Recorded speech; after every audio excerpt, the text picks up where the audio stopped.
weight back on an off-speed pitch. Make sure your hands always stay back, and that's what happened there.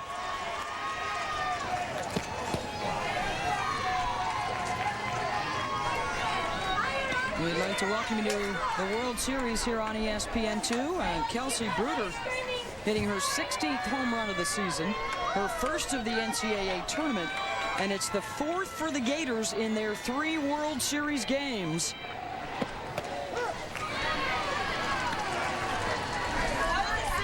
On the drop ball, Kelsey Dunn has allowed 11 home runs all year, and 5 of them have been hit by Florida Gators.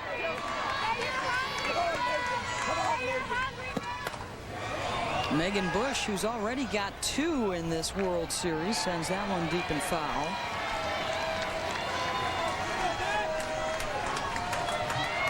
And Megan, her last at bat, hit a ball deep, probably, I'd say about 2 inches short of a home run to left field.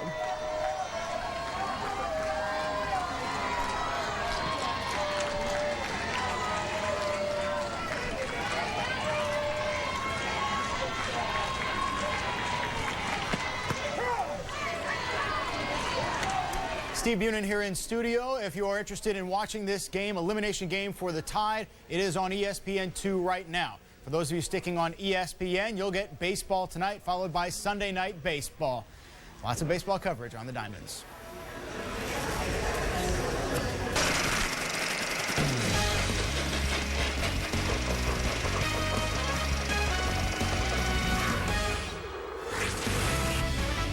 Baseball tonight is driven by Chevy. Coming up at 8 Eastern, 7 Central, and 5 Pacific, ESPN Sunday Night Baseball comes to you from Wrigley Field. The Cubs, turning it around at home, try to take the series from the major's best team so far, the Dodgers. But first, here's Carl Ravitch with Baseball Tonight. And putting a big bow on the month of May, the Mariners and the Angels. 8-8, bottom 9, Kendry Morales be a hero. The Mariners had a 7-run lead in this game and coughed it all up. It is the largest deficit overcome by the Angels since 1996. Big pig pile there. They're chasing the Rangers in the West. We'll have Texas highlights coming up in just a bit. Peter Gammons is here. Dave Winfield, the Hall of Famer as well, and Chris Singleton. Welcome to the show. What has been established in April and May? We're going to discuss that, get into Manny Ramirez and his all-star hopes in just a bit as well. But we're starting with a little bit of history as Jamie Moyer attempts to become the 44th player in baseball history to win 250 games. He's playing for his 23rd season and his 7 different ball clubs for Moyer. There he got Adam Dunn, and he jammed him there. Moyer 6 innings, 3 hits, an earned run. And a fork and a stake in the ground. Hard to imagine Moyer jamming somebody. He did jam somebody, you're right. Raul Ibanez center field, Austin Kearns. And Nats had adventures in the outfield today. Ibanez with a triple, and he'd later score. Byron Howard hit one 4 miles on Saturday night. Sunday, 3.5 miles. 3.5. Howard legs out a triple. Oh, that's a bad route to the baseball by the center fielder. Again, we saw Austin Kearns have troubles out there. He's been bounced around. It's a 4-2 lead. Top 9, Brad Lidge in for the save, 2 outs. And Chase Utley's going to help out with the outs. Howard, the scoop out of the dirt. And the Phillies do win it 4-2, getting Jamie Moyer his 250th career win. Didn't that guy have hip surgery in the offseason? Doesn't look like it, does it? A lot of guys that had hip surgery in the offseason look pretty good. A-Rod's bounced back, Lowell's bounced back, Utley's bounced back. Moyer said he's never been concerned with the personal things. It's all about the team. He said, I haven't thought about 250. And he just says it took so much effort to prepare and play. And he says, when you play some 20 years, some of these things can happen. Congratulations to Jamie. Here is a guy who pitches against the grain. He didn't do it with overriding fastballs or wonderful curveballs, just consistency, off-speed pitching, location. Congratulations. 44 men have now done it, so who's next to get there? And I know there's been some talk on this program that it's going to be impossible. I just don't know how you can take into consideration what any individual is going to do to rule out the possibility that somebody gets to 250. I'm not betting against Santana or Halliday. They're all still young. So 37 on June 15th for Pettit, who sits there at 220. Tigers and the Orioles. And Curtis Granderson. He started in the cleanup spot for the first time in his career. And Curtis Granderson is about to go yard here.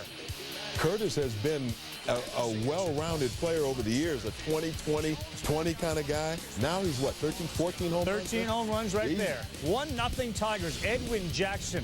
Do the Tigers have the best 1-2 combination in baseball with Verlander and Edwin Jackson? Arby Huff is gone. If not, very close to it. San Francisco's looking good, too. Yeah, Kane and Lincecum. Matt Wieters is gone. Jackson gets Huff. That's filthy. The Orioles didn't have a base runner reach second for the first 7 innings. Ty Wigington going to right, and it is a gapper. It goes into the stands, a ground rule double, and finally the Birds have a man on second base. The next batter, Luke Scott. Larish at first is there. Wigington safe. So the inning continues with Matt Wieters, remember, called up this week, had a double and a triple Saturday, and Adam Everett throws him out for the Orioles. Seeing attendance go up with Wieters' presence, can't catch a break. Jackson, Zahn, the Tigers win at 3-0. And Edwin Jackson gives you 8 innings, no runs, only 2 hits and 7 Ks. Look out, the powerful Tiger pitching blanked the Birds here. They finished May with a 17-11 record. It was the 4th time this season that Jackson has thrown a scoreless outing of at least 6 innings. 4th time in his career he has thrown one at least 8 innings. Chris, Peter, he's one of the best right now, isn't he? Well, Edwin Jackson has been the most consistent pitcher for the Detroit Tigers. Let's take a look at how he carved up the Baltimore Orioles today. Just 2 hits over 8 innings. And here's a guy that has a power arm, Peter. I mean, anywhere from 92 to 96 with this fastball. You see him getting Aubrey Huff there. Strikeout. Nick Markakis had one of the hits this afternoon. You get to the middle of the lineup and you overpower him with the fastball. Here's another opportunity.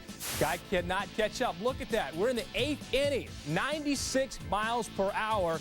Tries to go upstairs again. Doesn't get him to chase, but again, 96 miles per hour. A guy saying, wait a minute, when's his velocity going to start to dip? And it gets in on his hands a little bit. Doesn't get the barrel of the baseball on the bat, I should say, on the baseball.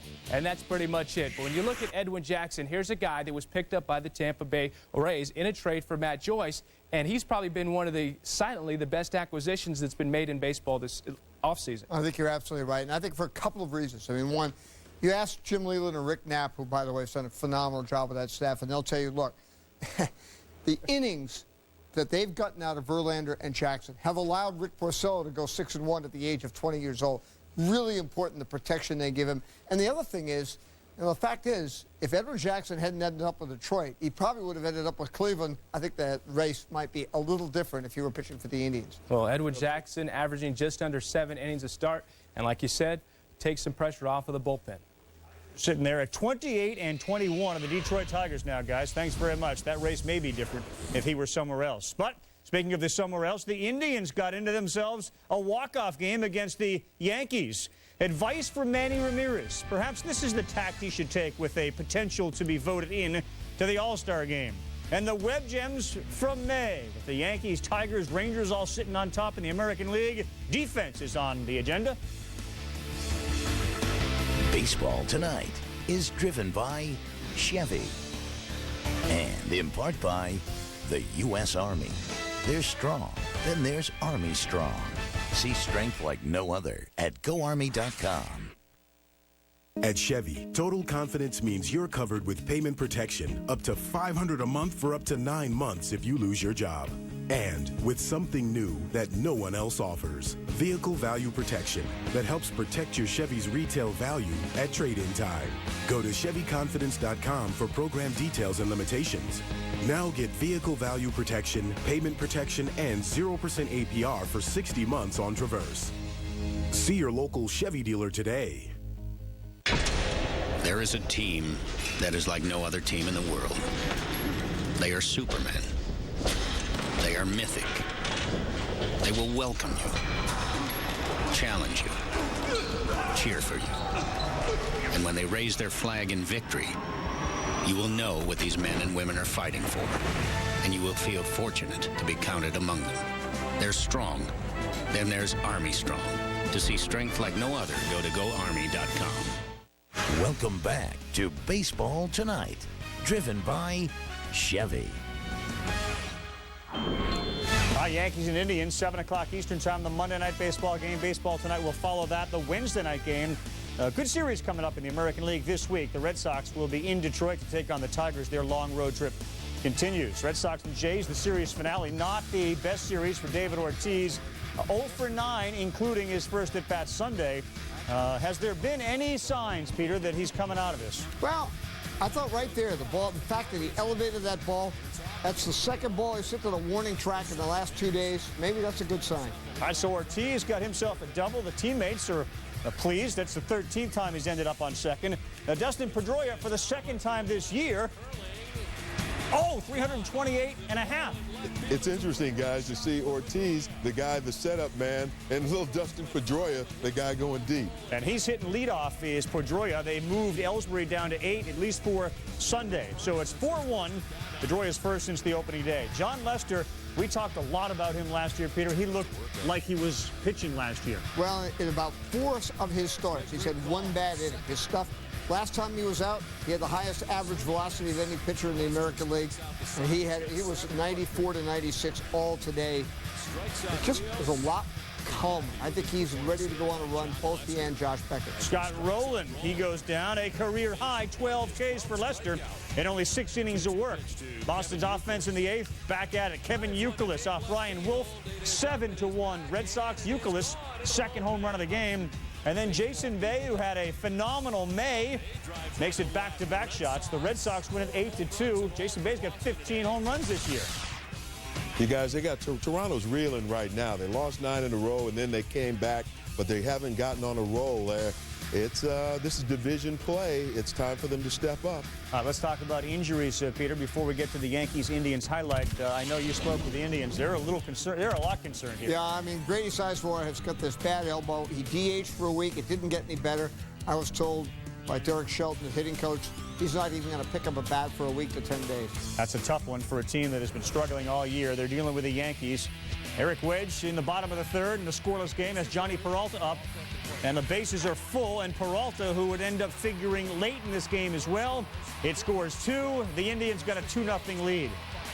Check out Derek Jeter in this game. In the 6th inning, the Yankees are down 4-0. Jeter, a soft grounder up the middle. Cabrera, the bare hand. Jeter, called out. Oh, that's so close. Well, he was safe. As close as it is, he was safe, but he's called out. Later in the inning, with Jeter having been erased, Teixeira goes yard. And this would prove to be the difference in the ball game, that call at first base, Carl. Would have been 3 if Jeter was on. Instead, it's 2. Now, in the 8th, Jeter, similar play, calls himself safe. He wasn't waiting for the count. It's from the Carlos Zambrano umpire. Cool. And this time, he was right, and he was safe. Same inning, Teixeira with 2 on. Wow, Mark Teixeira is having himself an incredible last 2 weeks.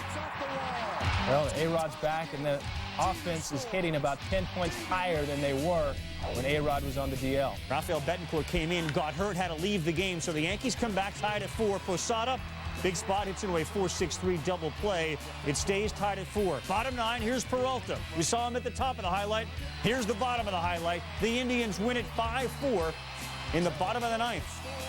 Carl Pavano pitched a great game against the Yankees, and he came out in the middle relief, just gave it up. They fell apart.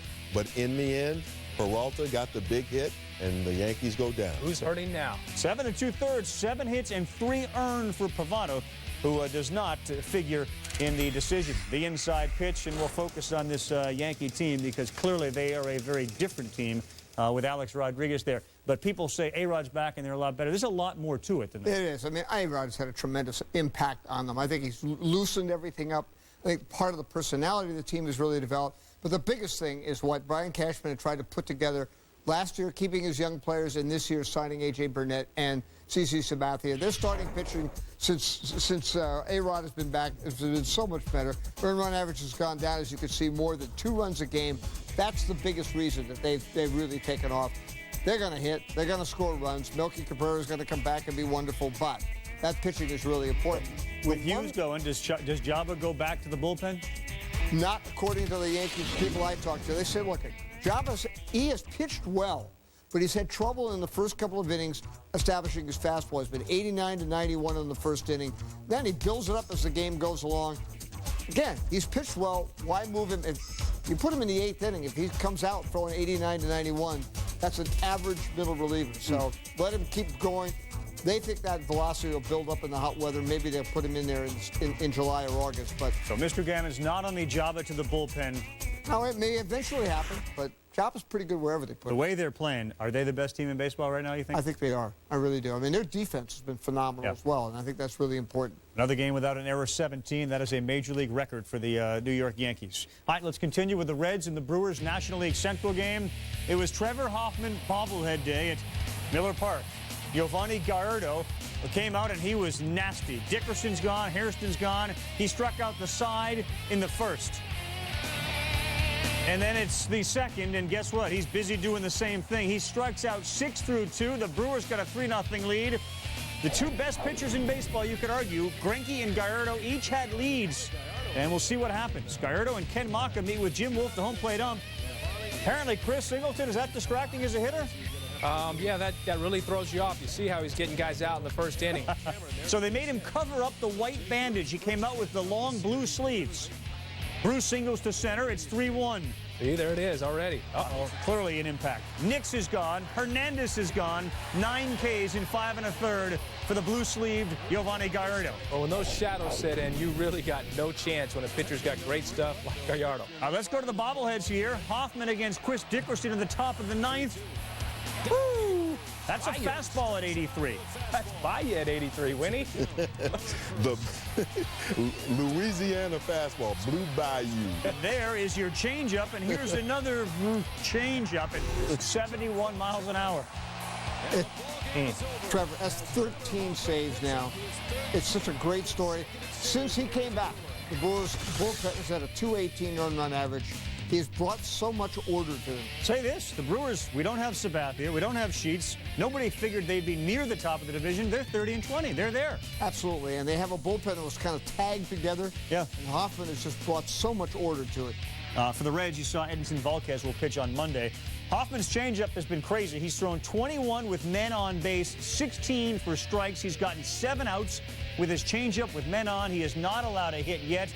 And that is how Trevor Hoffman gets out of the game. And last year, he threw it about 1/3 of the time with men on base, and they hit over 300 against him. Hi, Marlins and the Mets. It's Peter Gammons, Chris Singleton, Dave Winfield, and I continue on baseball tonight. John Maines won 4 of his last 5. The good news is he's healthy. Maine gets Hermida, Volstad, and Chris Coughlin in the 6th. He went 6 innings, 3 hits, no runs, and 5 Ks. There's Emilio Bonifacio. He was ready to move the bat and flip it before the ball came across. He called ball 4. A lot of times an umpire, when he sees you do that, he'll go out of the zone and call it a strike just to let you know he's in charge. Can't do. Look at David Wright. Whee! Among the leaders in web gems this year. And check this out. Manny Ramirez ruled out as well. The Marlins come out to argue, did he catch it in the air? Debatable. They gave it to him.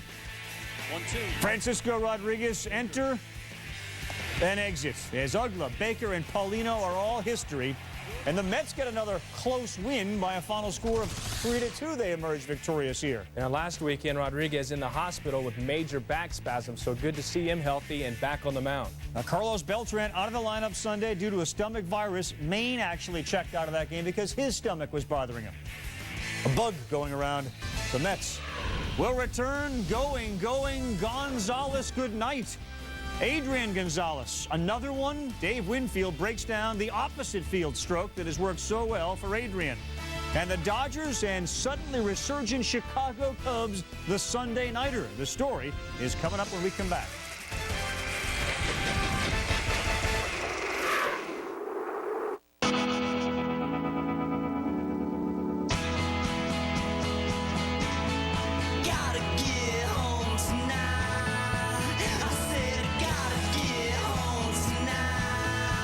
Safely.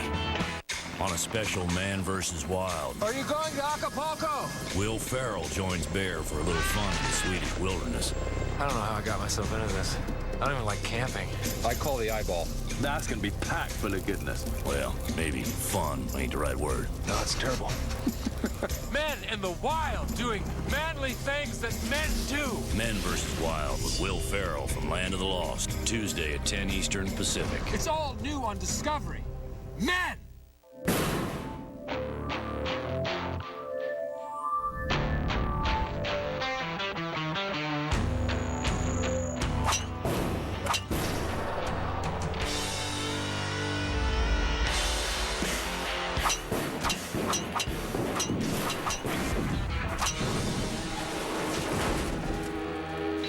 Maximize your smash factor.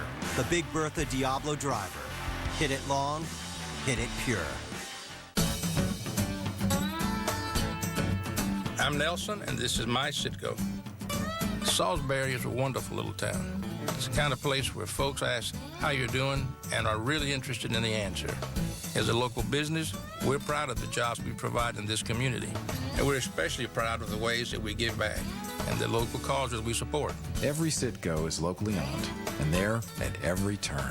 We treat our customers like friends, and who doesn't want more friends?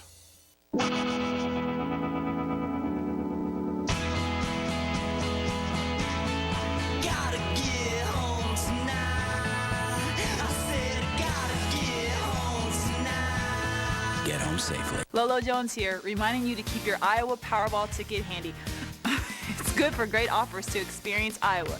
Visit our website for details and learn more about this great offer. Use your Powerball ticket to get a $20 gift certificate to Honey Creek Resort. Woohoo! I was just driving around, minding my own business. When it came out of nowhere, suddenly there were lights all around me. I'm like, they're coming for me. Yeah, it was crazy. I just never thought they'd find me. Not out here. It doesn't matter where you drive. If you don't buckle up, you will get caught. Cops are cracking down all across the country. Click it or ticket. Lolo Jones here, reminding you to keep your Iowa Powerball ticket handy. It's good for great offers to experience Iowa. Visit our website for details and learn more about this great offer. Use your Powerball ticket to get a $20 gift certificate to Honey Creek Resort. Woohoo! On baseball tonight, Derek Lee, Juan Pierre. Two others have hit better than Juan Pierre as average goes since the first week of May. Casey Blake's on his team, and Miguel Todd, he's hitting .394, guys. Well, Carl, with Joe Morgan here at beautiful Wrigley Field. A beautiful day here. Sailboats out there, people on the beach, an outstanding day, and a beautiful day, beautiful night for baseball. And Joe, the Chicago Cubs have won the last 2 games. The Dodgers at risk of losing 3 games in a row for the first time this season. Now, the Dodgers are doing it differently with their offense. Not a lot of power, but James Loney, a big part of this offense, leading the team in RBIs with 36. You know what's impressive when you talk to James Loney? Because people have told me that he's going to be a batting champion before his career's over. But when you talk to him, you understand he understands what he's supposed to do in the batter's box. He hears all the talk that he doesn't hit with a lot of power. But his job, as he says to me, is to drive in runs. You get guys on base, he's been driving them in. He leads the Dodgers in RBIs, and this guy is an excellent hitter. He knows how to hit in certain situations, and that's what I like about him. He's going to get better, and he will be a home run hitter before it's all over. Well, the Dodgers do it somewhat unconventionally with their offense. No Manny Ramirez, so they're doing it with getting guys on base. Juan Pierre, the replacement for Manny Ramirez, has been absolutely unbelievable. Since May 7th, hitting .394, .467 on base percentage, 9 stolen bases. He has 40 hits and 9 stolen bases in the month of May. Juan Pierre has really been the catalyst to this offense so far for the Los Angeles Dodgers without Manny Ramirez. They're scoring just about the same number of runs when Manny was here. Pierre and James Loney, 2 big parts of this offense. On the other side of it, in the offseason, the Chicago Cubs rebuilt their offense. And what they wanted to do was add a left-handed bat. They added a switch hitter in Milton Bradley. And Joey got off to a slow start, but it looks like maybe he's starting to come around. Well, for the last 2 years, Lou Piniella's been telling me, I need a left-handed bat to hit fifth. They got that in Bradley. And make no mistake about it, even though he's off to a slow start, Milton Bradley is a run producer. This guy drives in runs, he scores runs, and he gets on base. Always has a great on-base percentage.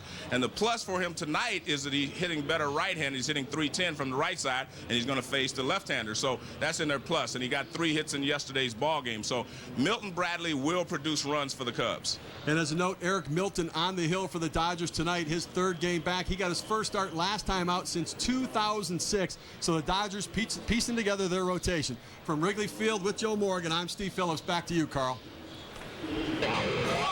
The Giants and the St. Louis Cardinals. The Cardinals after their 30th win of the season. They and the Brewers each came in at 29 and 20. Adam Wainwright's been a big part of that. In the bottom of the 2nd, he's already behind 1-zip.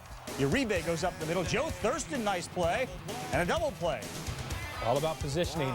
A runner going on the pitch, so you get that window closing in the middle. Right place at the right time. That's robbery, isn't that, Winfield? Call the police, man. He was robbed. Bottom 5, 3-2. Pablo Sandoval gets a round 1, and that's going to drop in front. Aaron Rowan scores. It's 3-3. Top 6, Brandon Metters, Pujols. They pitched to him, and he ripped it foul. He got up. Is this getting out in front of one? Look how his balance is, and he attacks that. What can I tell you? You know what he does. Look at him. We're getting the deuce. And Albert. Subtracted a little bit with the velocity, bounced it, got him to chase it out of the zone. Look out, there's a Rich Aurelia sighting. Rich Aurelia has left the building. That's way back, too. That's 15 rows up. San Francisco Giants knock off the Cardinals by a score of 5-3. We did show Albert striking out. He also had 3 hits in the game. Aurelia, 2 for 2 with that home run. Valdez picks up the win in relief. Wainwright ends up losing, having given up just 4 earned runs. Padres and the Rockies. Adrian Gonzalez leading the majors.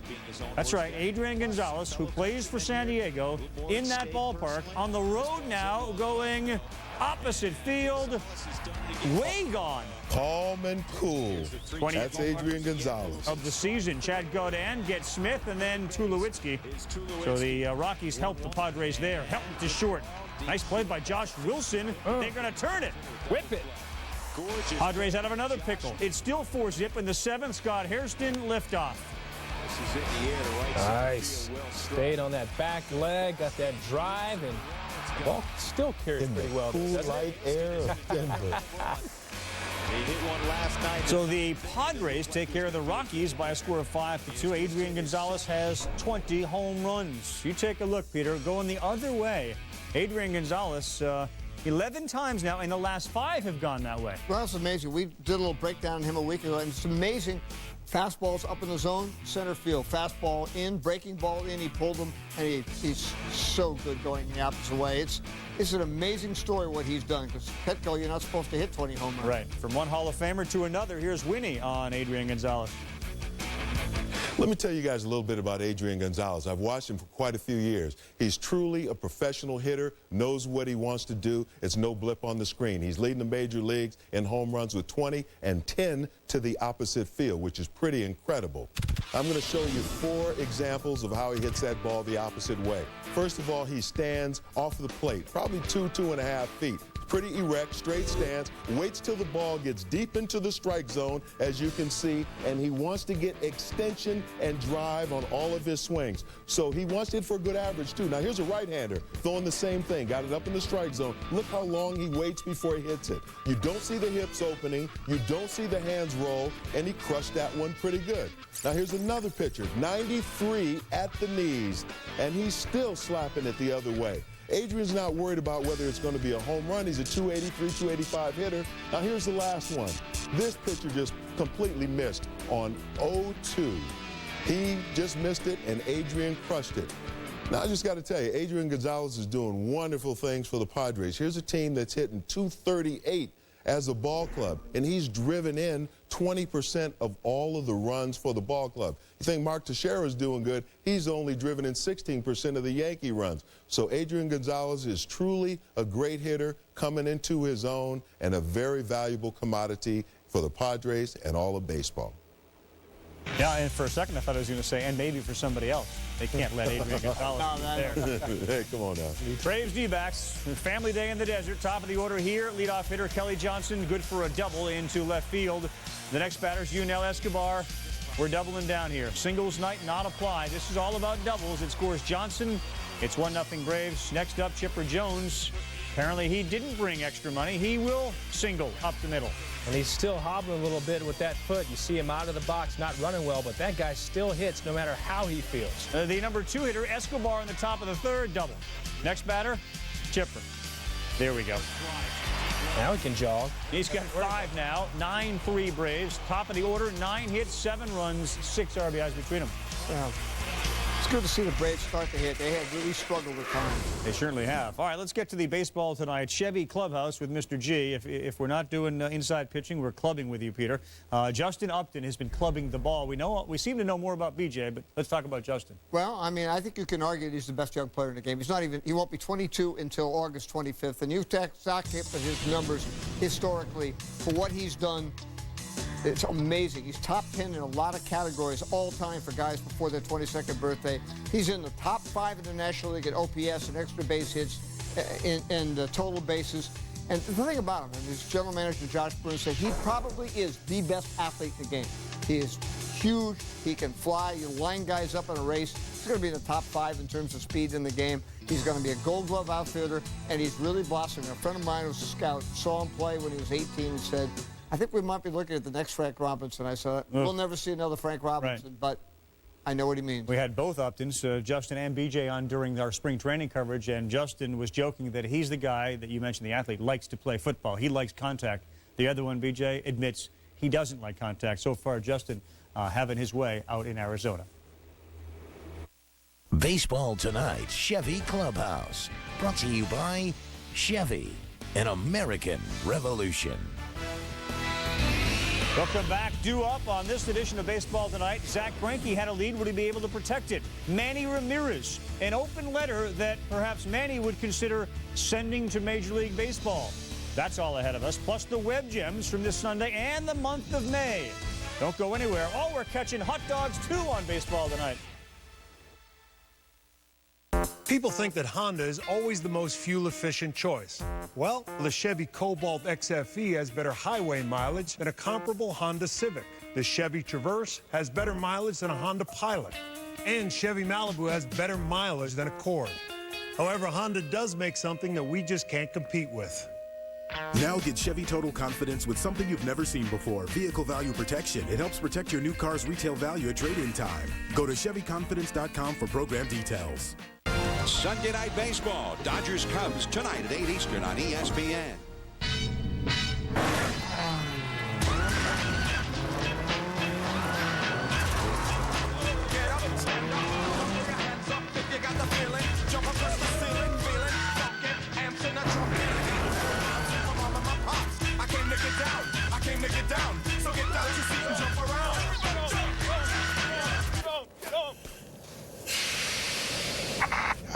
Drivers who want to get the most out of their cars. It's Bridgestone or nothing.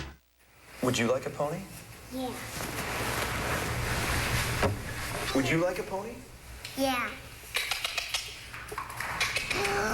Here you go. This is for you. Oh, that's fun. Yeah. Well, you didn't say you could have a real one. Well, you didn't ask. Even kids know it's wrong to hold out on somebody. Why don't banks?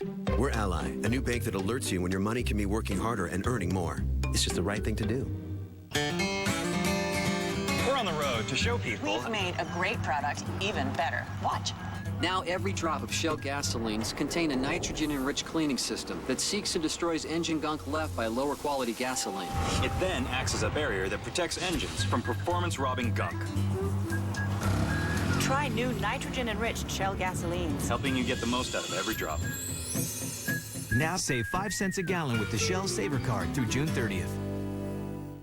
We're off. Woo! Some smell funny, and it ain't the ponies. Floppy hats at 10 o'clock. Closest to the track, but farthest from reality. Excuse me, sir. Pardon me, ma'am. Good, honest beer at a tasty price is neck and neck with hoity-toity atmosphere.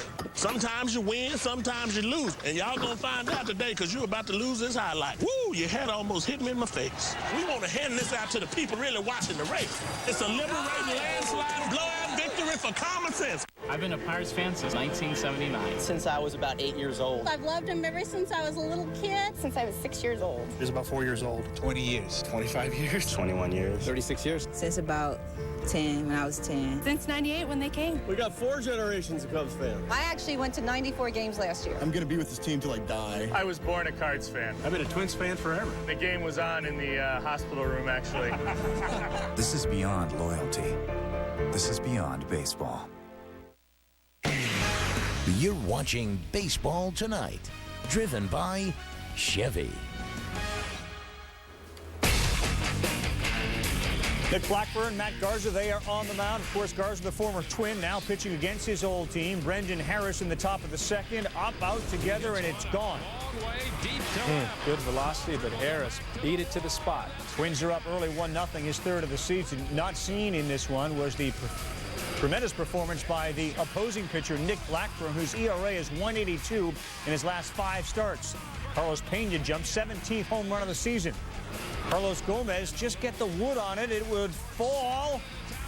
Brian Busher would score from third. Matt Garza, 7 innings, 3 earned runs. Bottom 9, Joe Nathan trying to close it. Twins hang on and win at 3-2, end a 3-game losing streak. Crawford had a steal in this game, by the way, which gives him 21 for the month, most by any player in 1 month since Luis Polonia did it for the Angels in '92. Joe Mauer's done everything right for the Twins. Look at his May, hitting .414 with 11 and 32. After missing a month, he comes back and goes over 400. Peter has talked often about how he may very well be the best player in baseball. White Sox and the Royals. Zach Greinke trying to become the first 9-game winner and also trying to help the Royals avoid a sweep at home. They have fallen below 500.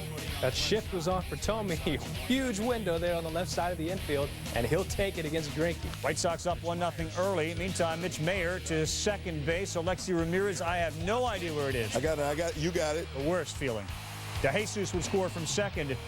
And he's got shades on, huh? Sunglasses not helping. He called it real early also, so you're telling everybody else that you see it well, and that's not supposed to drop if you call it that early. I thought it was a panic move, like I have no idea where it is. Have you seen him play the outfield? That's really strange. He's a great outfielder.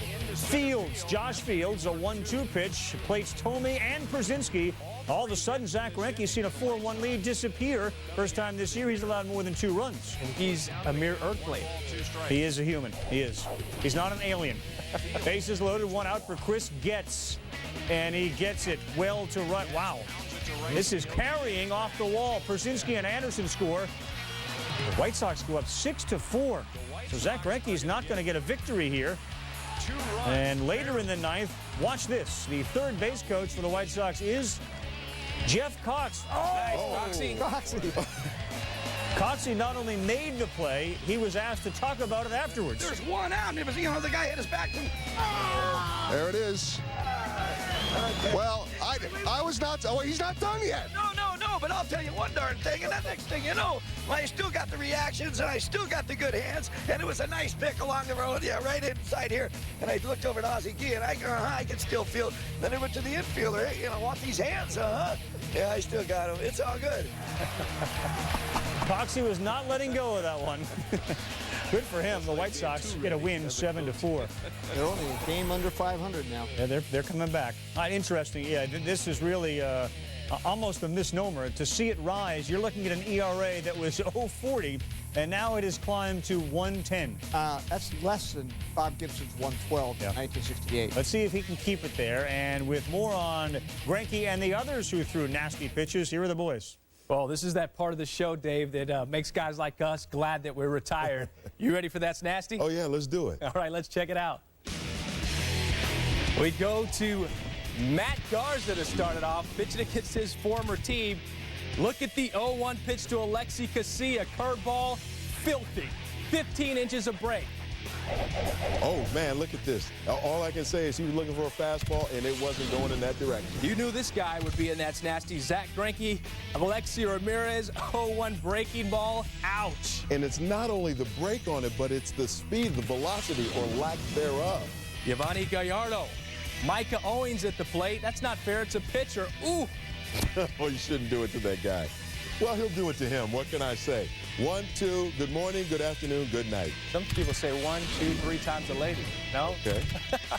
All right, well, let's take a look at Kerry Wood. And Brett Gardner pulls back the bunt. 77 miles per hour on the curveball. He didn't think that was going to make it back to the strike zone. Great pitch. And here's Edwin Jackson against Adam Jones, one of the best hitters in the American League. Look at that slider. You know what? Oh, no, he didn't. He didn't throw that pitch. It's just a nasty pitch low and out of the strike zone. And now here's Greg Zahn. Curveball from Edwin Jackson off the table. He was doing that all day.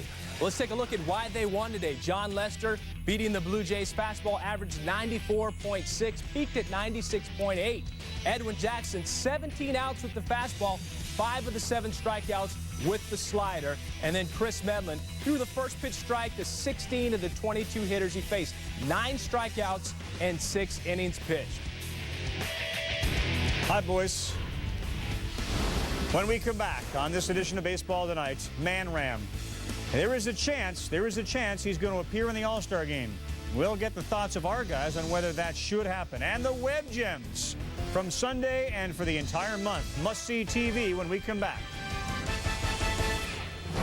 Hey, 10:30 Eastern Time Wednesday, the U.S. World Cup qualifier. People still buzzing about the UEFA Championship game. They got the bug now. United States will take on Costa Rica. Mr. Gammons will be checking that out Wednesday on ESPN2 at 10:30 Eastern Time.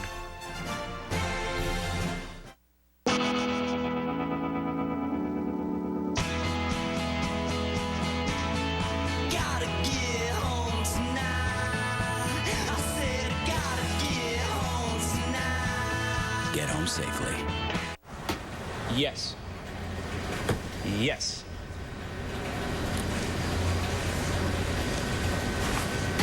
Yes, yes, and yes. So you really do have America's largest push-to-talk coverage area? Yes. Okay, we're gonna need a lot more darts. And a new map. Switch to Verizon Wireless, owner of the nation's largest push-to-talk network coverage area and the most reliable voice network in America. Activate push-to-talk and get this great deal. Fried. Grilled. Fried. Grilled. Fried. Grilled. Right. Grilled. Grilled chicken. Kentucky Grilled Chicken. Kentucky Grilled Chicken. I like the sound of that.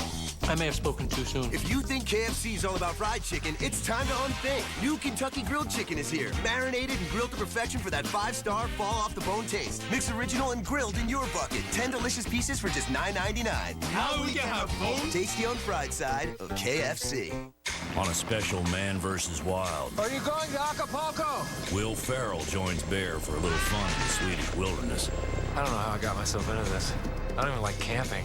I call the eyeball.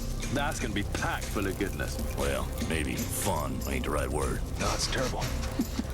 Men in the wild doing manly things that men do. Men vs. Wild with Will Ferrell from Land of the Lost, Tuesday at 10 Eastern Pacific. It's all new on Discovery. Men!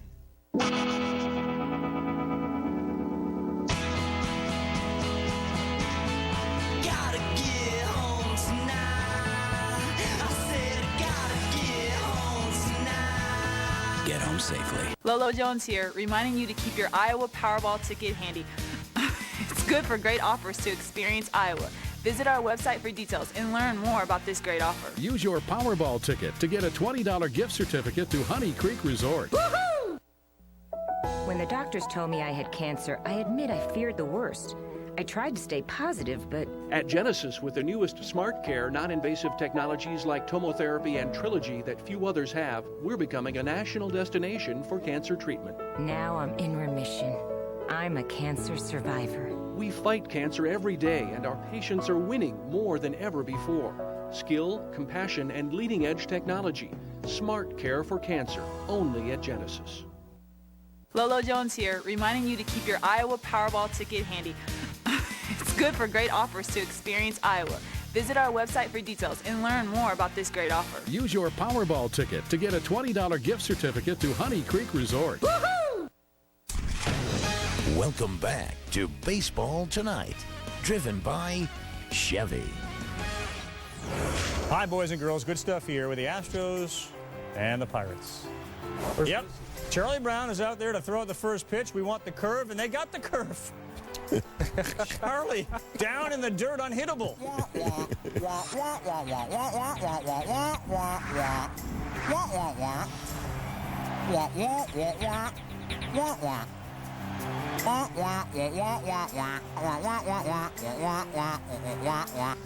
All right, so the way they talk, of course, on the Charlie Brown show is to say, wah, wah, wah. Look at the Pirates shoot a hot dog up to Steve Blass, and he caught it. By the way, the stats say only the third time in 9 years that Blass has made the catch. You don't shoot a hot dog that far. That's 250 feet. Yeah, that's like Mount Everest up there. We're way up on top. And look, all is good in Charlie. Hot dog, wah, wah. Here we go back to the game. 2 on, 1 out. The Astros 2-1. Hunter Pence. Jack Wilson, speaking of hot dog, you get nice double play. That's another Wilson making a great play this afternoon. In the bottom of the ninth, LaTroy Hawkins looking to close it out. Astros lead it 2-1. Delman Young's up with a man on. Wah, wah. Houston a winner by a score of 2-1 over the Pittsburgh Pirates. The best pitch of the game was thrown by Charlie Brown. All right, to the A's and the Rangers. Josh Hamilton, that recurring groin strain. They're not going to plan yet on putting him on the DL. That's been kind of a touchy subject. He hasn't been able to shake it. Ian Kinsler, Ryan Sweeney. Oh, nice. Ryan Sweeney has been playing some incredible outfield. He's been on web gyms quite a bit as well. And let's flash back because these two have gotten together for better or for worse. Oh, they got something going, huh? They do, and Kinsler's not too pleased with him. Oh, he might be blocking the bag next time Sweeney tries to steal second base. Back then, he threw his helmet down. In this one, he just like, oh, gosh, that's the guy again, huh? Let's go to the ninth inning. Adam Kennedy. Oh, smashing pumpkins. Adam Kennedy, second of the game. Looking on fire. A new life. He was playing AAA with Tampa. Goes out to the A's. Fourth home run of the year. Bottom nine. Hey, there he is. Josh Hamilton pinch hitting. Good wood, left field. But caught. No, on the bounce. Omar Vizquel comes in to pinch run. And Kinsler doesn't hit it to Sweeney, but it is a 4-6-3 double play. Kinsler's really been struggling in the month of May. A's 5, Rangers 4. Check on the Mariners. That means Ichiro and a 23-game hit streak entering Sunday. In the 6-1, that's gone. How about that sound? See where he hit that ball, Dave? He doesn't care where it's pitched. It's like he's running to first base already, but the bat's always on the ball. Torre Hunter, bottom of the 6. Torre. 8-3, forget that. 8-5. Hunter's got a dozen. He's having a terrific season. That's what you call back-legging on. Bottom 9, David Ardsman is in. He has not blown a save all season. The first batter, Macias Torres. That's the problem. The Mariners had a 7-run lead in this game at one point. Ardsman to Sean Figgins. That's inside. 2 batters later, there are 2 outs. It's panic time when Vlad's up. Oh, game over. He got jammed. No, it's going to find the field. Well, he made a great pitch, and that's what the result is. It looks like a bullet in the box score tomorrow. Intentional walk. Ardsman Rivera on 4. It's now tied at 8. They intentionally walked to load him up. That wasn't the walk they wanted there, and then Kendry Morales wins it. Ardsman's first blown save as the Angels win it. 9-8. Let's get to the gems. This guy's at the top of the leaderboard when it comes to web gems. We're keeping a tally on the Baseball Tonight Clubhouse page. David Wright. That's a double play because he was ruled that he caught the ball in the air. So the runner to first was already out, and the runner off first was out for leaving the base. It's like a quarterback there. He had to look off a receiver, then go over to first. Coming in at number 4, Ryan Sweeney. And this is, of course, the daily home run robbing of Ian Kinsler by Ryan Sweeney. That was going over the wall. Yes, it was. The good news is Ryan Sweeney. The bad news is the A's pitchers are getting up a lot of those fly balls. That's a good point. How about number 3, Josh Wilson? Quick spin. Josh is the 4th shortstop the Padres have used this year, and look at him. And they get X9, who, of course, is a shortstop, playing second. Now, number 2. Jamie Moyer picks up career win 250. He was assisted late by Chase Utley and a nice scoop by Ryan Howard. Great play. And the number 1 web gem, this is athletic ability here. It's not Charlie Brown. It's Jose Mijares of the Minnesota Twins. He's the pitcher. Pena hit one to the roof. Oh, there it goes. You want it? I got it. Look at it. Dance with it. Sniper got him. That is incredible. It's falling like a rock straight down, and the pitcher makes the catch, having to adjust because it hit the skywalk. That was his toughest out of the afternoon. You see the infielders, you're on your own, brother. Let's touch them all.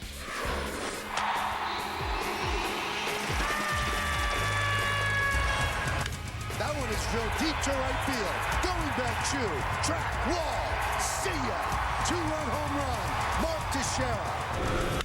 There's a shot. That ball is high and deep and gone. Home run for Carlos Pena. And this one is gone. A home run, Nate McLeod. Drives one to deep left field. It is up, it is back, and it is gone. Now Bay drives one to left. The Red Sox have gone back-to-back. Granderson gets in the one to deep right center field. Jones back out, and Markakis back, and that ball is gone. Into deep right field, back on the ball, watching this baby fly away. And Andy Chavez rocks one out of here. That little man hit it a long way. High baseball tonight looks back on the All-Star game when Manny Ramirez was wearing a Red Sox uniform July 13th. He goes deep. That was in Houston. It came against Roger Clemens, of course, who was wearing a Houston Astro uniform. Manny's only All-Star game home run. And interesting, he was playing for Joe Torre's team then, now, of course, on the Dodgers. And this is the All-Star ballot. You saw Manny Ramirez's name down there in the outfielder category under the National League. Manny has found himself, he's not the top 3 when it comes to All-Star vote as far as outfielders in the National League, but he is certainly within that conversation, sitting at 4 after the first round was released. Bud Selig, the commissioner, was asked recently about what his feelings were on having Manny Ramirez appear in the All-Star game. He implied he was going to look at it. It appears as if, under the collective bargaining agreement, that there is really not much that the commissioner can do to keep Manny out if, in fact, he is voted in. If, in fact, the 50-game suspension were to cover the All-Star game, Manny wouldn't be allowed to play, but he is to return before the All-Star game. It would be very unlikely that they would add a 51st game to the suspension. This all pending Manny Ramirez getting in. If he does get voted in, Chris Singleton has an idea for Manny Ramirez. He suggests, this is Chris now, Chris Singleton suggests Manny takes this approach. Send a letter. Make a statement saying, in an effort to eliminate any controversy over whether I should be allowed to participate in the All-Star game if selected, I ask my fans, this is again Chris speaking for Manny, I ask my fans to please, for the many deserving outfielders who are actually helping their ball clubs win games right now, vote for them, not to vote for Manny Ramirez. So again, it's been a controversial subject because people have talked about it. Chris, you write this letter for Manny. What are you trying to accomplish here with that letter? What are you trying to get Manny to do? Well, I think it's a great opportunity for Manny to be part of the solution instead of the pressure falling on Bud Selig and baseball to implement some type of emergency rule. Really a way for him to quiet all the negative talk that continues to surround him, Dave. You know, I think it's, first of all, great thoughts on your part, Chris, and I think there's 3 additional things. I think it might preempt any involvement by the commissioner. Number 2, I think it would prevent any prolonged discussion on performance-enhancing drugs by the fans. And number 3, let's face it, he hasn't played, he hasn't produced, and he hasn't earned a spot on the roster. Well, my feeling is, okay, the All-Star break is supposed to be 3 feel-good days for baseball. They don't need to hear about steroids, that discussion. Let's talk about Justin Upton. Let's talk about Adrian Gonzalez. Let's talk about young players. And I really believe, I know some people want Manny to come out and have press. No, don't have a Roger Clemens moment. Manny should just, he'd be like Secretariat. Just let his performance speak for itself. Don't say anything, because whatever he says it gets tangled up, he'll be hung on. We have no idea what use he was that drug was for, but it's better off just saying nothing and leading the Dodgers into the World Series. Well, Ravi, this could be a painless way for Manny to sort of help out baseball and sort of be seen as a good guy. Interesting thoughts, Chris, Peter, Dave. We'll come back on this edition of Baseball Tonight. Looking ahead, the web gems from the entire month of May. That's right. We're set to turn the calendar to June. Stay where you are. And, of course, the final baseball game in the month of May is a Sunday nighter on ESPN. Alfonso Soriano and the Chicago Cubs trying to hand the Dodgers what would be their 3rd loss in a row. Haven't done that yet. At Chevy, total confidence means you're covered with payment protection up to $500 a month for up to 9 months if you lose your job. And with something new that no one else offers, vehicle value protection that helps protect your Chevy's retail value at trade-in time. Go to ChevyConfidence.com for program details and limitations. Now get Chevy Total Confidence and 0% APR for 60 months on select Silverado models. See your local Chevy dealer today. To everyone who plays in the sun, waterproof and sweatproof sunscreen can wear out before you do, leaving skin vulnerable to the sun's damaging rays. New Neutrogena Ultimate Sport, the best line of sports sunblock. With Helioplex technology, it helps provide the highest average UVA, UVB protection, and is also 3 times more waterproof than testing standards. Play on with Ultimate Sport from Neutrogena Sun Care, recommended most by dermatologists.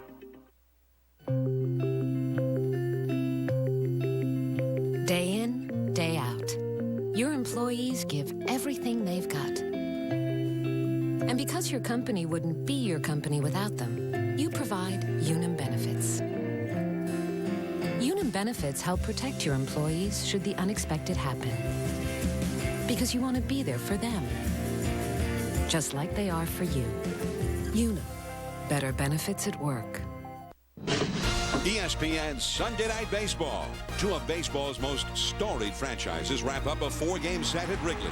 Joe Torre's Dodgers sit atop the National League West and look like one of baseball's best. Here comes a throw! Please! While the Cubs and Alfonso Soriano are still looking to find their groove in the tight National League Central. Swing, and there's a shot. Sunday Night Baseball presented by Taco Bell. Dodgers Cubs tonight at 8 Eastern on ESPN. Baseball Tonight is driven by Chevy and in part by new Neutrogena Ultimate Sport, the best line of sports sunblock. There's John Lackey serving one up, deep drive, left field, up the bat of Russell Branyan, and that ball is caught! Oh, brother! What a catch by Juan Rivera! He takes a home run away from Russell Branyan. You used to see Terry Hunter do this, but not Juan Rivera.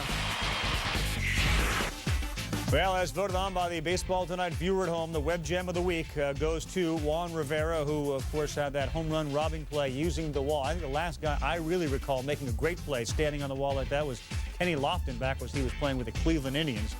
So Rivera gets it. He is the web gem of the week, thanks to all of those of you that voted. We've touched the week. We've seen the Baseball Tonight web gem of Sunday. How about we look back at the web gems from the entire month of May? Granderson is going back at the fence. He leaps, and he made the catch! He just saved the game! Saved the game! Backhanded by Wilson. They go to second. They go to first. A triple play. They are going to get 1, 2, and 3. One on the move. Dives! Oh, what a play!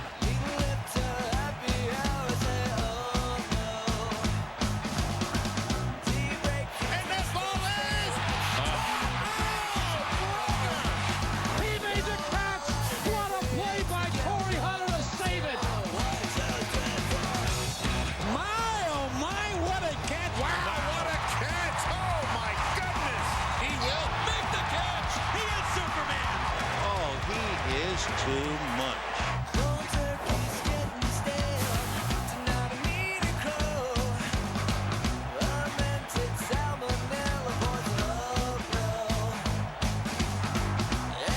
Brandon Inge with a terrific diving catch, and he hangs on.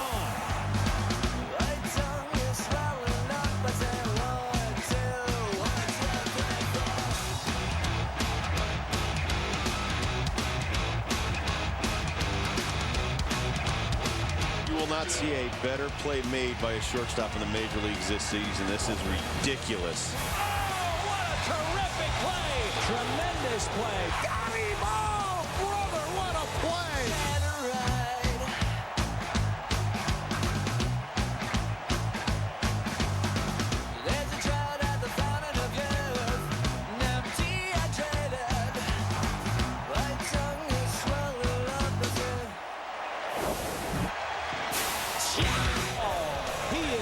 Good at second base. Oh, what a play!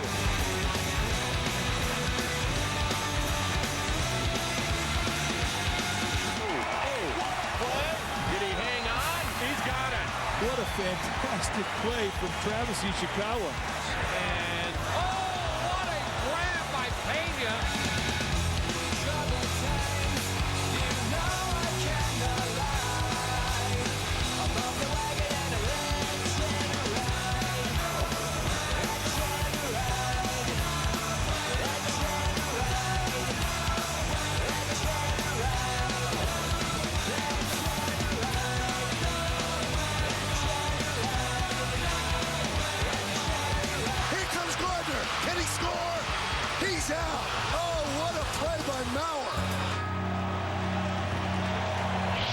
And thanks to all those who participate. We certainly appreciate their work. All right, so we've obviously gone through April, and we looked at the end of April. Now we're looking at the end of May. Yankees, Tigers, Rangers, American League division leaders, Phillies, Brewers, and the Dodgers. So I'll ask you, Peter, are we establishing any patterns here with what we're seeing, or is it still early? I think it's still very early. I think we have a lot of questions. I think one of the most interesting will be, can the world champion Phillies get their starting rotation back, their ERA under 5? Myers, of course, hurt, a lot of injuries, a lot of hip injuries, which have become a big part of baseball the first couple of months.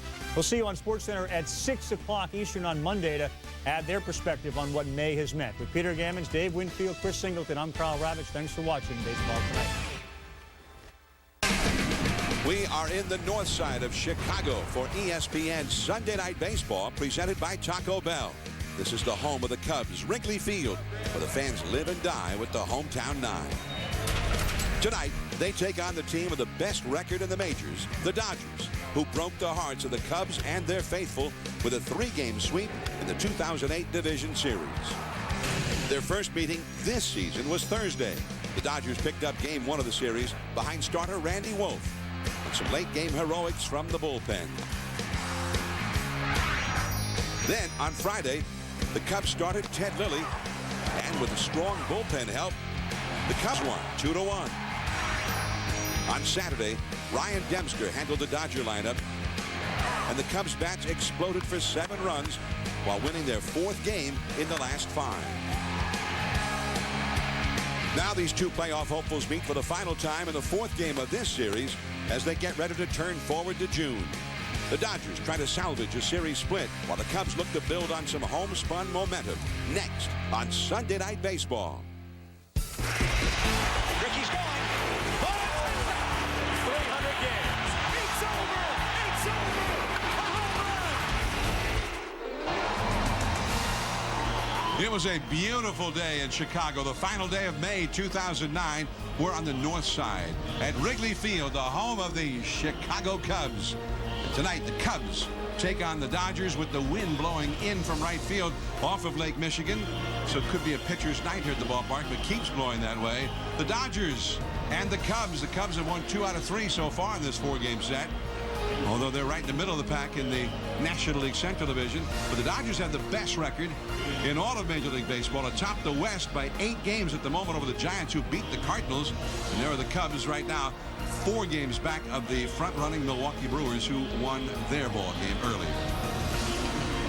Hey, very pleasant good evening. I'm Jon Miller, along with Steve Phillips and my Hall of Fame partner, Joe Morgan. And Steve, of course, the former general manager. We've got lots of wisdom, lots of talent, lots of ability, lots of knowledge in this booth. Now, when Manny Ramirez was suspended, the conventional wisdom was that the Dodgers were cooked. How are they going to score enough runs to stay up top? The reality is that they've scored lots of runs, led by James Loney, who leads the club in RBIs. Orlando Hudson having a great year offensively and defensively. And Joe, Juan Pierre, the veteran outfielder, and he has been out of this world good for them. Well, normally when you lose a star, especially an offensive star, a manager has a couple of choices. Normally he will platoon. He will use a lefty-righty combination, try to make up for some of the offense. And then he'll go with the defense, try to hold the fort until that guy gets back. Well, the Dodgers didn't have to use extra men. They plucked an everyday player off of their bench. Juan Pierre has been an everyday player since he's been in the major leagues, and he's an excellent everyday player. He has a 300 lifetime batting average playing every day. He also has 429 stolen bases entering this season. Now he's stolen 10 this year. He's a great defensive player, base stealer, runner. He does everything. So he's able to make up for the loss of Manny Ramirez in a way. I think the Dodgers would be able to play with Juan Pierre for the remainder of the season if they had to, and they wouldn't lose a step. All right, so Pierre has been a lifesaver, that's for sure, for the Dodgers. Now, the Cubs have won 4 of their last 5 since ending a horrendous 8-game losing streak earlier this week. And Steve, since they had lost their slugging third baseman Aramis Ramirez with a dislocated shoulder, runs have been rather hard to come by here at Wrigley. Well, they have been. You know, you go back to the offseason last year, general manager Jim Henry of the Chicago Cubs evaluated his club, and he said, you know what, we're vulnerable to right-handed pitching, a little too right-hand dominant. So he went out and added some balance. He said, let's go find a good hitter. Let's find the guy in the American League who led an on-base percentage and OPS, and that was Milton Bradley. They signed him to a 3-year, $30 million contract, and they had great expectations for him this season. But with Ramirez out of the lineup, they have struggled to score runs. They need everybody to step up. It's been a slow slow start to the year for Milton Bradley. He hit 118 in the month of April, but you can see he's starting to turn things around right now, and he is critical, absolutely critical to this Chicago Cubs offense. If they're going to win, they're going to have to score more runs, and Milton Bradley's going to have to be in the middle of that. They need his big back working. All right, so indeed, and the Cubs with a chance to make it 3 out of 4 over the Dodgers. The Dodgers have not had a 3-game losing streak at any time this year. So here we go. It'll be Eric Milton to try to be the stopper for L.A., the man who disappeared from the face of baseball since 2006, but he's back. He won earlier this week, and he'll be up against Sean Marshall, the tall lefty, and Marshall about to throw the first pitch of the night to Juan Pierre when we come back to Wrigley.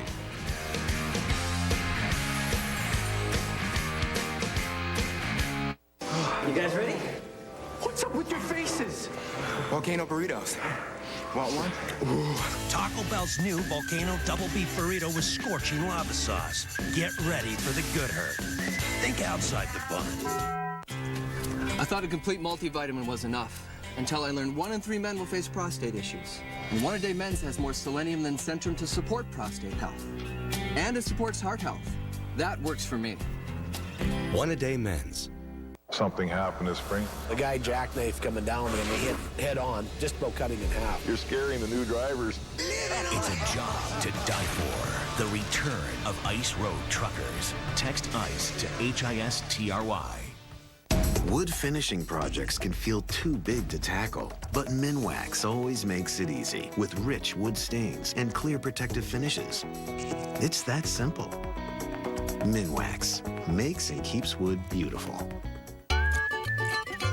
Is that a new Volkswagen Routan? It's like Deja Van, man. Can I make a confession? I love minivans. Routan's got German engineering. I'd love to take it for a test drive sometime. You know what they say. Once you go minivan, you never go back again. You're bad. I know.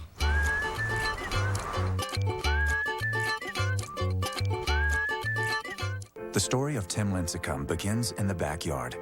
Dad, son, and a pitcher's mound. Dad taught him that astonishing delivery by doing things like placing a dollar bill on the ground to make sure he'd follow through.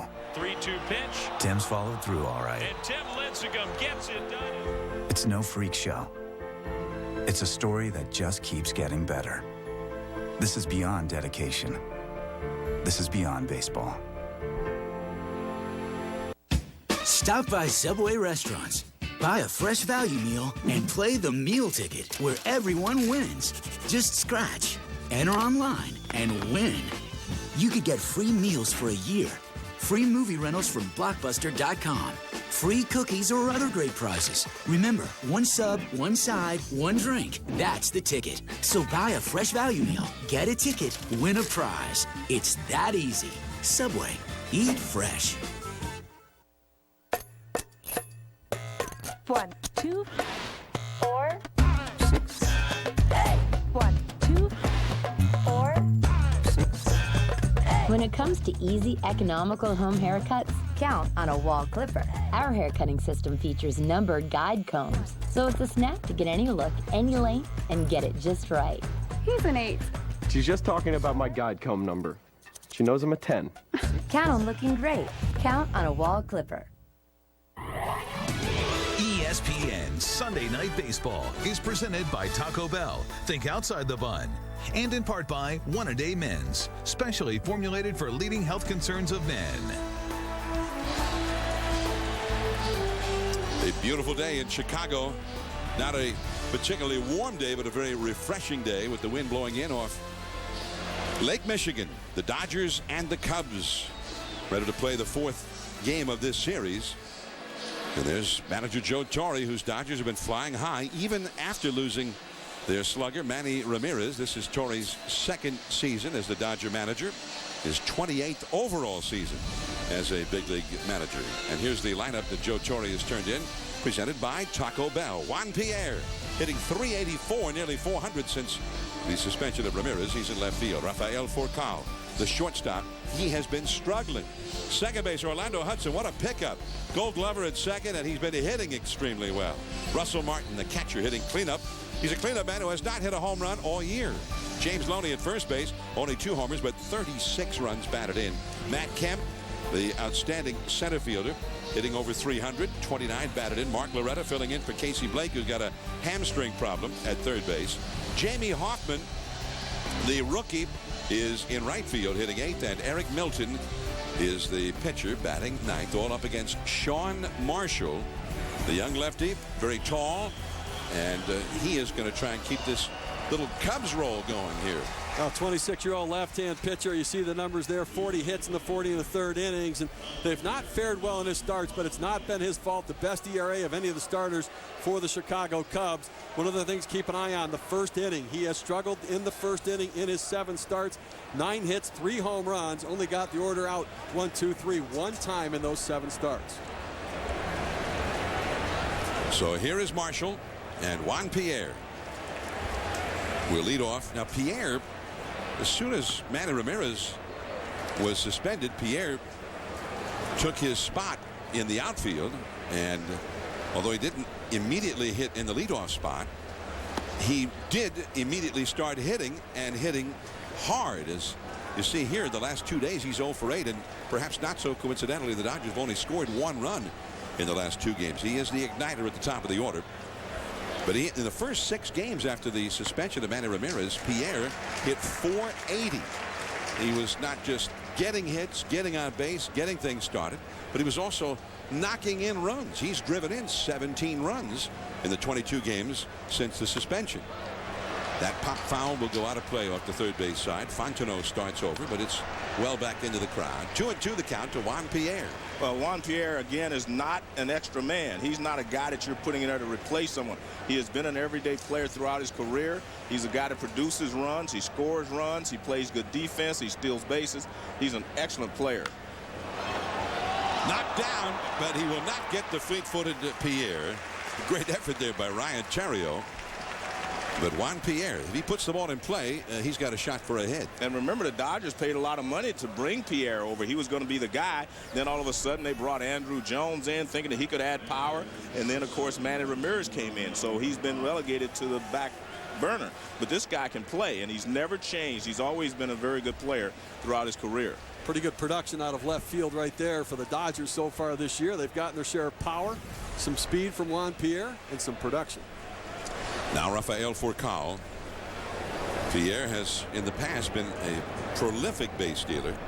That's not as much here lately as he used to be. Well, I don't think he's been, because he hasn't been playing as much, on a consistent basis. I think you slow down a little bit in that you don't just go out and run rampant, trying to steal bases. But he's stolen 10 so far this year, but he's been caught 4 times, which is a little more than normal, you would think, at this juncture of the season. And Furcal fouls one out of play off to the right. Juan Pierre, as Joe mentioned, with 10 steals this year, but in his career 432 steals, and he has been successful more than 75% of the time. Which is a good key. And he's that kind of guy that can steal a base when everybody in the ballpark knows you need a stolen base. And back to the bag he goes with Derek Lee on the bag with him. What you usually look at when you look at a percentage, 75% is excellent for just a normal guy that steals bases. When you're talking about the better, the elite base stealers, you're looking closer between 75 and 80%. Well, he was jumping away there, but Marshall moves him back to the bag. I think Juan Pierre deserves so much credit. I mean, nothing changed in his game from when the Dodgers signed him to a contract to when they put him on the bench when they signed Andrew Jones. And then he was going to get his playing time. Then they trade for Manny Ramirez. He sits on the bench again. But he never hung his head. He was never a bad teammate. And he kept himself prepared to play. That's right through the right side, base hit. And Pierre is going to keep on going. No play on Pierre as the ball retrieved by Milton Bradley in shallow right. Well, Furcal did not hit that one hard, but he certainly found a hole. Well, that's one of the pluses you have when you're hitting second with a base stealer at first base. You're going to get mostly fastballs, and if you're a right-handed hitter, you have a big hole on the right side. You can shoot it through. If you're a left-handed hitter, you have the same hole. So the base stealer, the guy on first for you, can really help you as a second-place hitter. We have the perfect storm here a little bit. We talked about the problems that Sean Marshall has had in the first inning. Well, the Dodgers, one of the best offensive teams in the first inning, putting up runs. And they are threatening to put up runs right away here with Orlando Hudson at the plate, hitting .335. And he takes a called strike at the knees. This is what you're talking about, Steve. The Dodgers' efficiency in that first inning, jumping ahead. Look at that run differential. I mean, it's one thing that they score that many runs, but 33 runs on the positive side. That's good pitching early and good offense early. Runners at first and third, the middle infield double play depth. And check swing. The ball knocked down by the catcher, Giovanni Soto. The runners hold. 1 ball, 1 strike. Well, the Dodgers have, great on-base percentage, and plus they get a few walks. They get walks to go along with their base hits. They're not hitting for a lot of power, but they realize we're going to get 6, 7, maybe 10 hits a game. We're going to get some bases on balls mixed in there, and we're going to produce runs. That's how they produce runs, by letting the other team help them out, being patient at the plate, and their on-base percentage excellent. And they lead the league in runs scored. And that is too low from Sean Marshall. So it's a count of 2 balls and 1 strike down to Orlando Hudson with Russell Martin on deck. By the way, you got Pierre. We talked about his base stealing prowess. In the past, Rafael Furcal has also been a very prolific base stealer, but that has not been his game so far this year. He has only 3 steals. Well, after the back injuries and stuff, I think he has decided that he's going to pick his spots a little. That ball is a base hit to left field. Hudson knocks in Juan Pierre, and just like that, the Dodgers are ahead 1-0. 3 straight hits to start the game, and still nobody out. That showed the patience right there, because what happened, he took a 2-1 pitch low, and he knows he's going to get a pitch to hit now. There it is. He gets the fastball, and he just rips it into left field for a base hit. If he would have swung at the pitch before, he probably would have hit a ground ball and maybe even a double play. But he showed patience. He knew how to hit with that runner at third. And, when you talk about favorite players, this guy has always been one of my favorite players. And he was with Arizona. He just kept getting hurt. He could always play. He just continued to have injuries, and that's held him back. Well, Orlando Hudson has been a key player for the Dodgers and their hot start. The Dodgers have scored a lot of runs. They've scored more runs than any other National League team. And Hudson is a big key to their offense early on. He is, but if you want to figure out the Dodgers and who they are, this is what they are. They're a singles hitting team for the most part. They're second overall in doubles. Only 20% of their runs come from the home run. They get base hit after base hit, walk after walk, very high on base percentage. But a .370 team on base percentage, that's unheard of as a team. I mean, there are some clubs that don't have a single player on their team with a .370 on base percentage. As a team, they average that, and their philosophy is, let's get them on base.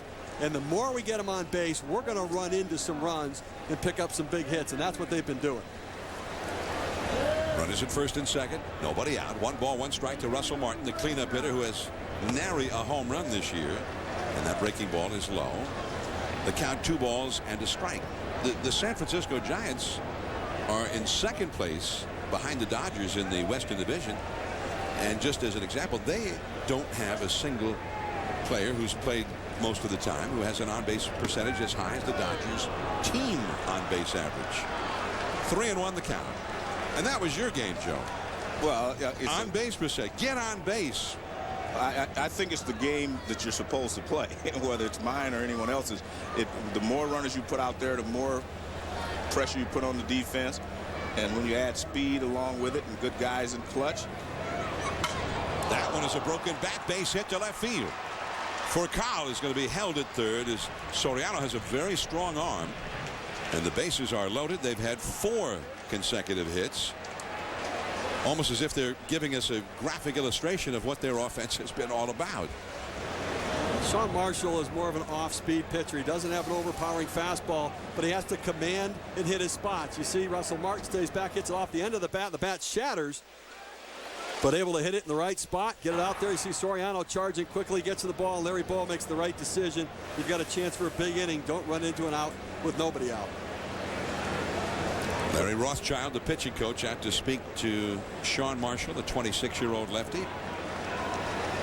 Well, let's look at the pitches that they've been hitting against Marshall. There's a little slider from Juan Pierre. There's a fastball away, which you're going to get with runners on base. Another fastball in, and that's a fastball away. And Marshall is just, I mean, most of those pitches were up, except the ball down for call, but the other pitches were up. And I was just wondering if Russell Martin used Teixeira's bat, the one he broke his bat and hit a home run. He's using the same model, maybe, same brand. Here's James Loney, and that is too low for ball one. Loney is the Dodgers' RBI leader, even though he's only hit 2 home runs, 286 average, 2 homers, 36 runs batted in. I think he has a great approach, though, John. He hears all the talk about not hitting home runs, but he's not going up there trying to change his approach and start to hit home runs. He says, my job is to drive in runs. They get guys out there as they've continued to do, and it's my job just to drive them in. And he's been able to do that. I talked to Don Mattingly about him, and he said he's going to figure it out. He's got a lot of young hitters learn to hit for average first, going the other way, and then they learn when to pull and how to pull. He said right now he's trying to hit every pitch instead of at times looking for a certain pitch that he can drive. This will be the 20th pitch of the inning already for Marshall. That's a bloop. Terrio racing out. Johnson in. Nobody can get to it. In to score is for Carl. Hudson will be held at third by Larry Boa. 5 consecutive singles for the Dodgers. And a 2-0 lead. Still nobody out. But when you're struggling like Marshall is, you do not need something like this to happen. They're hitting enough balls hard. Now you've had a broken bat base hit, and now a little bloop in the center field. So that not a bad pitch. It was in on the hands. He ties him up a little bit, but he's so strong he just kind of flips it into the outfield. And the Marshall again pays the price for hitting the bat. Broken bat and a jam job, and they have 2 runs. And now Matt Kemp comes up. Kemp hitting .302 with the bases loaded here and nobody out. They'll still look for the double play ball. And that is a foul ball. Kemp with 29 runs batted. He got 5 homers, 4 triples, 8 doubles. He had a sort of I thought, a breakthrough year last year. And a lot of people around the game feel that this is a guy who has the tools to end up being a huge star in the National League. He's still growing up and learning how to play the game. He played a lot of basketball as a young man, and I think his instincts are still developing. The big curveball for Marshall in there, strike 2 call. He has the tools, though, to be a very special player. He can run, he has power, he cares about the game, he can make adjustments and think on his feet. A lot of good attributes. Bases loaded, 2 runs in, nobody out. Marshall with an 0-2 count here to Matt Kemp. Mark Loretta, another right-handed hitter on deck. And the curve, and he just got a piece of it to stay alive here. 0-2. The Dodgers, in the first 3 games of this series, scored 3 runs, and even then they won one of the games, but they'd had only 1 hit in 16 at-bats in those 3 games with runners in scoring position. That clutch hitting, which had been a hallmark of their team this year, was not evident in the first 3 games, but already tonight they've had 3 different base hits with runners in scoring position. But you also mentioned Juan Pierre was 0 for 8, and he's the catalyst for things. He sets the table for everything that happens afterwards. 0-2 the count. The high fastball struck him out. And that's what Marshall is going to have to do. You're going to have to use your fastball, and you're going to have to try to get guys to go out of the zone and hit it. If you continue to throw sliders and changeups, they're just going to sit on it, and they're going to go the other way and maybe hurt you. And he did a good job with Kemp there because he threw him a couple of curveballs, and now he goes up out of the strike zone, and he gets Kemp to chase it. That's the first swing and miss he's gotten from a Dodger hitter, and it's because he's working ahead on the count, and he can expand the strike zone to be able to get him to chase out. And that's still the big hole in Kemp's offensive game. He strikes out a huge number of times. That's the 49th time he has struck out this year in 190 official at-bats. Loretta now double play would end the inning without any further damage as the curveball is in for a called strike. Well, remember, John, with young players, you're going to pay the price. He's more aggressive than, say, Loney is. That's why he hits more home runs, but that's also why he's going to strike out more. I mean, you're going to get more strikeouts with guys that hit home runs, especially when they're young. 1 strike to count. Another curve down and away. Now, it's important here. This has the makings of a big inning. 2 runs already in, now with 1 out, bases loaded. And the Cubs don't score for Marshall. They're averaging 3 runs a game in support of Marshall, the 4th lowest run support for any starter in the league. That one down the left field line. That's a fair ball. Hudson scores. Here comes Russell Martin. Boa waves him home. 2 runs have scored. Stopping at third is Loney. A double for Loretta. And it is 4-0 Dodgers. Well, that's a high fastball that he threw, but he wasn't way ahead in the count, and it wasn't high enough. It was definitely a fastball that's hittable, and Loretta's a good hitter, especially against left-handed pitching. And this pitch is up, and he just rips it. Excellent swing there, good balance. And he rips it down in the corner. You can see that ball didn't duck hook. That's why it stayed fair. Got good extension on it. It didn't what? Duck hook. That means that's a golf term. It's a technical term. It's a golf term, you know, duck hooks. Well, a lot of guys would pull that foul. Yeah, exactly. He's able to keep his hands inside enough to be able to keep it fair down the line and pick up the base hit, a couple RBIs. So you use that phrase, Joe, as if you really have a very intimate knowledge of what that really means. The old duck hook. I have hit 1 or 2 in my golfing career. Here's Hoffman with a 1-ball, 1-strike count. Here's a look at it. Well, you see, he extends through it. He doesn't just roll his top hand over, and that's why the ball didn't hook as much. Infield is in, and Hoffman, the native of New Ulm, Minnesota, which is also the town from which former Major League All-Star Terry Steinbach comes from. And as with many of the athletes from New Ulm, Hoffman is a former hockey player. Pulling one foul right past James Loney, who might have thought he was in a hockey game there for a moment. Well, that's why you lead off in foul territory. That ball hits you in fair territory, you're out. Yeah, but he was still on the dirt. I think you need to get outside on the grass. You need to be wider, yeah, because your reaction time is not that quick. Runners at second and third, 1 out, 2-2 the count. Now deep into center field. Reed Johnson makes the catch, but tagging up Loney. He'll score. Also tagging up Loretta. He goes to third. And Hoffman knocks in the 5th run of the inning for the Dodgers. Well, it's tough for Sean Marshall when he's in a situation where he could really use a strikeout. He just does not have swing and miss stuff. So the runner on third, less than 2 outs. Jamie Hoffman, good approach, using the big part of the field, trying to make contact, get something he can drive, and pick up an RBI. So now Eric Milton, the opposing pitcher, in the rare instance of coming to bat before he throws a pitch, and he drives one deep into center, but against the wind all the way back to the track for the catch, Reed Johnson. And the inning is at long last over. A nightmare for Sean Marshall. 5 runs are in. Now the Cubs with Alfonso Soriano coming up. See, the high life is about celebrating, not separating. We coming for your VIPs, and we ain't the paparazzi. We looking for the little fuzzy rope. How you doing? Yeah, we're not on that. I can guarantee that. Excuse us. Thank you so much. Paying extra money so other people can't sit next to you. You know where I come from. We party together with a good, honest beer at a tasty price. Fuzzy rope to make y'all feel more important.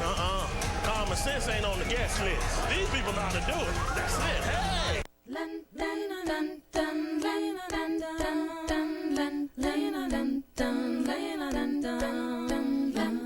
It gives the world fewer smog-forming emissions. It gives you a 50-mile-per-gallon rating. The 3rd-generation Prius.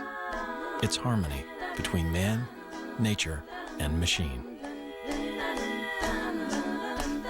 Magic. Lakers. One franchise embodies championship pedigree, making a record 30th finals appearance. The other, the consummate underdog, fully versed in the art of taking down basketball royalty. Can Orlando's superhero make the leap to legendary status? Or will Kobe cement his legacy and guide the Lakers to a historic 15th title?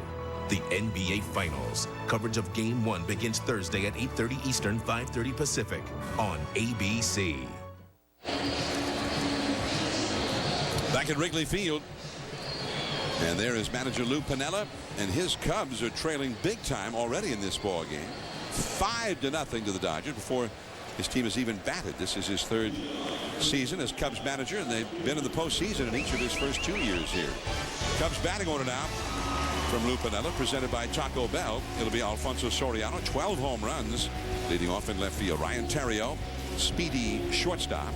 Then Milton Bradley, his bat has started to come around now. He's in right field. Derek Lee, it's cleanup in the absence of Aramis Ramirez. First base. Reed Johnson hit a home run here yesterday. He's in center field. Giovanni Soto, rookie of the year last year, but only 1 home run so far this year. They need him to step up. Bobby Scales, 11-year minor leaguer. A couple of home runs in the big leagues for him this year. He's at second base. Mike Fontenot's moved over to third in the absence of Ramirez, and Sean Marshall, the pitcher, bats ninth, all up against Eric Milton. And here is Milton ready to pitch now to Alfonso Soriano. And a fastball is just off the inside. Milton, 33 years old, and a veteran big leaguer. He was many years with the Minnesota Twins, had a season in Philadelphia, was with the Cincinnati Reds, but had the Tommy John surgery. The high fastball is popped up foul and back out of play. And one thing I do recall, in his best days, and he had some very good days, he was a very fine starting pitcher, but he always seemed to give up a lot of home runs. He did. At 43 home runs he gave up in one of the years where he actually had some success. So he used to survive on a lot of high fastballs, 95, 96 miles per hour, but has gone more to off-speed pitches of late. Trying to redefine what he is as a pitcher. A lot of guys who get up in years, although Milton only 33, but coming back from surgery, he realizes does not have the same stuff on the fastball and therefore has to use his secondary stuff. There's Orlando Hudson, perennial Gold Glove second baseman, and Soriano. He is out number 1 for the Cubs. Milton, in fact, has the highest career home run rate of any active major league pitcher. He's thrown at least 1,000 innings. In other words, he's been around for a while and done a lot of pitching. Well, he pitched in Cincinnati, he pitched in Philadelphia, and that high fastball doesn't work there. And again, he doesn't have the overpowering high fastball. Here is Ryan Theriot. And ball 1. So we're seeing that fastball right now. That one 86 miles an hour. So that's not what he used to be. No, he used to be 95, 96, and throw that high fastball by you. That one is a base hit to left field. Ryan Theriot gets the Cubs' first hit. I guess when you're down 5-0 and you're looking for a silver lining, the fact that it's the first inning, you got a long time to try and catch up. Well, that, and you have a pitcher that can be prone to the home run. So I think you have to try to get guys on base, hope somebody runs into one, and start to narrow the gap. Here's Milton Bradley. The sun peeking through between the upper and lower decks here at Wrigley Field. The fans out in the bleachers, especially in center and right fields, looking right into that sunshine. And Milton Bradley, the switch hitter, takes a called strike. Milton Bradley had a big year for the Texas Rangers last year. And when you look back at that Rangers ball club, the guy who got all the headlines was the center fielder who ended up being the great slugger in the home run derby. But it was Milton Bradley, I think, who, if you're a statistical maven, you look at Milton Bradley's numbers and say, wow, that was a big-time year. The on-base percentage, the slugging percentage, and the OPS, the ops, 999. That's big time. When I talked to Ron Washington earlier this year, he said that they did miss the stability of a Bradley in the middle of that lineup, because he offers stability and consistency. It keeps the rally going because he'll take a walk when you need it. He can drive in runs because he hits a double and keeps the rally going because he could score from second base on a single. Does a lot of things to help you win. Very athletic player. And I think Josh Hamilton, who had the big year last year, I think he misses Milton Bradley's presence in that lineup. Hamilton's had a hard time of it this year, and he's also had a lot of physical problems. He's hurting again. Milton Bradley down on strikes as the changeup there from Eric Milton gets him. Or off-speed pitch, whatever it was. 2 down.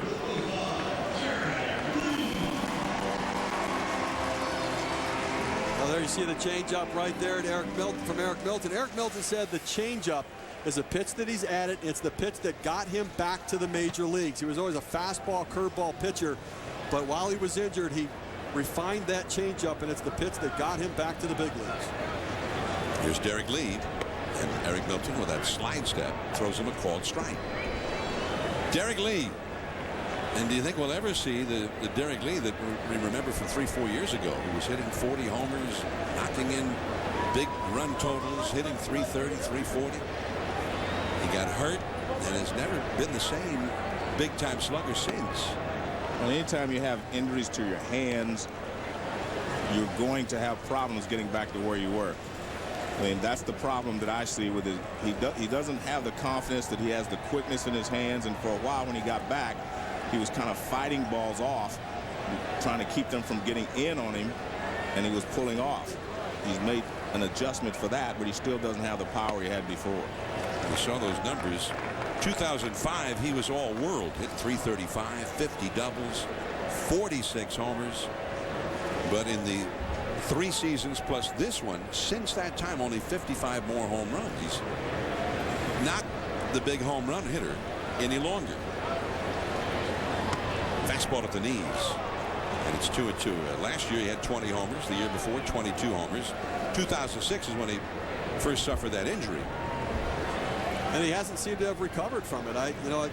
He says the wrist is fine. You talk to the Cubs coaching staff, they say the wrist is fine. So I think it may just be a confidence thing that he doesn't trust that he can throw the hands anymore. 2-2 the count, and back to the bag at first is Ryan Terrio.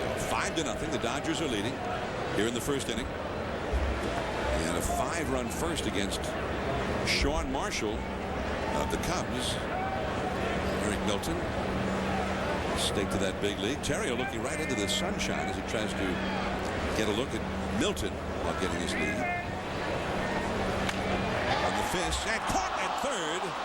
Timing his leap was Loretta. He speared it, and that's all for Derek Lee and the Cubs. On to the second inning. The same guys are coming up again. Juan Pierre, then Furcal and Hudson.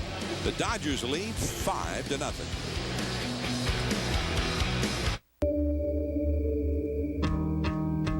2009 Car and Driver 10 Best, second year in a row. A 2009 Best Resale Value Award from Kelley Blue Book's KBB.com. And the best luxury coverage in the industry. Apparently, it is possible to raise the bar and still keep everything within reach. See your local Cadillac dealer for details.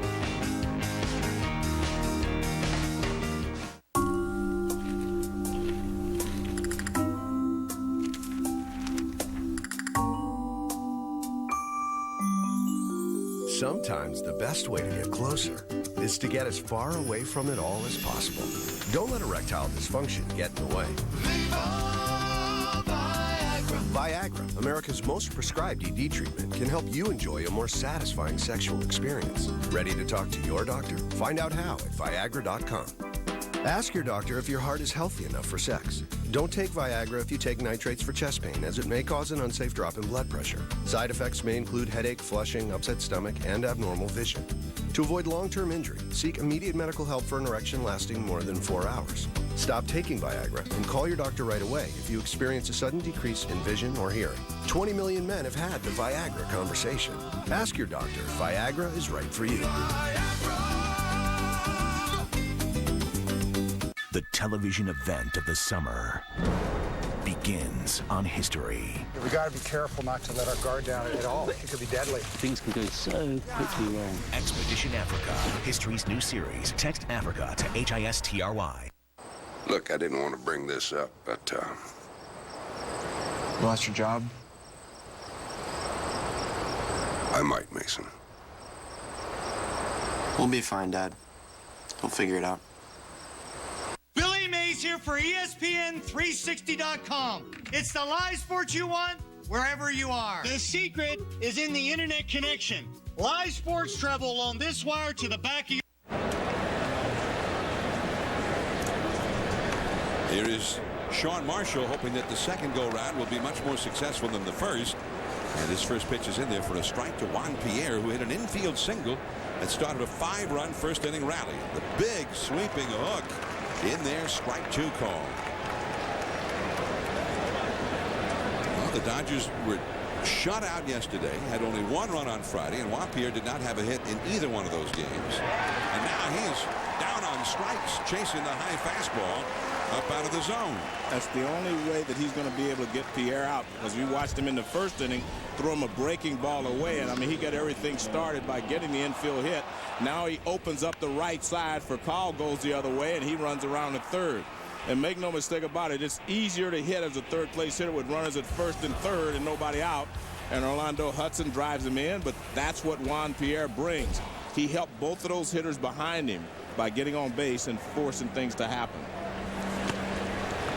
Rafael for Call, and it's a count of 0-1. We're seeing a different Marshall right now. A little bit of command, much more aggressive in the strike zone early. And that's hit sharply right to Fontenot. And out number 2. I think for Sean Marshall, he had to regroup after that first inning and figure out what was working and what wasn't working. And what was working was his 2-seam fastball, but he didn't use it very much. He threw 3 of them. You see 87 miles per hour, a little movement down and away there to Russell Martin, and then he jammed Lone even though it was a base hit. But the slider got him into trouble. The slider to Juan Pierre that Joe talked about, then to Furcal going the other way, then up in the zone to Loretta. But the other thing we've seen in this inning, he's gone to the curveball now as well. He's got a good one.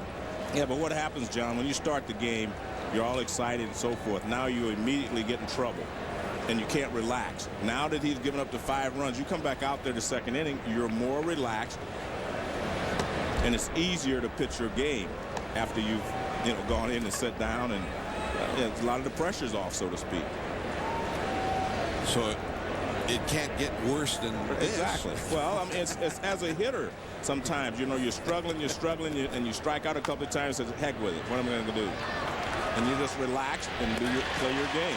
Terrio throws out Orlando Hudson after a 33-pitch first inning in which he allowed 5 runs. An 8-pitch, 3-up, 3-down inning here for Marshall.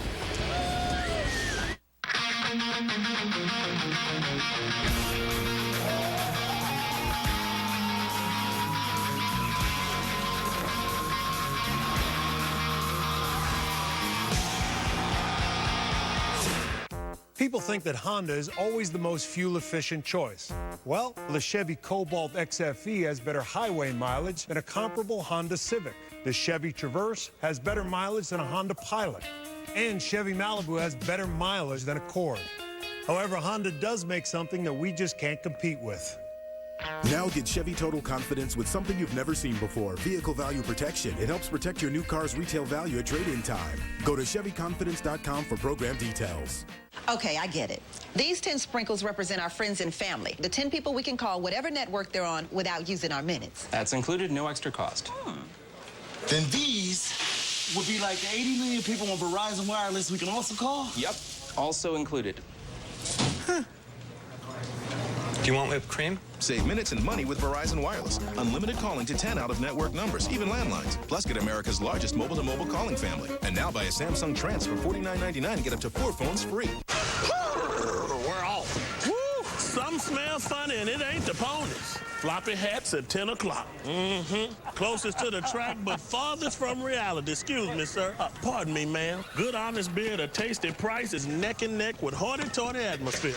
Sometimes you win, sometimes you lose. And y'all gonna find out today, because you're about to lose this highlight. Woo, your head almost hit me in my face. We want to hand this out to the people really watching the race. It's a liberating landslide blowout victory for common sense. And the beautiful panoramic view of Wrigley Field from high above, courtesy of the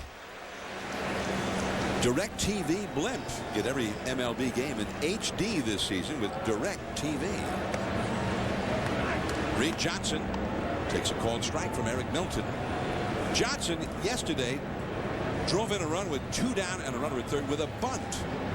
And then later in the game, he launched a home run. So he sort of played both ends of the offensive spectrum in the same game. He fouls one off to the right.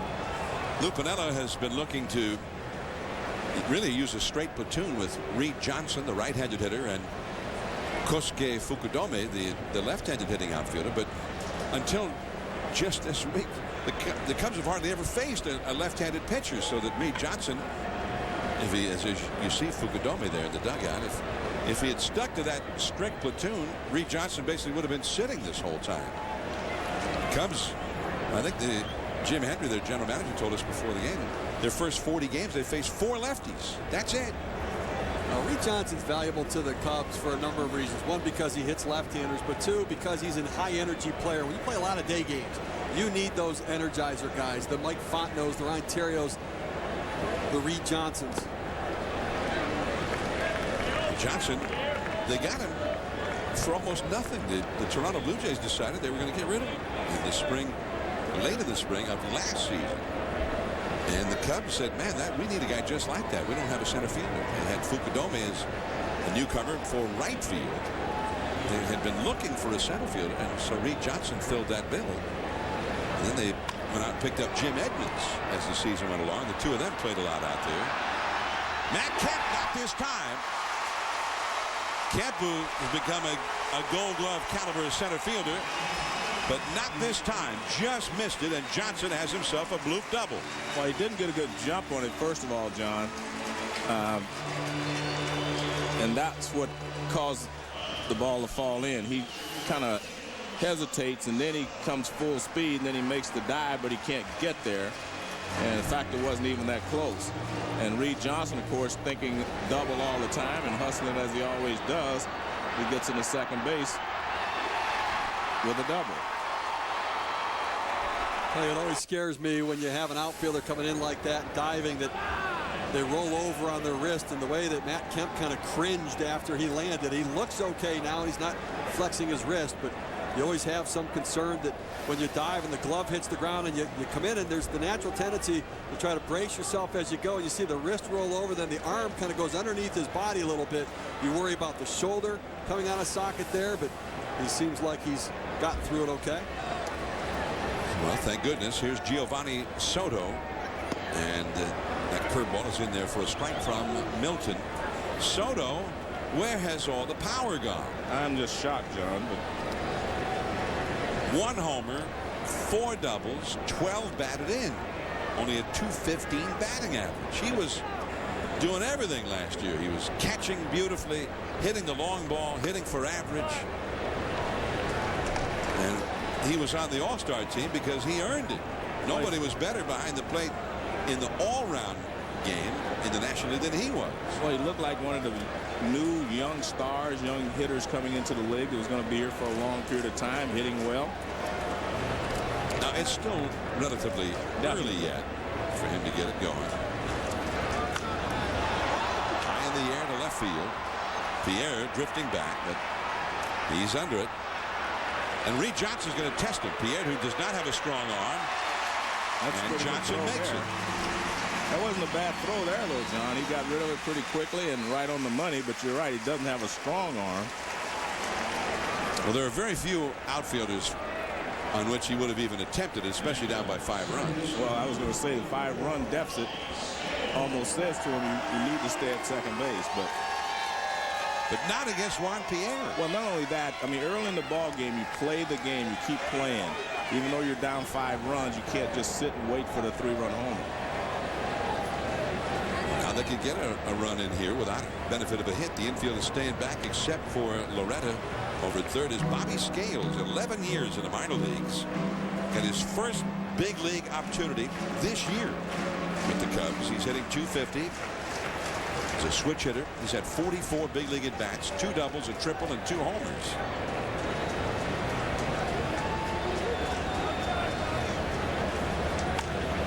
And that's a bloop. Hudson out, and the dive and the catch in right field by Hoffman. And here comes Johnson, and he has run into a double play to end the inning. Jamie Hoffman made the outstanding catch, and then he cut down his man at the plate. I mean, this is a fabulous play because I was watching Hudson, but watch how quickly he gets up, throws a strike right to the plate. Great job by Marshall to catch it and make the tag. Yeah, Russell Martin blocked him off the plate. 5-0 LA.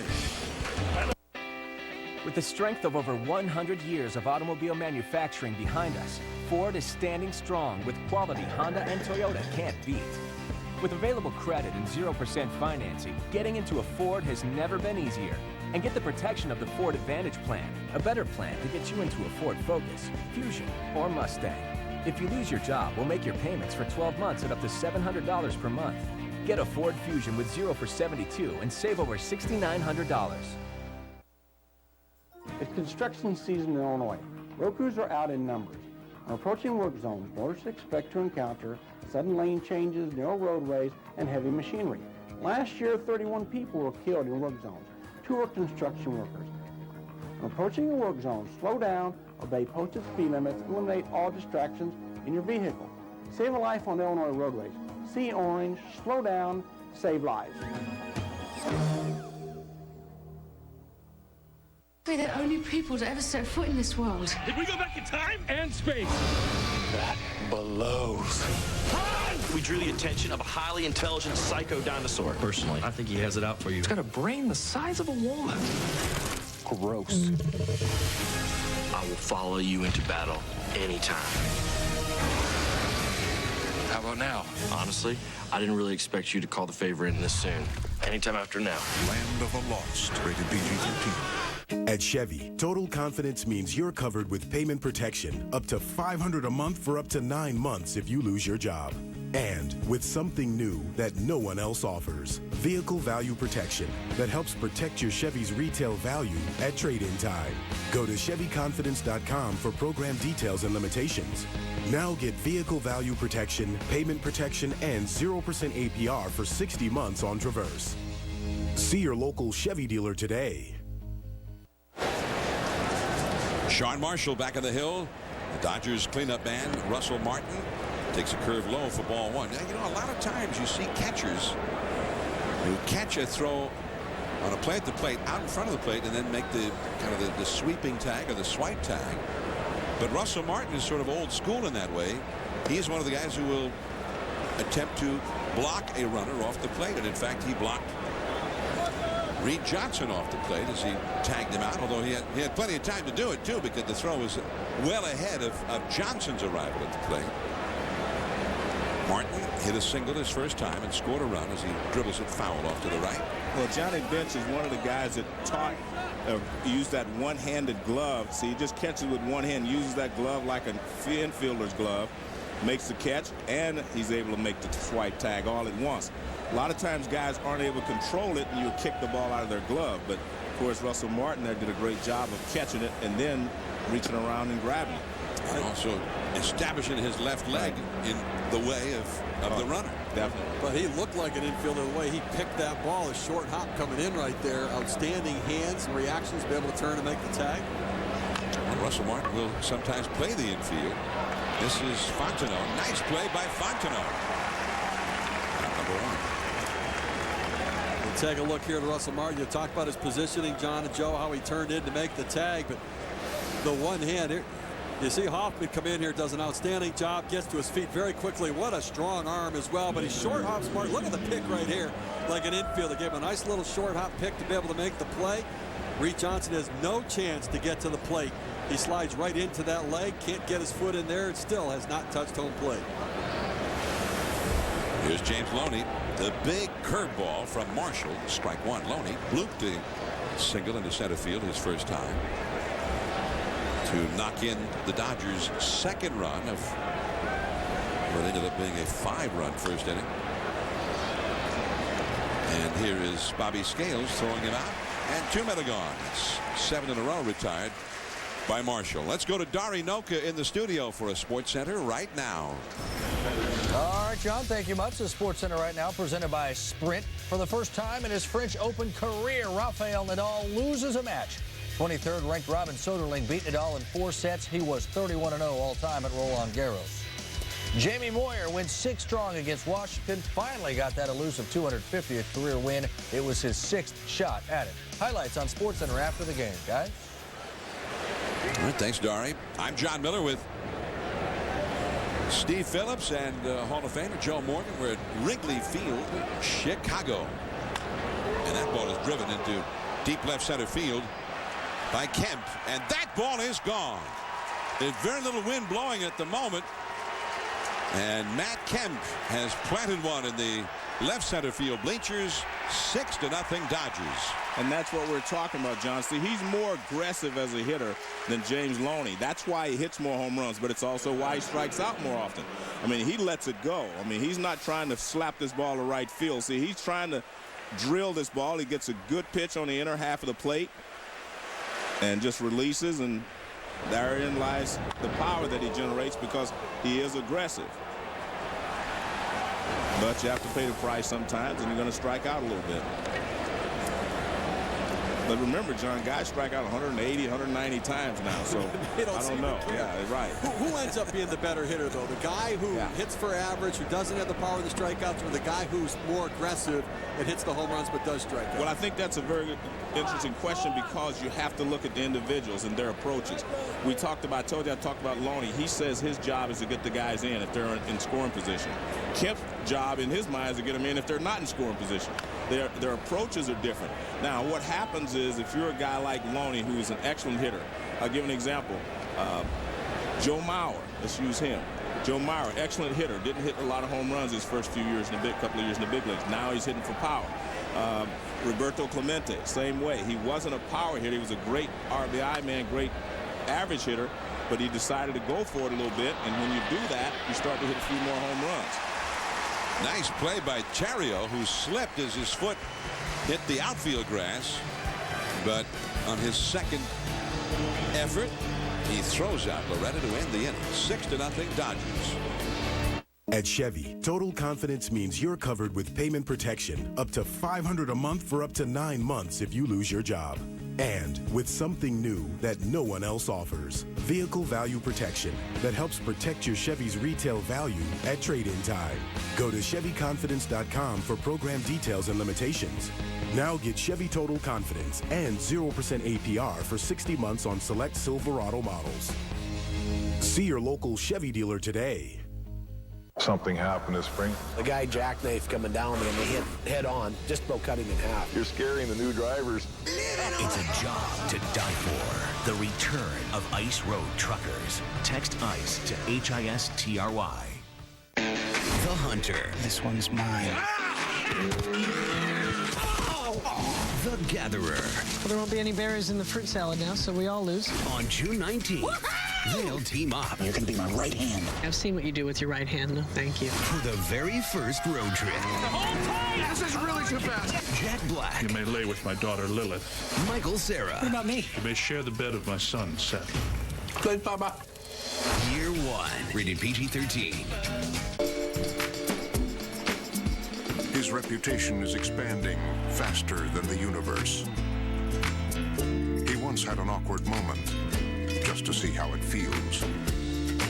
He lives vicariously through himself. He is the most interesting man in the world. I don't always drink beer, but when I do, I prefer Dos Equis. Stay thirsty, my friends. ESPN Sunday Night Baseball, presented by Taco Bell, brought to you by Chevy, and in part by Universal Pictures comic adventure Land of the Lost, starring Will Ferrell, in theaters Friday. Tonight's aerial coverage is brought to you by DirecTV. Get every MLB game in HD this season with DirecTV.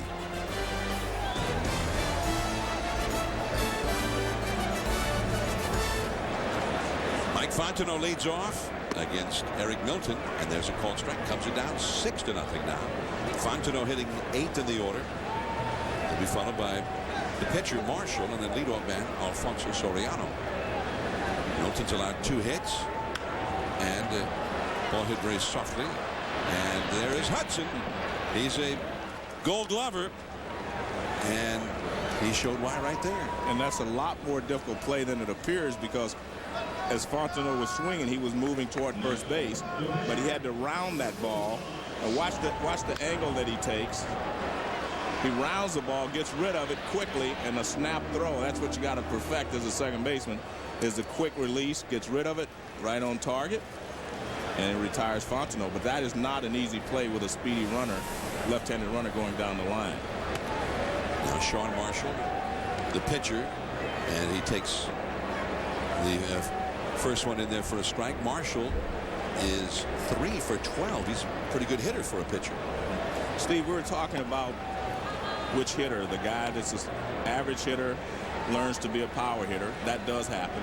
Or you're talking about a guy that's a power hitter already that learns to cut down on his swing, learns to be more of an average hitter. I think that happens with both, and it's just a matter of their personalities of what they want to do. Because I think they both have to learn, you know, and make adjustments to the major leagues. I mean, if you're a guy that strikes out a lot, eventually you're going to learn that I'm going to have to go the other way sometimes, back through the middle, or instead of trying to pull everything. If you're a guy that goes the other way all the time, as we were talking about Loney, staying back through the middle, you're going to learn to pull the ball. But you have to pick your spots, and that's the key. You're going to have to, it's something you have to learn. It's not something that just happens overnight. See, and I have found it easier to develop the guy who hits for average, and then you later learn how to hit for power, than to try to tail back, pull back that guy who's real aggressive, swings for the fences. That guy's hard sometimes to get to use the whole field. I think it's a much more difficult development. Those guys who hit for average from line to line, inside out the ball, later learn how to pull, tend to be the better hitters in the long run for me. Here's Soriano pulling one foul. Soriano's a pretty good case. Well, you're talking exactly. You're talking about right here. I like Soriano. I understand your point, but I like a guy like Soriano who's been aggressive from the time he came to the big leagues, and he's actually hit for a higher average, you know, on occasion. But he's always been aggressive, so he's a guy that's going after the ball. So I mean, it's just a matter of preference there, because I really believe that a guy like Soriano uses his strength to his advantage. I mean, look, we'd like for Soriano to cut down on his strikeouts and all that, but I'm just not sure he's capable of doing that, because his swing is very aggressive. He attacks the ball.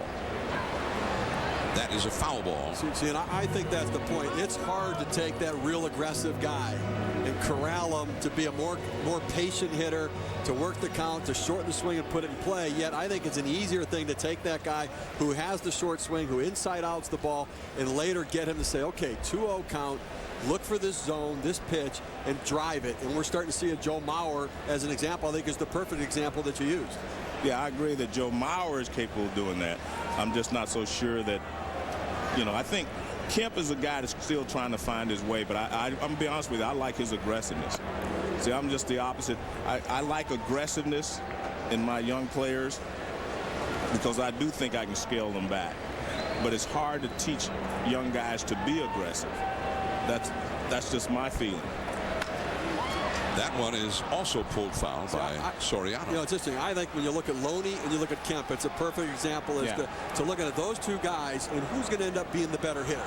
Because you've got really, I think Loney is that kind of more patient guy who looks to shorten the swing and go for contact, doesn't really drive the ball at times when I think he should. And Kemp's the guy who tries to drive the ball at times when I think he shouldn't. It'll be interesting to see in the end who's the better guy. Well, the interesting thing, who will be better is who's able to make the adjustment. Yeah, right. So it's just a matter of who will be able to meet somewhere in the middle.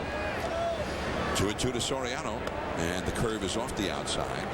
3-2 the count. I remember go back years with the Red Sox, and they had a right fielder named Dwight Evans, right, who was a pull hitter, hit a lot of home runs over the big wall at left field at Fenway. And Soriano ends up drawing a walk here with 2 down. He's patient. See, he's learned to be right patient. On cue for you. He's learned to be patient. Yeah. Another walk for Soriano. You know what? You never root, but I was somewhere in my mind. I thought, well, if he strikes out, it does help my argument. Yeah. 16th walk of the year. Yeah. See that one? See, he's patient. But Dwight Evans became a different hitter. Right. He'd been a guy who struck out 1,000,000 times, right, hit his home runs, and eventually became a guy who he didn't win a batting title. No, but he could do both. He'd hit 290, right, 295, and hit his 32 homers. But he also would walk 100 times. Right. So he became an outstanding all-round offensive player. He was always an outstanding right fielder with a great arm. I think there are examples of both, doing both sides. And remember, here's the thing with the Dodgers. Kemp, they only hit 2 home runs in the last whatever. He's got those 2 home runs. I mean, he's the only guy that hits the ball out of the ballpark. They scored all those runs in Colorado without hitting any home runs. Scored 31 runs this week, sweeping a 3-game series from the Rockies as Terrio pops out to Hudson. One man stranded. No runs for the Cubs despite that walk by Soriano. What patience. Did you know the Honda Accord holds its value better than any other car in its class? And the reasons are simple. Its exceptional engineering can help lead to lower maintenance costs, and being a top safety pick can help lower insurance expenses. So what's the bottom line? The Accord costs less over the long term, and that's music to anyone's ears. Go to Edmunds.com for an independent report on the true cost to own an Accord. And then check out the affordable leases and low financing you'll find at your Honda dealer. When the doctors told me I had cancer, I admit I feared the worst. I tried to stay positive, but... At Genesis, with the newest smart care, non-invasive technologies like tomotherapy and Trilogy that few others have, we're becoming a national destination for cancer treatment. Now I'm in remission. I'm a cancer survivor. We fight cancer every day, and our patients are winning more than ever before. Skill, compassion, and leading-edge technology. Smart care for cancer, only at Genesis. A lot of Hyundai owners lately have been saying great things about their cars for free. Well, the way we see it, spokespeople should get a cut. So now with Hyundai Assurance, you do. Buy select new CUVs and Hyundai will send you money every month for the rest of the year. And if you lose your income in the next 12 months, you can still return the car, but keep the money, your credit rating, and your integrity. Seems like something else that'll get people talking.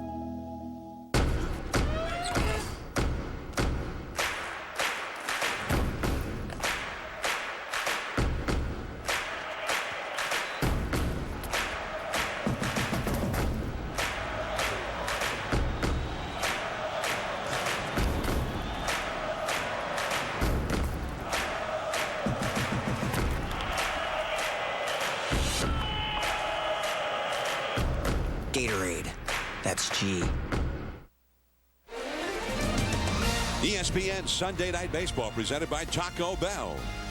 I'm Jon Miller with Joe Morgan and Steve Phillips from Wrigley Field. And just outside Wrigley, there is the United States of the Cubs. All put together by Cubs hats. That would be the Cubs fans' ultimate dream, I guess. No matter what state you were in, it would be a Cubs state. There's strike one to Jamie Hoffman. Hoffman knocked in a run his first trip to the plate with a sacrifice fly, and then he stole a run with a diving catch in the Cubs' second inning and then turned it into a double play. And there he hits into a little bad luck. He hit a bullet right to the third baseman. Fontenot, one away. Monday Night Baseball tomorrow night on ESPN at 8 Eastern, 7 Central. The Yankees and Cleveland. In Cleveland, ESPN News will be shown in in the New York market. Then on Wednesday Night Baseball, presented by Smirnoff Ice at 7 Eastern, on ESPN, the Red Sox and the Tigers. Tigers playing extremely well. Josh Beckett up against Armando Galarraga. Wednesday night at 7. Red Sox and Tigers. And Jabba Chamberlain tomorrow night from Cleveland against Jeremy Sowers. As the Yankees were beaten by Cleveland today. The Yankees are in first place in the American League East despite all of the things that were going wrong. Their bullpen problems and A-Rod being out with the surgery on the hip and whatnot, as Eric Milton, hit by the pitch, goes to first. Juan Pierre coming up. The Yankees 15-6 since A-Rod's return. Not that A-Rod is hitting all that well, although he's hit the long ball, but their pitching has been much, much better since A-Rod's return. David Ortiz. And that's, if you know Big Papi, that's just a sad story. Only 185 overall, and they've dropped him to 6th in the order, hitting only 125 there. Matt Wieters, the outstanding young catching prospect for the Orioles, up to the big leagues on Friday. And Wieters with a couple of hits in his first weekend as a big leaguer. The Orioles fans seem to be intrigued by Wieters' arrival. They had over 108,000 paid admissions to Camden Yards over the weekend. Here's Juan Pierre, has singled, starting a 5-run rally, and he is struck out 1 for 2. Punches that one, and Milton gets back to first as Terrio tries to double him up. 2 down. Puts a lot of pressure on a young guy, Matt Wieters in Baltimore. I mean, they're thought that he's the savior there. I mean, great expectations. This kid has all the talent in the world to catch and throw, handle a pitching staff. He's going to grow into that a little bit. Big, strong switch hitter.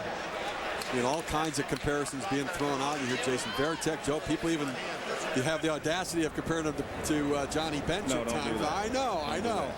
But there's great expectations for this young man, and that's why people turn it out in the ballpark in Baltimore.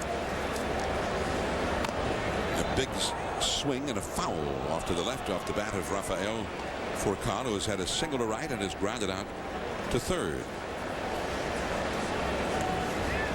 There's only one Johnny Bench. Exactly.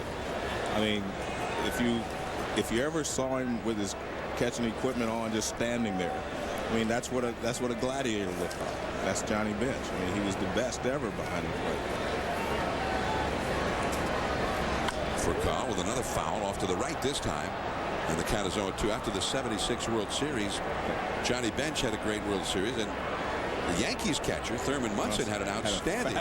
He was their best player in that World Series. Somebody asked him about Thurman Munson versus Johnny Bench, and Sparky Anderson, the Reds manager, said, "Oh, don't ever embarrass somebody by comparing him to Johnny Bench." Yeah, I mean that was the way Sparky would leave it. This is Terrio. A long throw to first in time to get the fleet-footed Furcal, and the inning is over. We're going to speak with Joe Torre, manager of the Dodgers, from the visitors' dugout in 60 seconds on a beautiful night from Wrigley Field, Chicago. The 89-cent grilled chicken burrito. This is only 88 cents. Ooh, 89. See you tomorrow. Tender grilled chicken, avocado ranch sauce. It's the new grilled chicken burrito, and it's only 89 cents. Why pay more? Hey, Max. New car, huh? Yeah, the Jetta TDI Clean Diesel. I got a hybrid, so, you know. A TDI set a Guinness World Record 58 miles per gallon. 58 miles per gallon? But this baby hauls. It's like... What's your hybrid sound like? That's cool.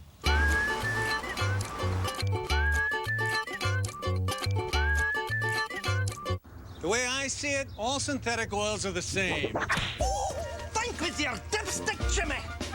Think with your dipstick. Upgrade to new Castrol Edge. With 8 times better wear protection than Mobil 1.5 W30. It's more than just oil, it's liquid engineering.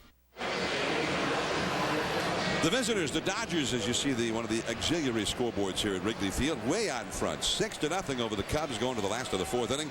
And we welcome the manager of the Dodgers, Joe Torre, down in the dugout. Joe, many thanks. Thanks, John.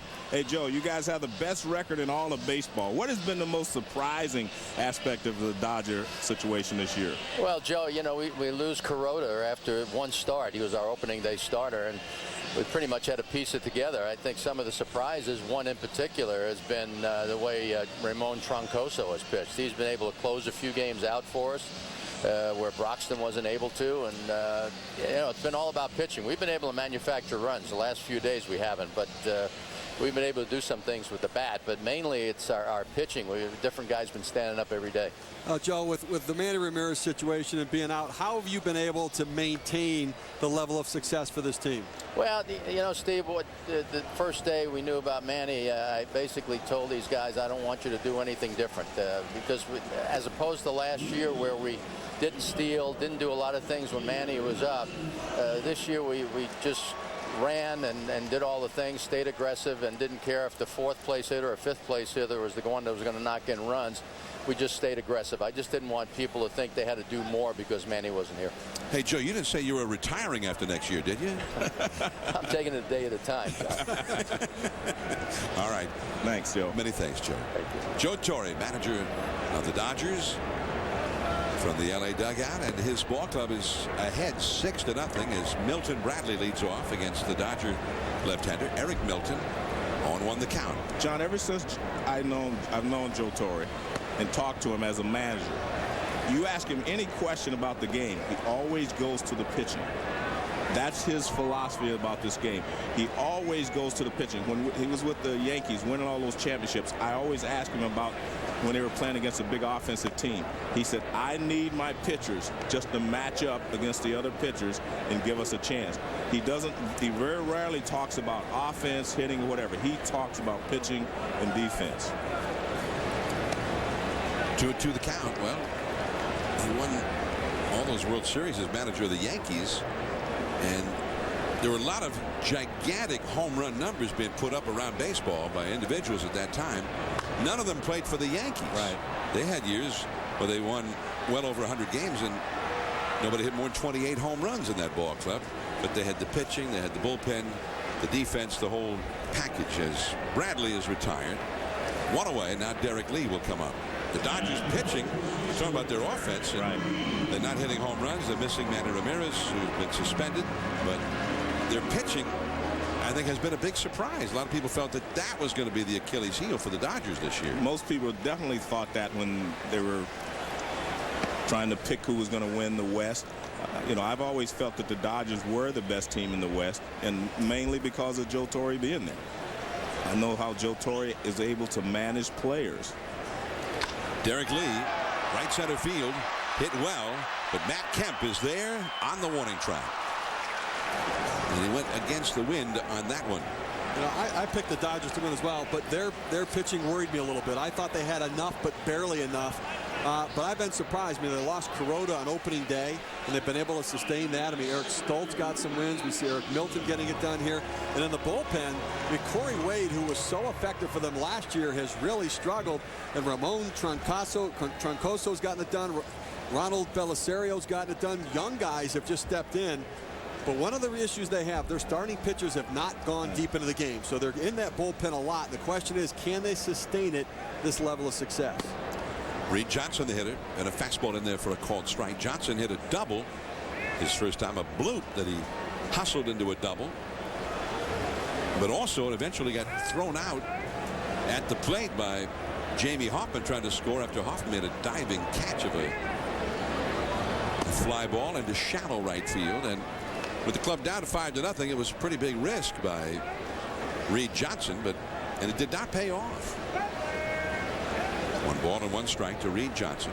2 down, nobody on here in the Cubs' 4th inning. Eric Milton on the mound for the Dodgers, and he catches the outside with that changeup for a strike. 2-2. Here's the play. Johnson was at third. The ball was hit by Bobby Scales, and Jamie Hoffman made a fabulous play. Well, the key to that play was how quickly he got up and then got rid of the ball and made a strong and accurate throw, and then Russell Martin picked it and blocked the plate at the same time. You know, you were talking about their bullpen. I talked to Joe today, and he's got a plan. I mean, that's why I say he's such a great manager. What he's going to use, Clayton Kershaw is going to pick up some of those relief roles for a while. They want to give him some extra time so that his innings do not mount up over the course of the season. And even, you know, say tomorrow when Kuroda pitches, if Kuroda pitches 5 innings, he's probably going to bring in Kershaw to try to get, you know, toward to the back part of the bullpen. If he doesn't, he'll save him. But he's aware of the fact that that bullpen has been used a lot, and he's got a game plan to give them some rest. Kershaw has already flown back to L.A. Right. The Dodgers play tomorrow night at home with Kuroda scheduled, but Kershaw will. The idea will be that he'll be well rested and ready to go. But he's been in the starting rotation up till tonight, made 10 starts. Some of them have been spectacular. He's the young buck in that starting rotation, along with Chad Billingsley, who's been the ace. There is Hudson in the air. The throw too late. Reed Johnson just too fast for him, but that was quite an effort by Orlando Hudson. He looks a little like Joe Morgan right there. No, I could never throw it that far, but I have to tell you, that was an excellent play. I mean, he ranged way into the outfield, got rid of it. I mean, this is the tough see. He can't charge it because of the big hop. He has to go back and get it. And again, not quick enough to get Reed Johnson at first base. But that is a Gold Glove second baseman play right there. Well, he is so athletic. Larry Boas just says he brings so much energy. He's always chirping around the batting cage and keeps the guys going. Now Giovanni Soto flied out deep to left his first time. And a high fly ball to right field this time. Jamie Hoffman And just like that, the inning is over. In 60 seconds, we'll visit with Lou Piniella, Cubs manager from the Chicago dugout. 6-0 Dodgers. The defending champions Shock take on LA Saturday at 2:30 on ABC. To stay on top of my game after 50, I switched to a complete multivitamin with more. Only one a day men's 50+ advantage has ginkgo for memory and concentration. Plus support for prostate and heart health. That's a great call. One a day men's. The television event of the summer begins on history. We got to be careful not to let our guard down at all. It could be deadly. Things can go so quickly wrong. Expedition Africa, history's new series. Text Africa to HISTRY. I've been a Pirates fan since 1979. Since I was about 8 years old. I've loved him ever since I was a little kid. Since I was 6 years old. He was about 4 years old. 20 years. 25 years. 21 years. 36 years. Since about 10, when I was 10. Since 98 when they came. We got 4 generations of Cubs fans. I actually went to 94 games last year. I'm going to be with this team till I die. I was born a Cards fan. I've been a Twins fan forever. The game was on in the hospital room, actually. This is beyond loyalty. This is beyond baseball. Wrigley Field, Chicago. The Dodgers lead the Cubs 6-0. And we welcome the manager of the Cubs, Lou Piniella, from the dugout. Lou, many thanks for coming on. Thanks, fellas. How you guys doing? Good. Hey, Lou, Sean Marshall had a rough start, but he's pitching well now. What was the problem in the first inning? Well, first of all, the Dodgers got a few of the seeing eye hit variety base hits, but look, that's part of the game. What I thought, I mentioned it to our pitching coach, he never used his breaking ball. He threw nothing but fastballs and straight changeups, and part of his repertoire is a good curveball, and he needs that. He didn't use it, and he got hit some. Lou, what about your guys' offense this year? Certainly has been sluggish compared to last season. What's going to be the key to get this Cubs offense going? That's a good question, Steve. You know, we've shown some signs lately of waking up and scoring some runs. We got to get more consistent with it. There's no question about it. We need our big people to hit. We need to get Ramirez healthy and in the lineup. He's our 4th hitter, and he's been our big RBI guy. But look, it's a team game, and just because one guy gets hurt doesn't mean anybody else can't pick up the slack. So we just got to get more consistent with it. I think we will. Lou, many thanks. Thanks. Lou Piniella, 4th leading winner among all active Major League managers. And the big curveball from Sean Marshall in there for a strike to Orlando Hudson. You know, you quoted Sparky Anderson about Johnny Bench. I'm going to quote him again. Sparky Anderson used to say, if my big guys don't hit, we're not going to win. And I think that's what Lou is thinking. If he can get Ramirez back, Derek Lee, and Bradley to do what they're capable of doing, then everything else will fall into place. Bobby Scales catching that pop-up off the bat of Orlando Hudson, who is now 1 for 3. 1 away. See Aramis Ramirez there and how well he was swinging the bat when he ended up getting hurt. And since then, they have struggled. Bobby Scales, Ryan Friel, like Fontenot have just not swung the bat. A 175 batting average, 270 slugging percentage, 7 runs driven in those 19 games. So a vacuum at third base right now offensively. Now the cleanup man, Russell Martin. And a changeup off the outside for ball 1. Martin got a broken back single his first time. Grounded out to third in the 3rd inning. He's 1 for 2. Dodgers lead 6-0 in the 5th inning here at Wrigley. And the Cubs bullpen is going to spring into action again. Jose Ascanio, a right-hander, has just now, you saw his first warm-up pitch. 1 out, nobody on. James Loney on deck. Marshall is due up 3rd in the last half of this inning. And the ball is off the outside. The sinking fastball to Martin. I talked to Jim Henry, the Cubs general manager, about third base and Ramirez, and he said, listen, it's the one position we didn't have the kind of protection that you'd like to have.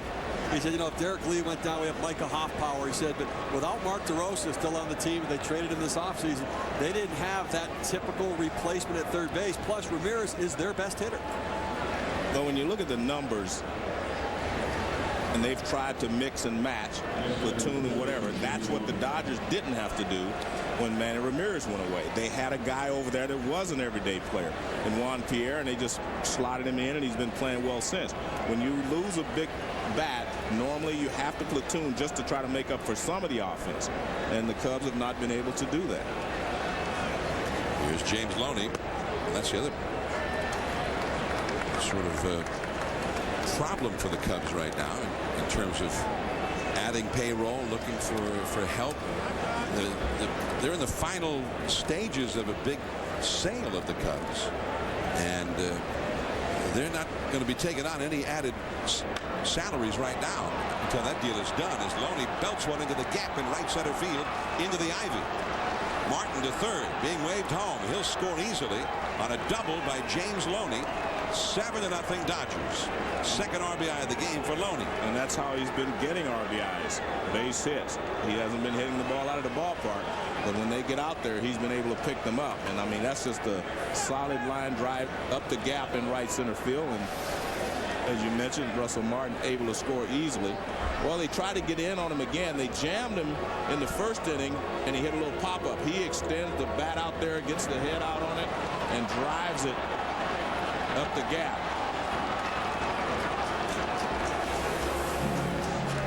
Loney's 11th double of the year. He's got 38 RBIs, and he has apparently knocked Sean Marshall out of this game with Matt Kemp, who homered his last time. A right-handed hitter coming up. Lou Piniella. There's Kemp. Piniella on his way to the mound. He's got Ascanio, the right-hander, getting ready in the bullpen. And now the home plate umpire, Rob Drake, is going to go out and ask Piniella what he's got in mind. And Piniella says, oh, I want that right-hander. Ascanio will come in to face Matt Kemp, runner at second. The Dodgers leading 7-0. We need to send an expert. A walking, talking, know-it-all. Expert. A guru. How about Wu? Wu will do. Where to? First stop, Peru. Then send Wu to Kathmandu. What's next? Timbuktu. And area code 212. So Timbuktu, Kathmandu, Peru, and 212? All by 2:30. Not a problem. Need an expert? Push a button. That's the Human Network Effect. Learn more at cisco.com/newways. Millions of men 45 and older just don't feel like they used to. Are you one of them? Remember when you had more energy for 18 holes with your buddies? More passion for the one you love? More fun with your family and friends? Could be an easily treatable condition called low T. Come on, stop living in the shadows. You've got a life to live. So don't blame it on aging. Go to isitlowt.com to find out more. I'm Mo, and this is my Citgo. Corpus Christi is growing a lot, yet we all come together to make this town a better place. I give back by helping kids make better choices. And to keep growing, our community depends on Citgo for reliable supply of fuel. And everything else, it needs to keep moving. Every Citgo is locally owned, and there at every turn. My Citgo plays a vital role in this neighborhood. We're local and loyal, like it should be. Whether you're leaving home... Ready? Ready! Or taking it with you. Remember, on your next adventure... Oops. Buckle up. Wow! This is great! Every trip, every time. Oh, boy! Oh, boy! Hey, that's mine! Sponsored by the National Highway Traffic Safety Administration and Disney Pixar's Up, rated PG, in theaters May 29th. Sunday night baseball from Wrigley Field, Chicago. The Dodgers have owned the night up till now, 7-0 ahead in the top of the fifth inning with one out, and have now knocked the Cubs starter Marshall out of the game, and there is Jose Ascanio in the game now, his 6th big league appearance of the year. 3.86 ERA. Runner at second, Loney. Kemp, who homered his last time, the hitter, and the curve is off the outside for ball one. Ascanio 7 innings, 7 hits allowed, 8 strikeouts, 2 walks. Kemp struck out in the first inning and then launched a home run to left center in the third. Rips a base hit to left field here. One hop to Soriano's got the strong arm, and Boa puts up a stop sign there for Loney. Runners at first and third with one out.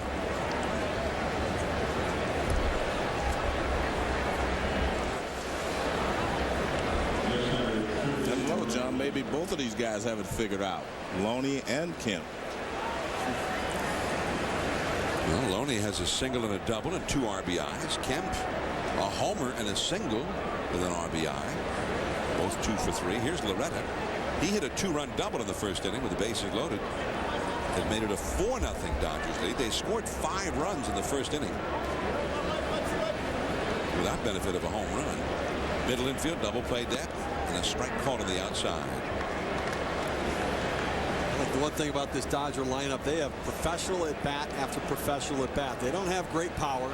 They have some speed, but they have depth to the lineup where they just don't have any major hole. And it is strike 2. Tonight's aerial coverage is brought to you by DirecTV. Get every Major League game in HD this season with DirecTV.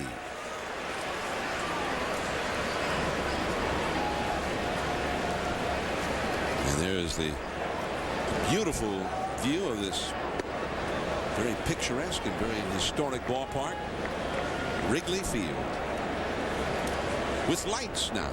And if we had started Sunday Night Baseball back in the 80s, we never could have done a game at Wrigley. Loretta, there's the pickoff throw to first. Diving safely back is Kemp. That's another part of Kemp's game.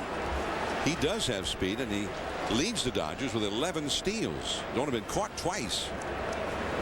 You'll still be running this at the 7-0 now, Joe? Yeah, I think they do. I mean, that's the way the Dodgers play. I mean, that's their game. And remember, you are in Wrigley Field. A bloop and a blast, and the Cubs are right back in it.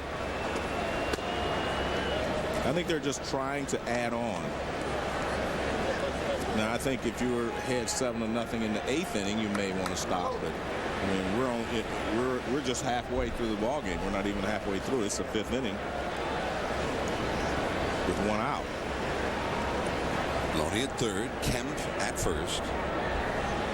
And the fastball is popped foul onto the rooftop by Loretta. 2 balls, 2 strikes. That's an interesting concept anyway, Steve. I heard years ago when I first got to the big leagues, because I would never steal a base when we got more than 4 runs ahead. That was just my philosophy.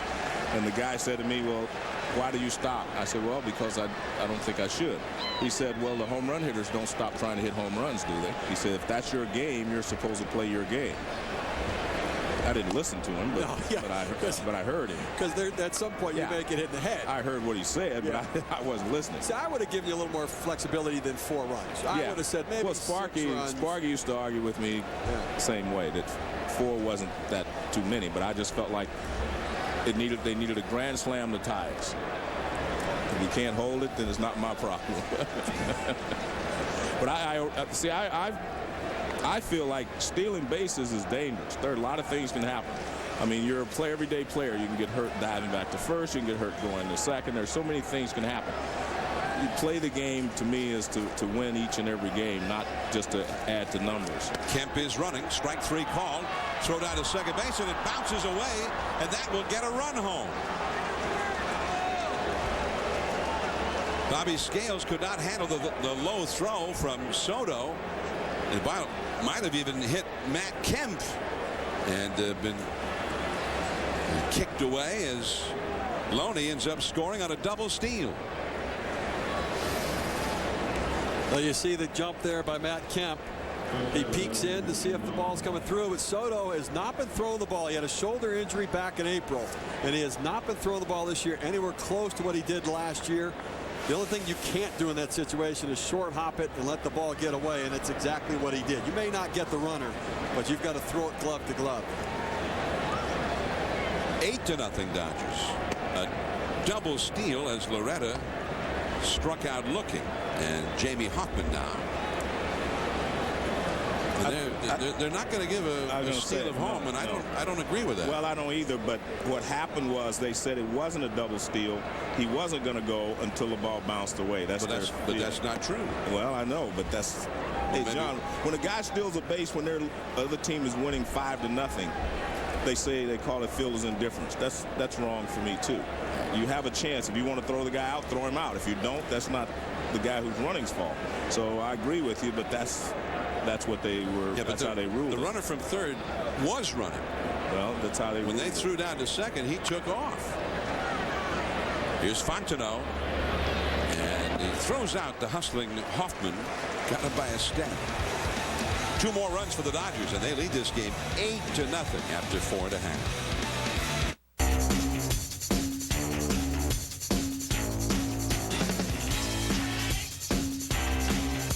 The Volcano Taco. Get it while it's scorching hot. Only at Taco Bell. Think outside the bun. They lay claim to the curve, the rise, the twist. They dig in their heels, demanding nothing less than more, refusing to compromise joy in the name of practicality. We build cars for people like that. We are people like that. All new, all that. Mazda 3.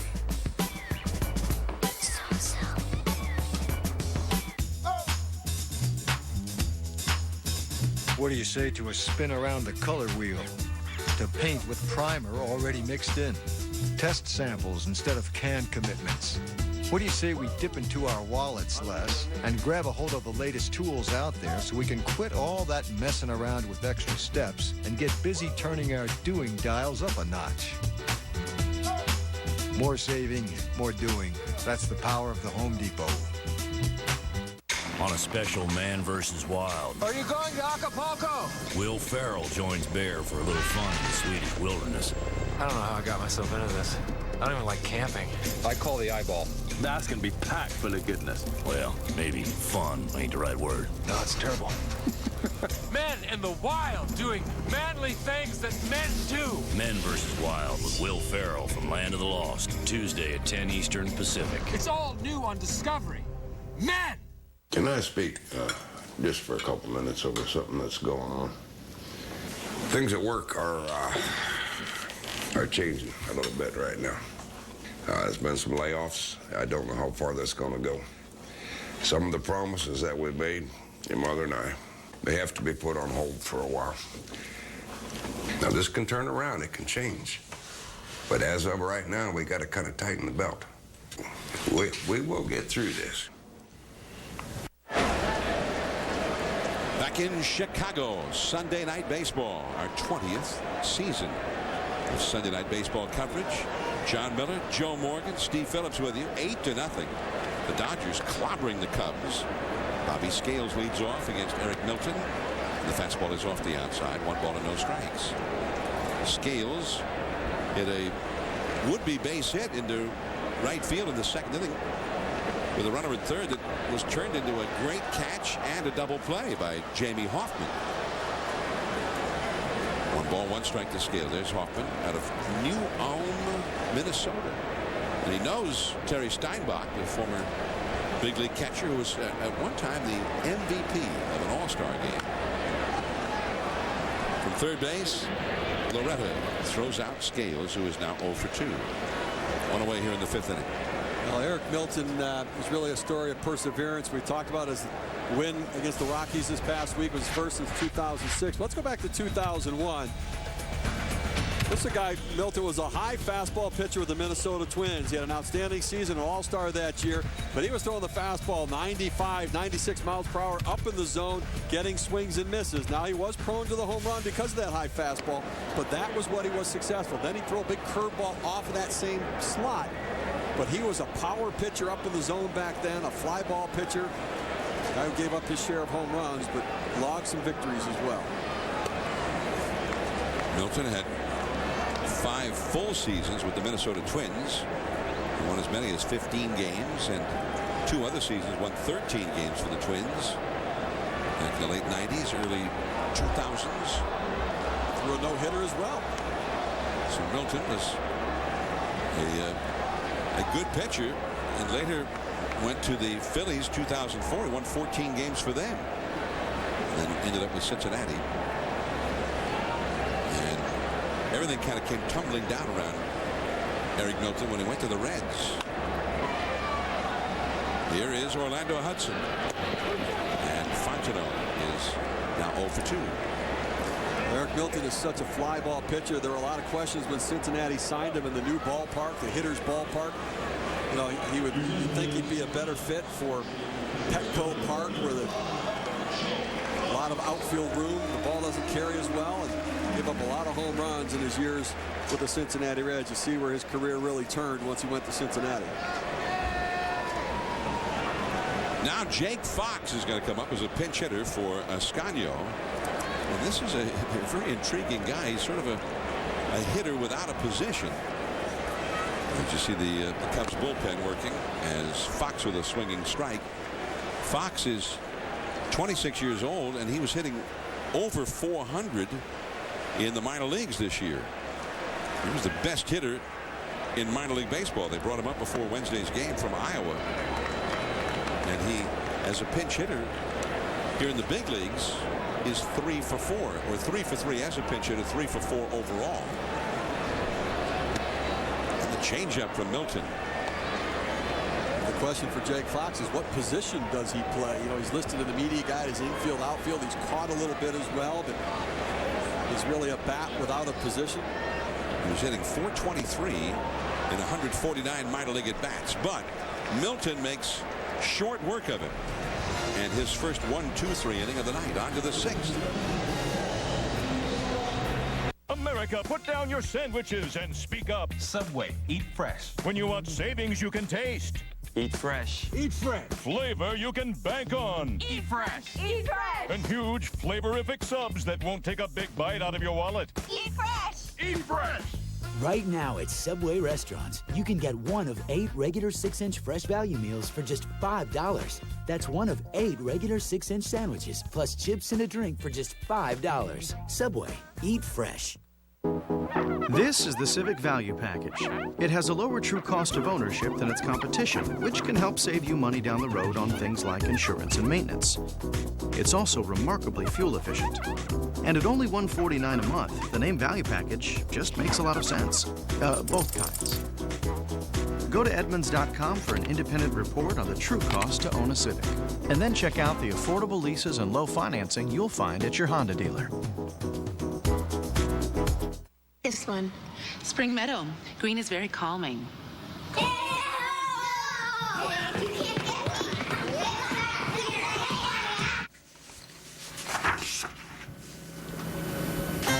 It's amazing how paint can transform a room. I love this color. Come to Lowe's for high-quality Valspar paint. You can even get 8-ounce samples to find a color that's right for you. All at our everyday low prices, guaranteed. Lowe's. Let's build something together.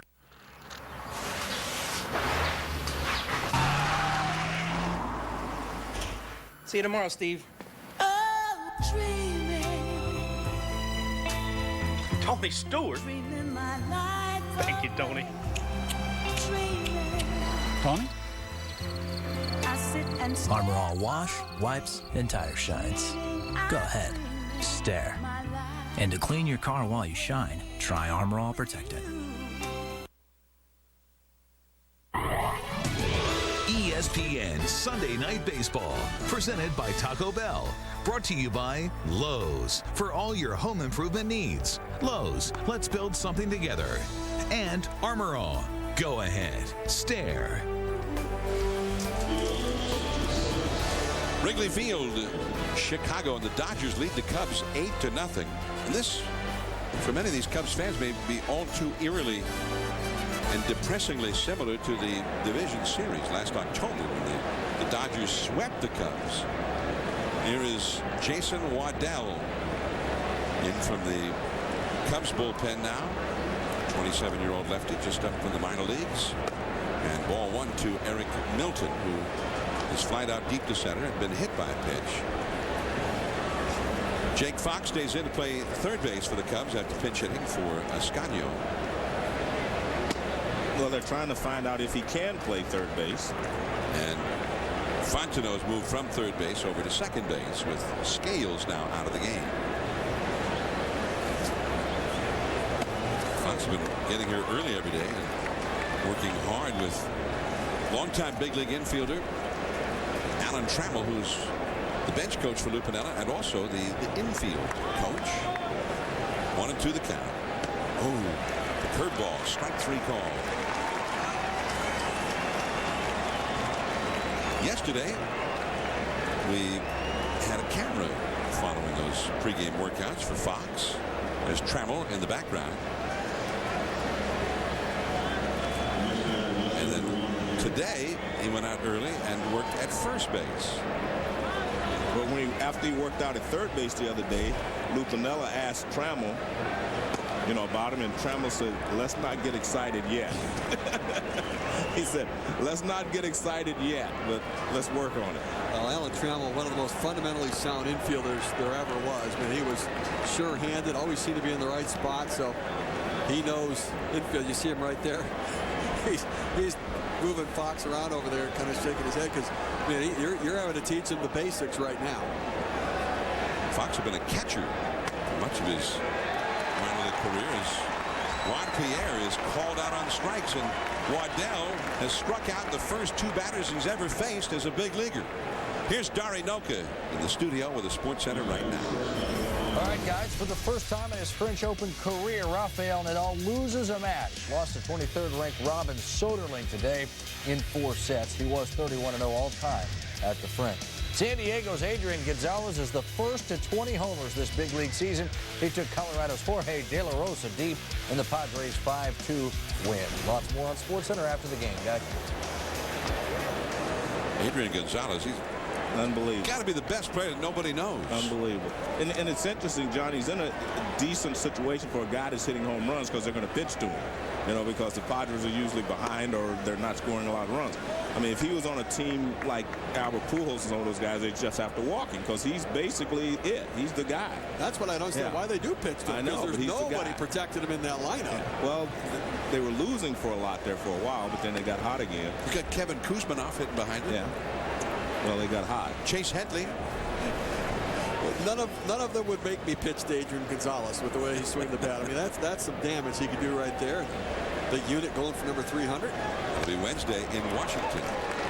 Randy Johnson and the Giants go to Washington, and Tim Lincecum goes Tuesday, and the big unit will have had an extra couple of days of rest after his last start when he won number 299 against Atlanta in San Francisco. Clint Hurdle fired as the manager of the Rockies just a couple of years after he guided them into their first World Series. A single to right for Carl, his second hit of the game.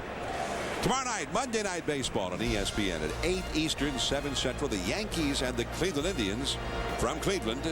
ESPN News will be shown in the New York market. Then on Wednesday Night Baseball, presented by Smirnoff Ice at 7 Eastern on ESPN, the Boston Red Sox and the Detroit Tigers. Terry Francona's Red Sox a half game back of the Yankees, and Jim Leyland's Tigers atop the American League Central Division. Boston had Dustin Pedroia lead off today, and Jacoby Ellsbury hit 8th. A different lineup, and they have not been scoring. Terrio with Fontenot covering, beautifully done by Terrio.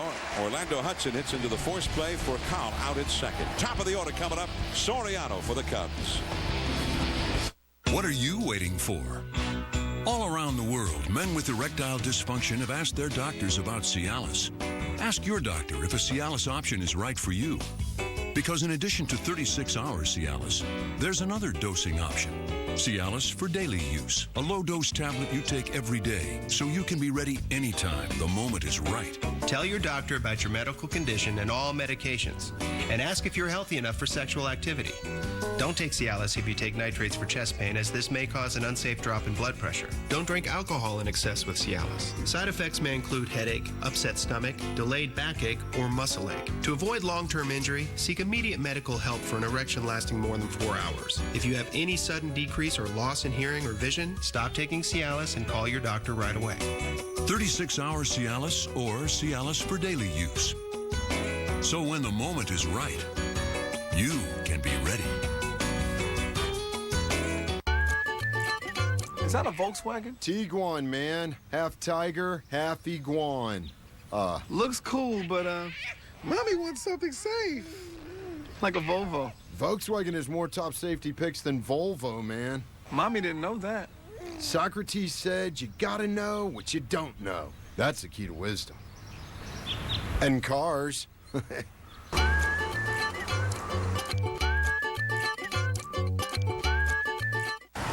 Hello, porcupine.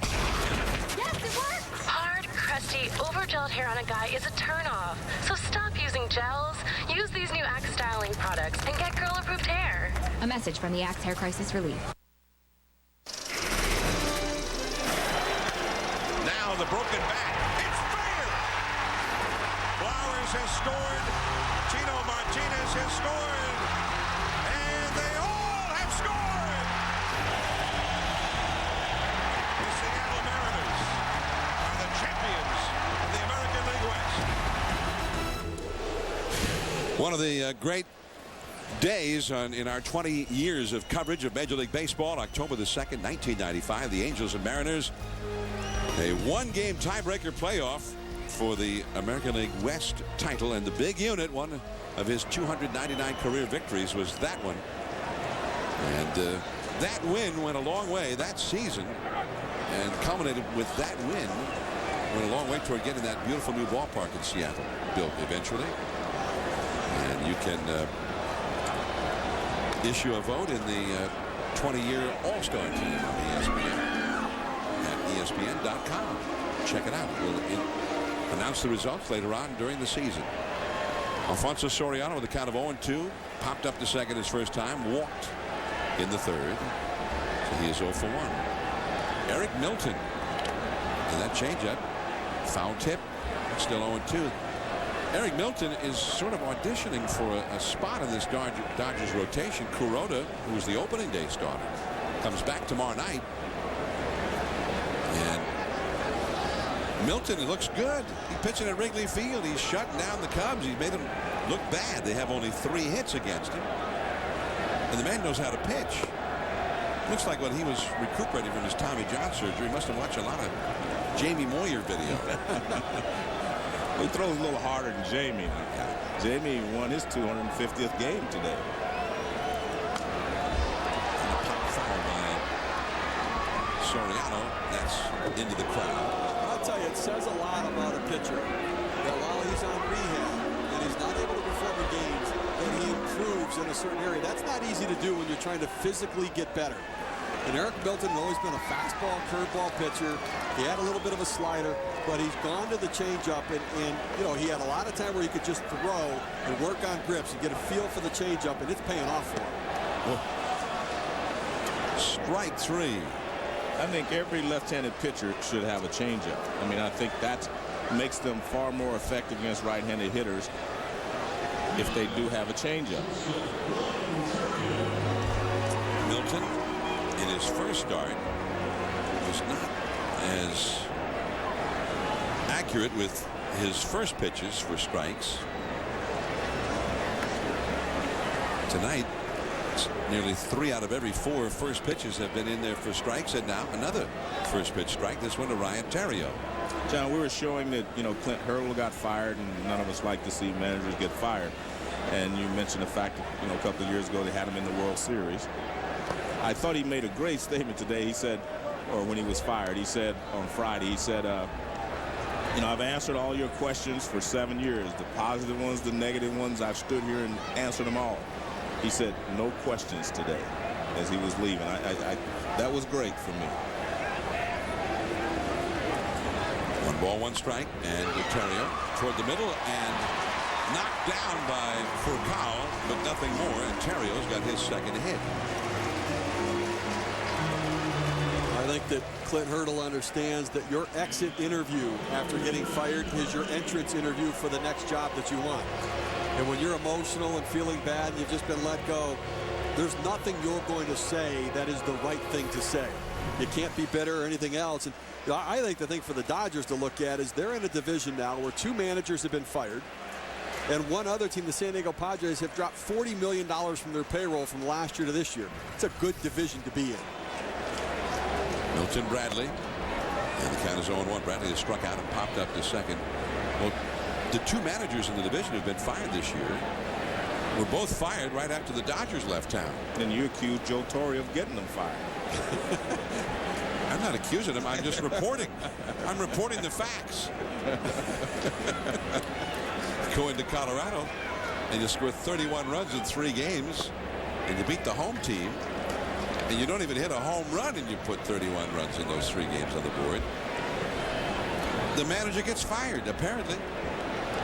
The Dodgers, the only team that's even come close to giving him some trouble is the Giants. Which is normal. The Giants and the Dodgers. The Giants are the ball club, much younger club, although the Dodgers have some outstanding young talent. The Giants have been going, they've had some fine young pitchers and the young Sandoval that we saw.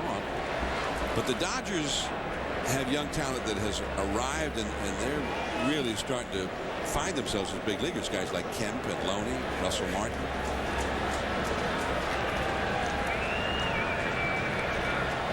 Impact type players. And that's a foul into the seats off to the right. 1 ball, 2 strikes to Milton Bradley. Cubs bullpen is working. That is Patton. The Rule 5 draftee, David Patton. Very unusual for a club that figures itself to be a contender to have a Rule 5 draftee on the roster, much less in their bullpen. 1-2 the count, and a fastball a little bit low. Milton using that slide step. 2 balls, 2 strikes to Milton Bradley. Derek Lee, the cleanup hitter, is on deck. Here's Lee. His Cubs are trailing 8-0 here in the 6th inning to the Dodgers.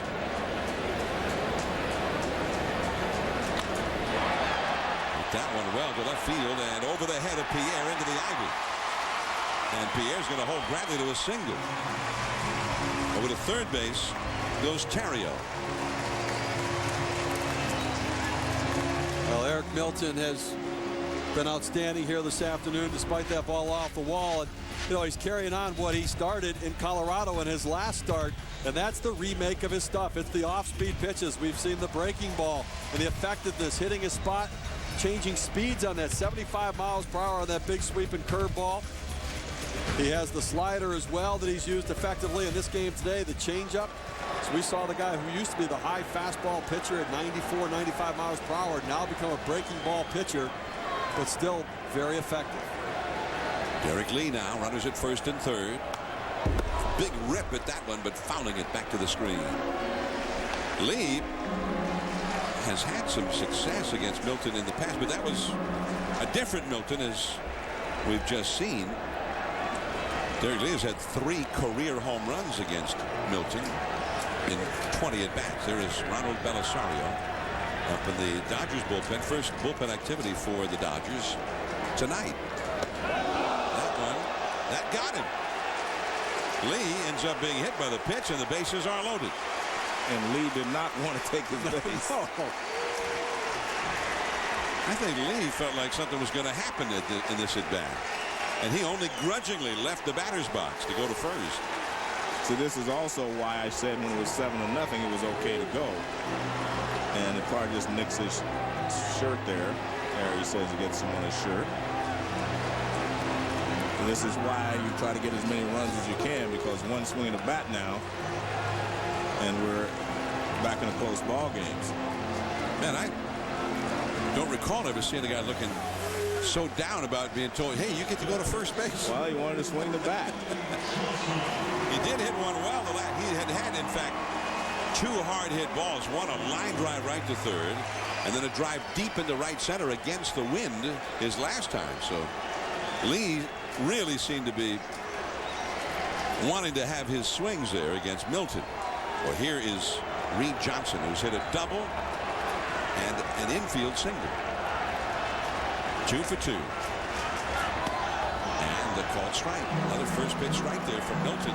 He's been a strike throwing machine, especially at the beginning of an at-bat. Well, he's going with off-speed stuff for strike one. Going with the slider, the curveball, and the changeup to get strike one. A lot of times hitters sitting on that fastball for the first pitch. They take the off-speed pitch, and then he's in a position where he can go off-speed again on a backdoor breaking ball or come in with a fastball. That's into the gap in right center field. Kemp knocks it down. Theriot has scored. Bradley right behind him. Lee over to third. A 2-run double for Reed Johnson and his third hit of the game. 8-2 Dodgers. Well, when you have a guy like Milton, who is not a shutdown type of pitcher, that's why I say when it's 7-0, you still try to score runs if it's early in the ball game. High fastball up and out of the strike zone, and Reed Johnson does a good job of getting on top of it, finding the gap in right center field, scoring 2 Cubs runs. And again, they still have a couple of runners out there, and if they can get those 2 runners home, they can feel like they're back in the ball game. And Joe Torre makes a slow walk out to the mound. He's got Belisario up in his bullpen. But 4 straight Cubs have reached base here with 1 away. Single by Theriot, single by Bradley. The hit by pitch, Derek Lee, and then the 2-run double by Reed Johnson. Johnson's had a pretty good couple of days here. He was 3 for 3, plus a walk yesterday and 2 batted in. He's 3 for 3 tonight with 2 batted in. And Eric Milton will depart. 2 runs on the board, 2 runners in scoring position as Belisario is summoned for the bullpen. Giovanni Soto coming up.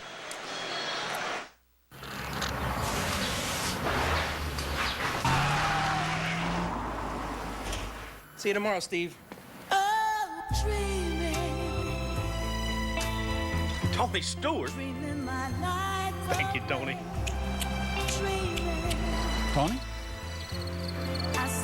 Armor All wash, wipes, and tire shines. Go ahead, stare. And to clean your car while you shine, try Armor All Protectant. How much sugar is in these energy drinks? Let's find out. While waiting, you should know. 5-Hour Energy contains 0 sugar and only 4 calories. Its blend of B vitamins and amino acids can help you feel awake, alert, and productive for hours without the crash or jitters. The answer is 12. Over 12 teaspoons of sugar and 200 calories in these energy drinks. 0 sugar and 4 calories in 5-Hour Energy. There's a reason people choose 5-Hour Energy 2.5 million times a week. 5-Hour Energy. Hours of energy now, no crash later. Tell them 1, 2, 3. Why'd you stop? You're all green ahead. What is the going rate for a New York City hostage today? Maybe I'm not the guy you should be talking to. You are exactly the guy I want to talk to. You, Garber, bring that money down to me, or I kill another hostage. They want me to take the money down to the tunnel. What the hell are they doing? When you put your socks on this morning, did you ever think? Pelham 1, 2, 3. Rated R.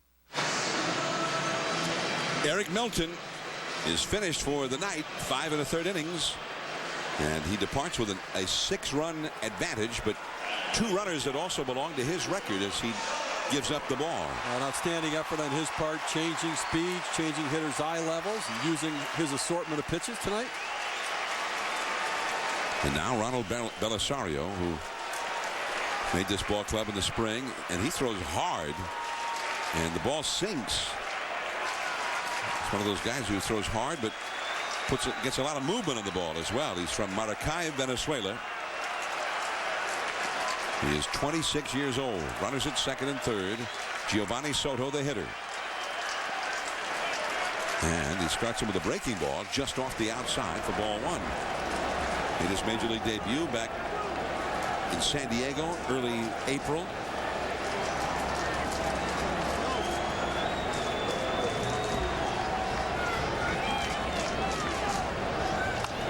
Fastball is popped up, foul and out of play. Belisario may be sad to see the month of May ending tonight. He's only allowed 2 earned runs this month in 14 innings. He's one of those guys that you were talking about earlier, Steve. The Dodger bullpen has been a busy place this year, and he leads the team in appearances out of the bullpen. This is his 26th game. He's been in half the Dodger games. Right on the outside corner at 95, strike 2. What's interesting is he's never pitched higher than the AA level before this year with that kind of arm. At 26 years old, Pirates organization, Marlins organization. That's Tommy John surgery and missed parts of 2 years. Strike 3 call. Soto goes down looking. Well, they just started throwing harder and harder. Started 93, went up to 95, and went away, put him away at 96. That last fastball really popped. And the last fastball, I mean, this ball just pops. And of course, Soto thought it was away. At least it sounded away. Now Micah Hoffpower is a pinch hitter for Waddell, the pitcher who made his major league debut tonight. He pitched 1 scoreless inning. Hoffpower hitting .284. He's got 4 home runs, 16 batted in. Hoffpower's only had 95 at bats for the year. Well, there's that movement that we're talking about on the fastball. The velocity with that movement, that riding, sinking action away from the left-handed hitter. He's got just an electric fastball. It just jumps out of his hand, explodes on the hitter. Lee at third, Johnson at second. And again, you see that movement running away from the left-handed hitter. 1 ball and 2 strikes. Really tough for the hitter to center that pitch. You think you're on it. You got to gauge the velocity, and then that late movement. This is late movement. It gets to the plate. Look at that little tailing action as it gets close to the plate. Tough to center a guy like that. Hoffpower 4 for 12 as a pinch hitter. And the slider down and in. 88-mile-an-hour slider. Belisario has been an important man in that Dodger bullpen. 2.43 ERA. Almost a strikeout per inning. Hoffpower bounces it foul. Belisario before tonight 29 2/3 innings pitched, only 21 hits allowed. Only Ramon Troncoso has pitched more innings out of the Dodger bullpen than has Belisario. I'll tell you what, this guy's a gift, though. A minor league free agent, never pitched in the big leagues before. You bring him into camp, and he is your go-to guy in situations, the most appearances. And that is an absolute gift for an organization. Matt Kemp gets there. So the Cubs do not get those other 2 home. Another fine job by Belisario. 8-2. On to the 7th.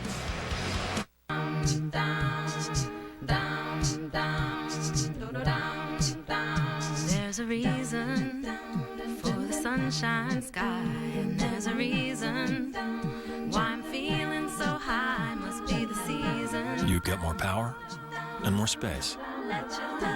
The world gets fewer smog-forming emissions. The 3rd generation Prius. It's harmony between man, nature, and machine. Okay, I get it. These 10 sprinkles represent our friends and family. The 10 people we can call whatever network they're on without using our minutes. That's included, no extra cost. Then these would be like 80 million people on Verizon Wireless we can also call? Yep, also included. Huh. Do you want whipped cream? Save minutes and money with Verizon Wireless. Unlimited calling to 10 out-of-network numbers, even landlines. Plus, get America's largest mobile-to-mobile calling family. And now get a Samsung Alias 2 for $79.99 and get up to 4 phones free. Hey, guys. We're here to offer you protection. Protection? Yeah. Without protection, things can happen. Bad things. Oh, thanks, but I got all the protection I need. What are you, a wise guy? No. Miller Lite bottles have a taste protector cap with a special seal that locks out air and locks in that great Pilsner taste. So you get a good crowd here. Last night we were mobbed. Oh! The taste protector cap from Miller Lite. Thursday, Jimmy's jumping into prime time and goes one-on-one with Will Ferrell. Don't tell anyone. Plus rap superstar Eminem. I got a body made of pizza dough. Jimmy Kimmel Live. Game night starting Thursday on ABC. The big crowd at Wrigley Field, Chicago. ESPN Sunday Night Baseball. I'm Jon Miller with Joe Morgan and Steve Phillips, and there is David Patton in from the Cubs bullpen. He's the 4th pitcher of the night, utilized by Lou Piniella. His 11th big league game. He drops the breaking ball in there for a strike to Russell Martin, who has singled, grounded out, and walked. Patton, a Rule 5 draftee during the winter meetings this past December. And a curveball in there for a strike. He actually was drafted by the Cincinnati Reds. And later in that same day, acquired by the Cubs for what was called a cash consideration. And that's right through the middle, base hit for Russell Martin. The Dodgers' 11th hit, 2 of them by Martin. The bat will be James Loney. Well, the NBA Finals will be set to go starting Thursday, 9 o'clock Eastern on ABC. All the games will be seen on ABC television. Game 1 Thursday, Kobe Bryant and the Lakers, and the Magic in their first finals since 1995. Dwight Howard finished with a career postseason high 40 points, 14 rebounds, and 4 assists as they eliminated LeBron James and the Cleveland Cavaliers. Hit well to left center. There is Soriano on the warning track. James Loney, who earlier had an RBI single and an RBI double, now 2 for 4. Joe, who do you have in the NBA Finals? I don't pick that. I'm just looking for a great final. I tell you what, I think the Magic are an interesting team to watch because they just shoot 3-pointers, and NBA teams are not normally accustomed to defending the 3-pointer. They defend in the paint and whatever. I enjoyed watching them play. I mean, they were a fun team to watch because they would let it fly. And I don't think it's going to be as easy as a lot of people think for the Lakers to stop them. Well, they weren't able to stop them twice this year, right? They played twice. Magic won both. The only question that it has is, can Dwight Howard stay out of foul trouble? Right. That's the answer. Because what we saw is LeBron James kept going to the basket and getting him into foul trouble. Right. And Kobe Bryant is capable of doing the same thing, but they also have some more big men. So it's going to be an interesting playoff, I think. I would actually like to go to a game. Do you know anybody? Well, what are you looking at me for? Do you know anybody? Go ahead and go if you want to go. Listen, of the three of us, you got the best shot at getting tickets. I don't really know anybody. I mean, I'm worried. I'm trying. I'm trying here. If anybody's watching, Joe wants tickets to the game. So. Actually, Thursday night would be the best. I'll be in L.A. There goes Russell Martin, and the throw down is high and wide by Soto. And again, another poor throw by Giovanni Soto. Martin, with the Dodgers ahead 8-2, stealing second. And Martin has been able to steal bases, you know, since he's been in the big leagues. He steal a base here and there. He's not a base stealer, of course, but you don't have to be. You can just pick your spots. He's pretty good for a catcher. Right. He's got 7 steals for the year and 56 in his career. Yeah. So it is amazing. It is amazing that we're talking about the 2 all-star catchers in the National League, Russell Martin and Giovanni Soto, and between them they have 1 home run by the end of May. Yeah. And it's amazing what's happening. Well, Russell Martin at least is hitting, and he's knocking in some runs, and nothing really is going well for Giovanni Soto with the bat or in trying to throw out base stealers.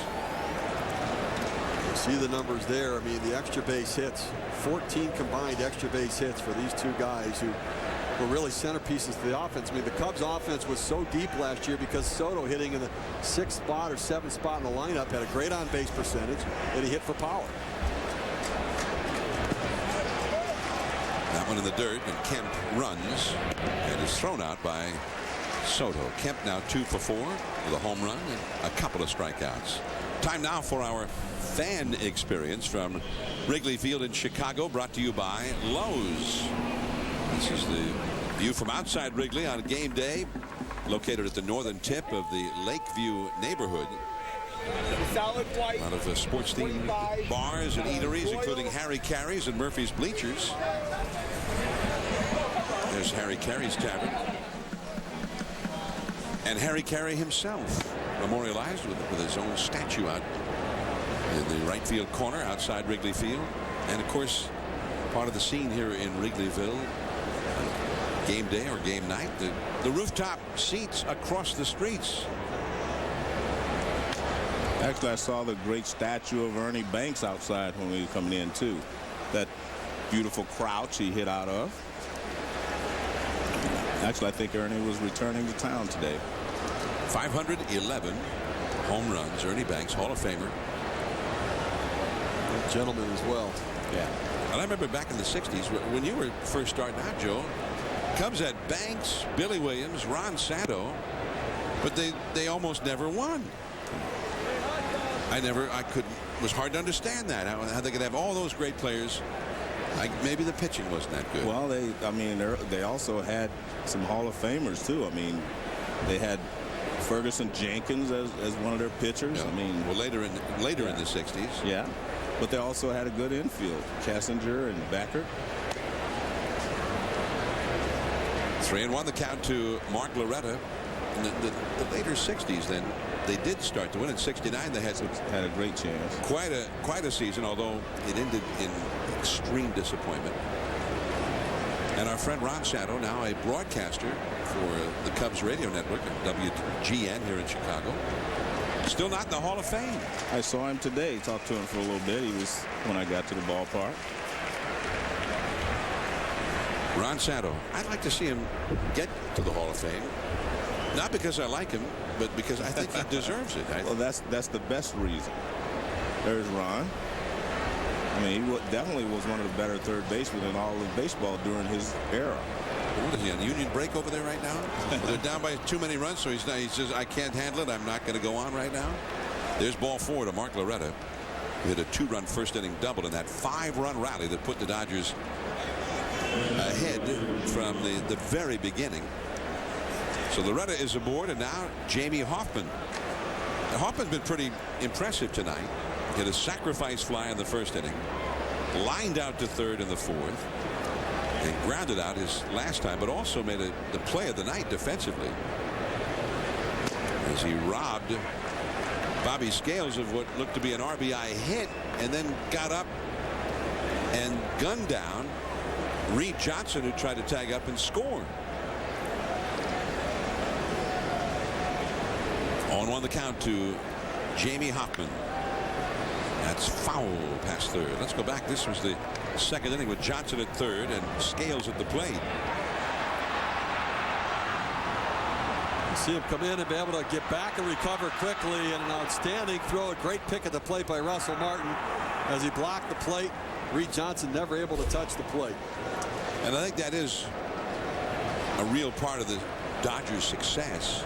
Their defense is excellent.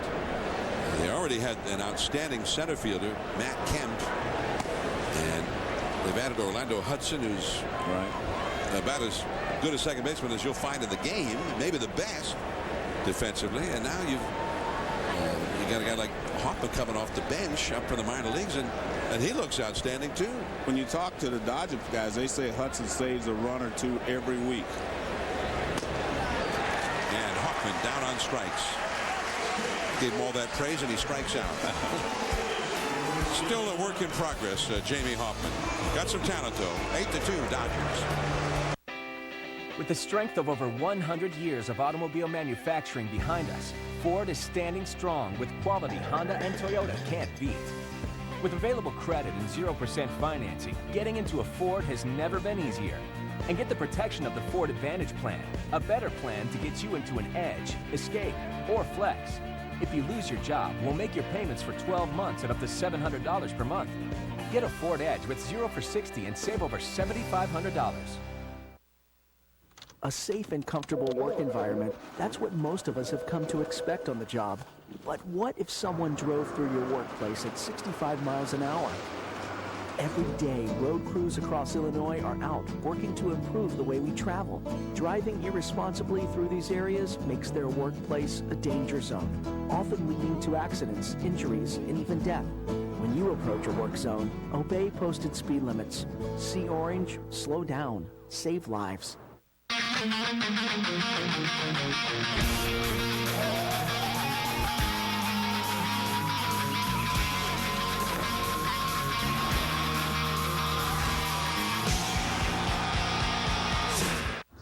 Where I come come from. Synthetic oils are all the same. Think with your dipstick, Jimmy!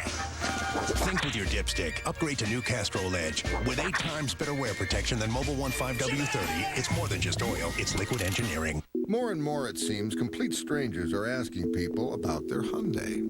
Well, if you endorse our product, the least we could do is reward you for it. So now, Hyundai Assurance does. Buy a new Sonata, and Hyundai will send you money every month for the rest of the year.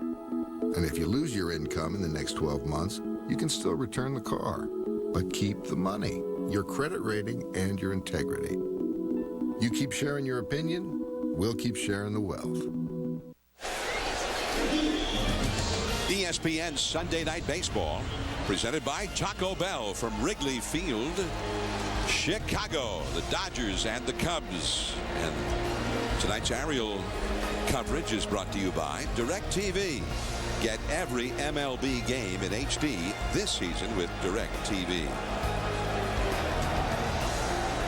I'm Jon Miller with Hall of Famer Joe Morgan and longtime Major League General Manager Steve Phillips. And here is Ronald Belisario for the Dodgers up against Mike Fontenot leading off for Chicago here in the last of the 7. The Dodgers ahead 8-2, and Steve, as a general manager, I guess you'd have to appreciate what Ned Colletti, the Dodgers GM, did in picking up a guy like Belisario. I mean, you really look at it. I mean, you have to credit your scouting staff. Somebody saw him pitch at Double-A Altoona last year. They probably saw him pitch in winter ball. They give him a minor league contract to come into camp and throw, and he's on your major league club and a major part of your bullpen. This kid has an electric arm, and it looks like he has a feel for what he's doing out there. That sinking fastball away at 95, a slider at 88, breaking down and into the left-hander. And there's that 94-mile-an-hour sinker off the outside. 2 balls and a strike. Fontenot has twice grounded out to second in this game. Jake Fox, the rookie, on deck, and then Alfonso Soriano due up third for the Cubs here. And that ball runs off the outside, ball 3.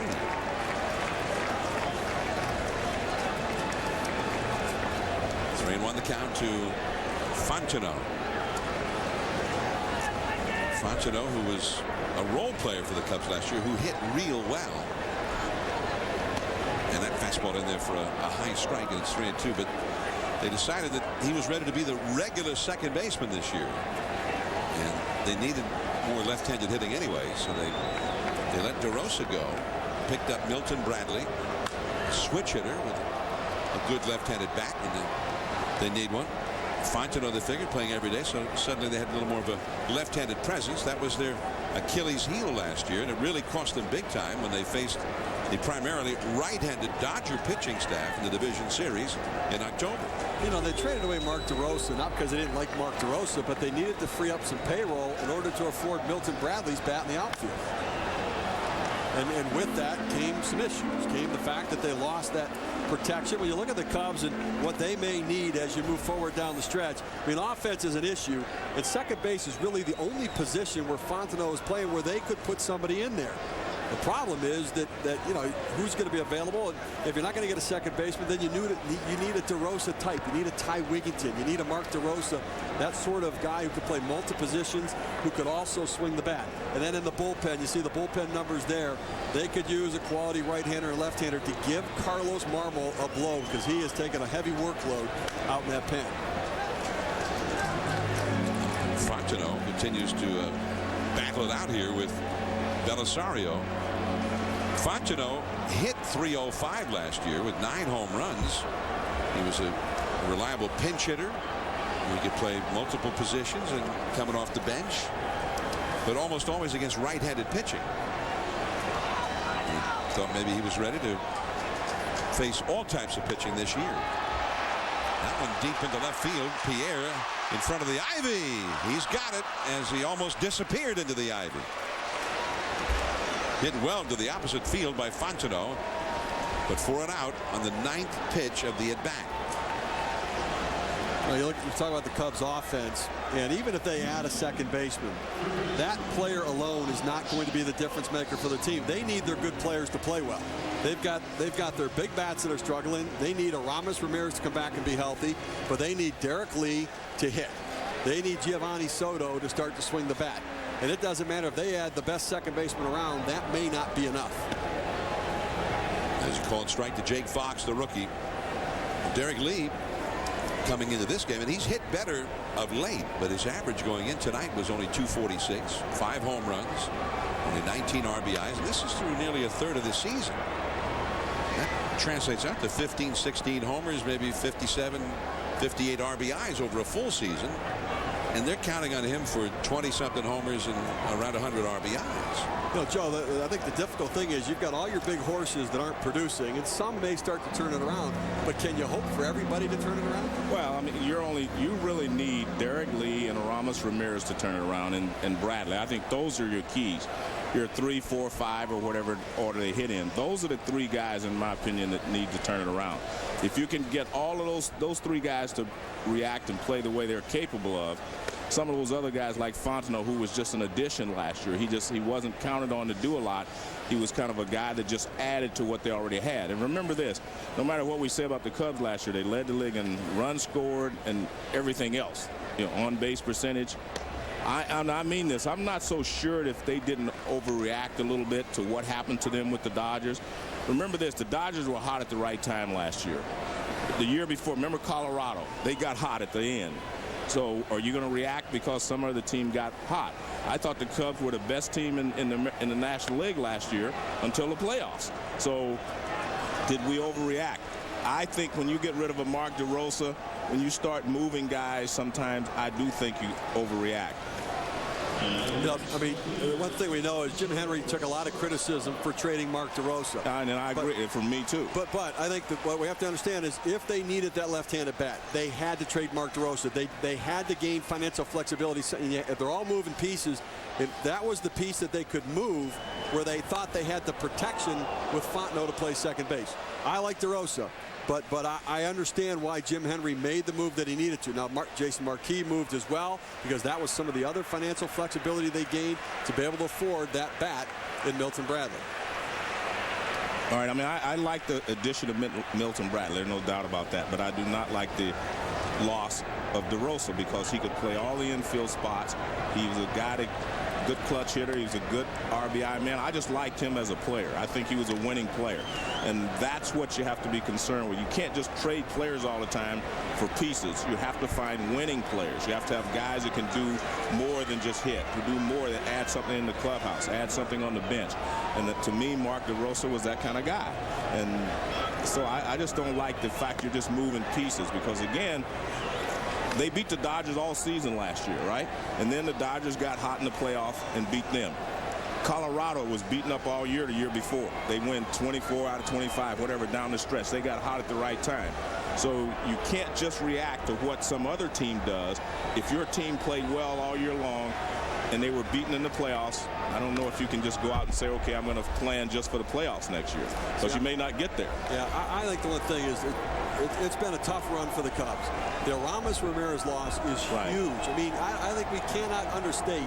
I mean, when he comes back, I could foresee an impact to the Cubs like A-Rod coming back to the Yankees where it changed the rest of the lineup. I think he can have that kind of impact for their team. He's not A-Rod, but he can really impact the rest of the guys on this club. Soriano down the right field line. And Jamie Hoffman runs out of room. It's into the crowd. 1 ball, 2 strikes. You go back to this, the notion of the reason DeRosa had to be moved was to free up the salary for Milton Bradley. Does that not go to the sale of the ball club, where finances are being watched very closely? The accountants are doing their due diligence. The people who are looking to buy the ball club are poring over all those records and documents.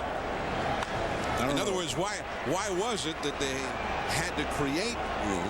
The Cubs are teetering on the verge of bankruptcy, or what? I mean, listen, part of that is the fact that they were being sold. I think the ownership issue is certainly there, but you know, even if the ownership wasn't going to change, it's hard to add a $10 million player and not reconfigure the money in some way to be able to do it. I think most teams would have to do that if they didn't create a void with the money. I mean, the other ones they let Kerry Wood walk away as well and not get that big free agent. You had Kerry Wood leave with that was some money they freed up. Jason Marquis was some more money that was freed up. So you had to free up DeRosa. I mean, they made a lot of changes. I just don't see. I thought they were the best team in the National League last year, all season long. They just didn't play well in the playoffs. And I've seen that before. I've seen teams not play as well in the playoffs as they played throughout the season. And not only that, you see teams get hot at the right time, and I thought that's what happened to the Dodgers last year. I don't think the Dodgers, most of the season, we say they were the best team in the National League, even after they got Manny. Remember, even after they got Manny, they struggled for a while to score runs, to win the division. They got hot down the stretch, won the division, and then they were able to play the Cubs. But I don't know. I think sometimes we overreact to certain things that happen. And look, the Cubs haven't won in so long. Everybody wants the Cubs to win, so you're trying to do everything, you know, to make sure you win. But I don't think they've done that this year. And that one is a fair ball for Soriano. What an at-bat by Soriano against Belisario. See, I told you could learn to adjust. He's got a double. Now you bat him third. We're in complete agreement. Soriano at second after the double. Boys and Girls Clubs of America is the official charity of Major League Baseball, reaching more than 4 million kids worldwide. Together, they create a positive place for kids. There are a lot of young people here at Wrigley Field tonight at the end of May. And it's not been a happy night for them in terms of their own ball club trailing 8-2, but got a chance to cut a little bit of that lead right here. The Dodger bullpen has Ramon Troncoso getting ready. And Rick Honeycutt, the Dodgers pitching coach, is going to go visit with Belisario now, along with Russell Martin and Mark Loretta. Cubs had such a great year last year. You're right, they failed in the postseason. Well, the Dodgers look like that team this year. A lot going right for them, right? Scoring a lot of runs, leading in runs scored. The pitching has been off the charts. Well, they're going to have some needs. Well, I really think they're going to need a veteran starter. Now, they may think that it's going to be Hiroki Kuroda. There's Ned Colletti, their fine general manager. I'm not sure Kuroda's that guy, or you can count on him. But I think Billingsley and Kershaw have that power stuff that can work in the postseason. But I think they need a veteran-type guy to slot in between those two.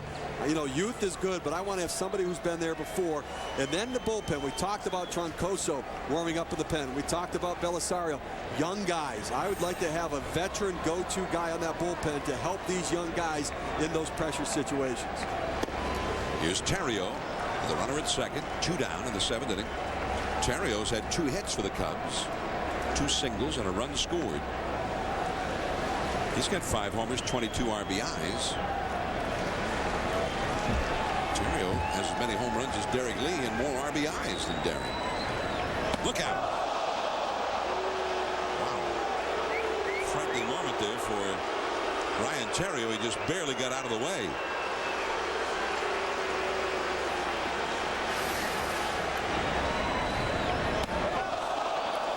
Man, that's scary, huh? That is right about there. He's realizing I'm in trouble. Athleticism to get out of the way of that one. 2-0 the count. Milton Bradley would be next.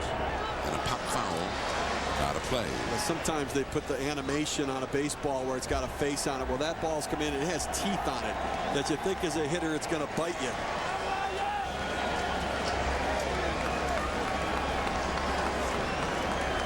Been a high-stress inning for Belisario. This will be his 27th pitch of the inning. There have been a couple of real long at-bats in this inning. Right to third, and Loretta throws him out. And so it goes for the Cubs. We're in Chicago, Sunday Night Baseball. The busy downtown area, 8-2 Dodgers. 89-cent grilled chicken burrito. This is only 88 cents. Ooh, 89. See you tomorrow. Tender grilled chicken, avocado ranch sauce. It's the new grilled chicken burrito, and it's only 89 cents. Why pay more? Announcing the Ford Advantage Plan, a better plan to get you into a new, quality-built Ford, Lincoln, or Mercury. Today, while others say there's no credit available, Ford Credit says there is. Financing as low as 0% APR. Check for pre-approval at Ford.com. And with the Ford Advantage, if you lose your paycheck, we'll make your payments for up to 12 months. Quality, credit, and payment protection. That's the Ford Advantage plan. Visit your Ford or Lincoln Mercury dealer today. Look, I didn't want to bring this up, but, You lost your job? I might, Mason. We'll be fine, Dad. We'll figure it out. It's a perfect day for baseball. 2 outs, last of the ninth. With one swing, he could win the game. He winds and fires. And there's a long drive to deep right. It goes back. Holy cow! As long as there's been the great American pastime, there's been the great American lager. I don't believe what I just saw! Budweiser, since 1876. His parents were among those who marched for civil rights in 1963. Ryan Howard knows the meaning of strength. His parents taught him how to use it. You can see it in his eyes. And you witnessed it when he lifted that trophy. This is beyond inspiration. This is beyond baseball.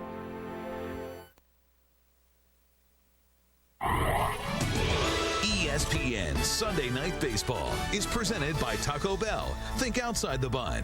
And in part by Budweiser. Reach for the perfect balance of flavor and refreshment. Budweiser, the great American lager. And the Navy Pier here in Chicago with the sensational Ferris wheel. We call them Ferris wheels, and there's a look from the blimp over at the Navy Pier area.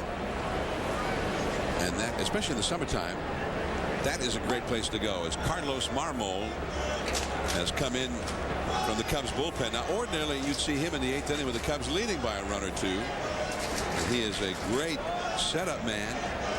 Marmol, in his 25th game of the year, 22 innings pitched, only 13 hits allowed, 25 strikeouts. But he also can be wild. He's walked 20 in 22 innings. Well, he has not been as consistent as he was a couple of years ago. I mean, he was the guy.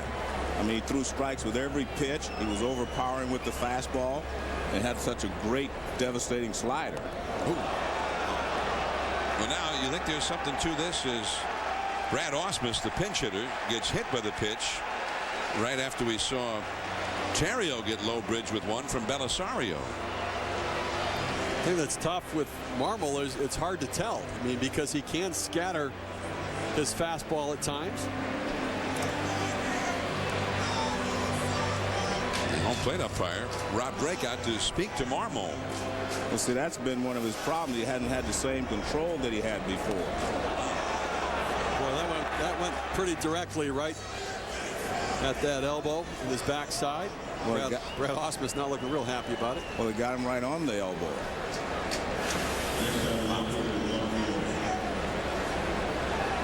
There may have been some intent on that. You think Drake went out there and issued a warning? I didn't see him look up to the press box. Usually he alerts the press box. Well, I think you have to warn both teams anyway. Here's Juan Pierre, who led off the game with a base hit that started a 5-run first inning for the Dodgers. So they have been ahead and way ahead throughout the night. They lead right now 8-2. Pierre has not had a hit since. Pops this one up, foul ground. Jake Fox chases over with Soto, but it's into the crowd. 2 strikes to count now to Juan Pierre. Dodgers 34 wins, 17 losses. The Dodgers, even though they were a better offensive team after they got Manny Ramirez the last couple of months of last year, they finished 13th in the league in runs per game. This year, 5.5 runs per game. The highest increase in all of Major League Baseball from last year till this year, as Pierre is down on strikes. Tough night for Pierre after the first inning. Struck out 3 times. Here's Dari Noka in the studio with the Sports Center right now. All right, guys, for the first time in his French Open career, Rafael Nadal loses a match at Roland Garros. 23rd-ranked Robin Soderling got him in 4 sets today. The Brewers sweep the Reds, completing that sweep with a 5-2 win this afternoon. That means Milwaukee enters June with the lead in the National League Central. Lots more on Sports Center after the game, guys. We saw the Brewers last Sunday in Minnesota, and they recovered nicely after getting swept by the Twins in an interleague series as Furcal has a count of 2-0. Furcal got a base hit his first time. In fact, the first 5 Dodgers hitters all had base hits, all singles. First time in 13 years that the Dodgers started a game with 5 consecutive singles. And ultimately, Loretta capped all of that off with a 2-run double, and they ended up with 5 runs in the first inning. You see Orlando Hudson in the background. He's on deck. There's that slider. Marmol knocks it down, boxes it, can't find it. And here comes Orlando Hudson now with Ausmus over to second. That'll be an error on Marmol.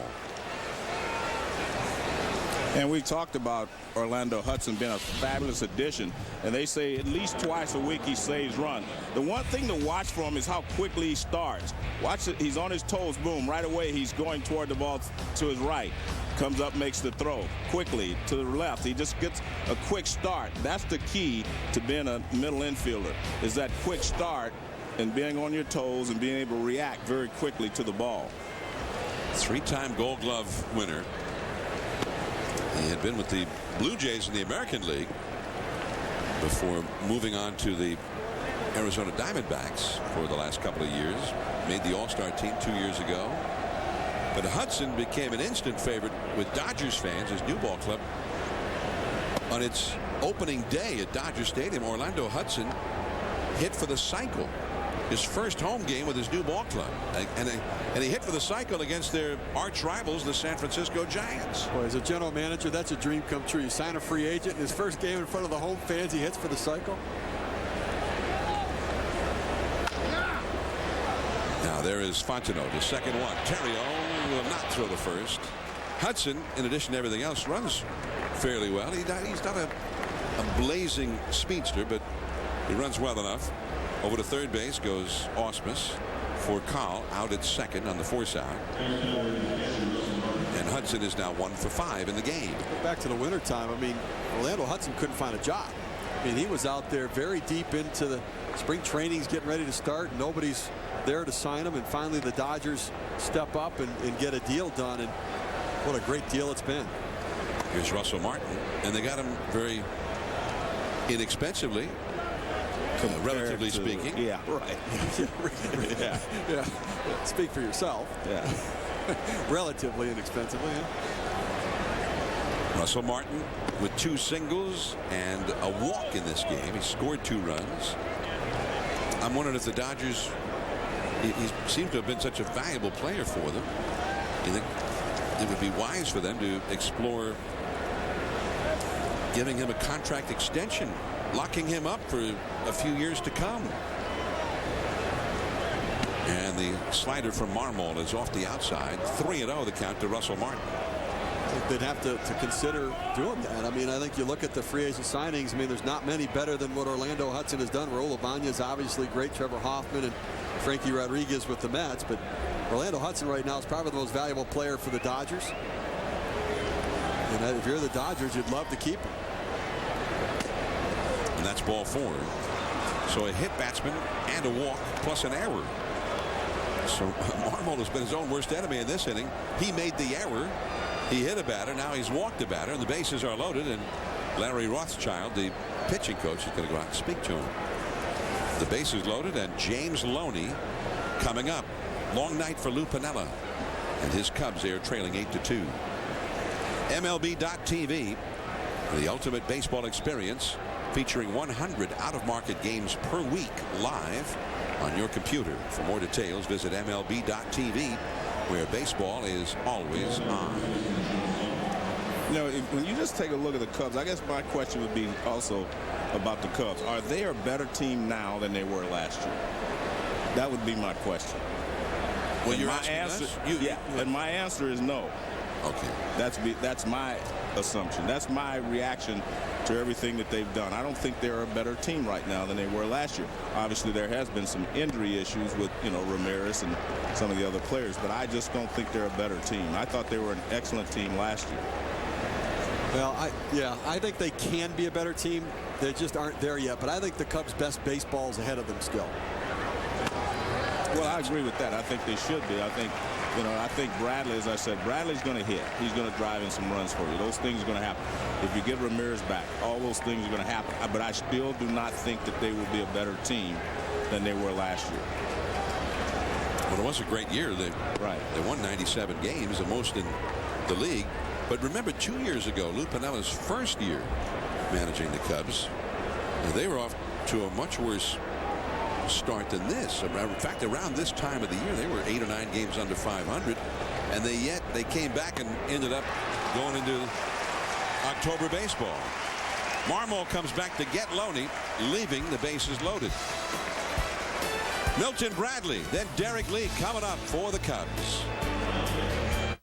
Here's Ryan getting ready to make his approach to the men's room. Looks like he needs to go urgently. True. And there's Casey about to drive, also to the men's room. He has been going over and over. Now Wilson, third time today, says he's going a lot at night, too. Yes, I'm afraid he thinks it's par for the course. They ought to see their doctors. Could be male urinary symptoms due to BPH and enlarged prostate. For many guys, prescription Flomax reduces their urinary symptoms due to BPH in 1 week.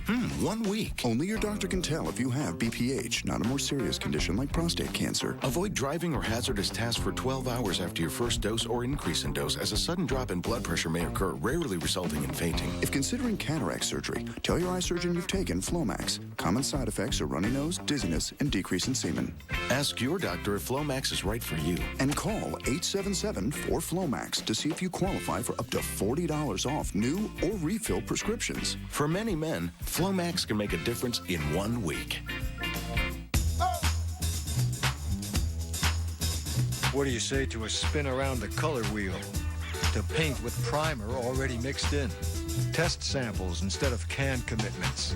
What do you say we dip into our wallets less and grab a hold of the latest tools out there so we can quit all that messing around with extra steps and get busy turning our doing dials up a notch? More saving, more doing. That's the power of the Home Depot. On DVD, June 9th. We're supposed to give up and accept that this is the way of the world. One man. I'm not going to do that. Will fight back. I want some justice. The International at a great low price, June 9th. After the game on SportsCenter, Charlie Brown and a pie in a coach's face. Don't miss a wild ending to May in baseball. Stanley Cup Finals, see if the Pens got even with Detroit. Why Rafael Nadal won't win his 5th straight the French. This copyrighted telecast is presented by authority of the Office of the Commissioner of Baseball and may not be reproduced or retransmitted in any form, and the accounts and descriptions of this game may not be disseminated without express written consent. The Chicago River winds its way through downtown Chicago. Dodgers lead the Cubs 8-2 as we head to the last half of the 8th inning. Ramon Troncoso is in the pitch now for the Dodgers in relief of Ronald Belisario. Interesting how Belisario, who has been in more games than any other Dodger reliever, worked hard tonight in a game that was a big score. He threw 37 pitches in 1 2/3 innings. The Dodgers lead 8-2. Milton Bradley bunts at it and misses on the first pitch from Troncoso, with Loretta playing deep at third. There's Belisario, who's had arm trouble in the past. One of the problems you have with a guy like that, John, is he throws so hard they're not going to put the ball in play in 1 or 2 pitches. So he ends up, when he struggles a little bit in an inning, he's going to really struggle. Bradley drives one into deep center, but Kemp is back waiting. One away.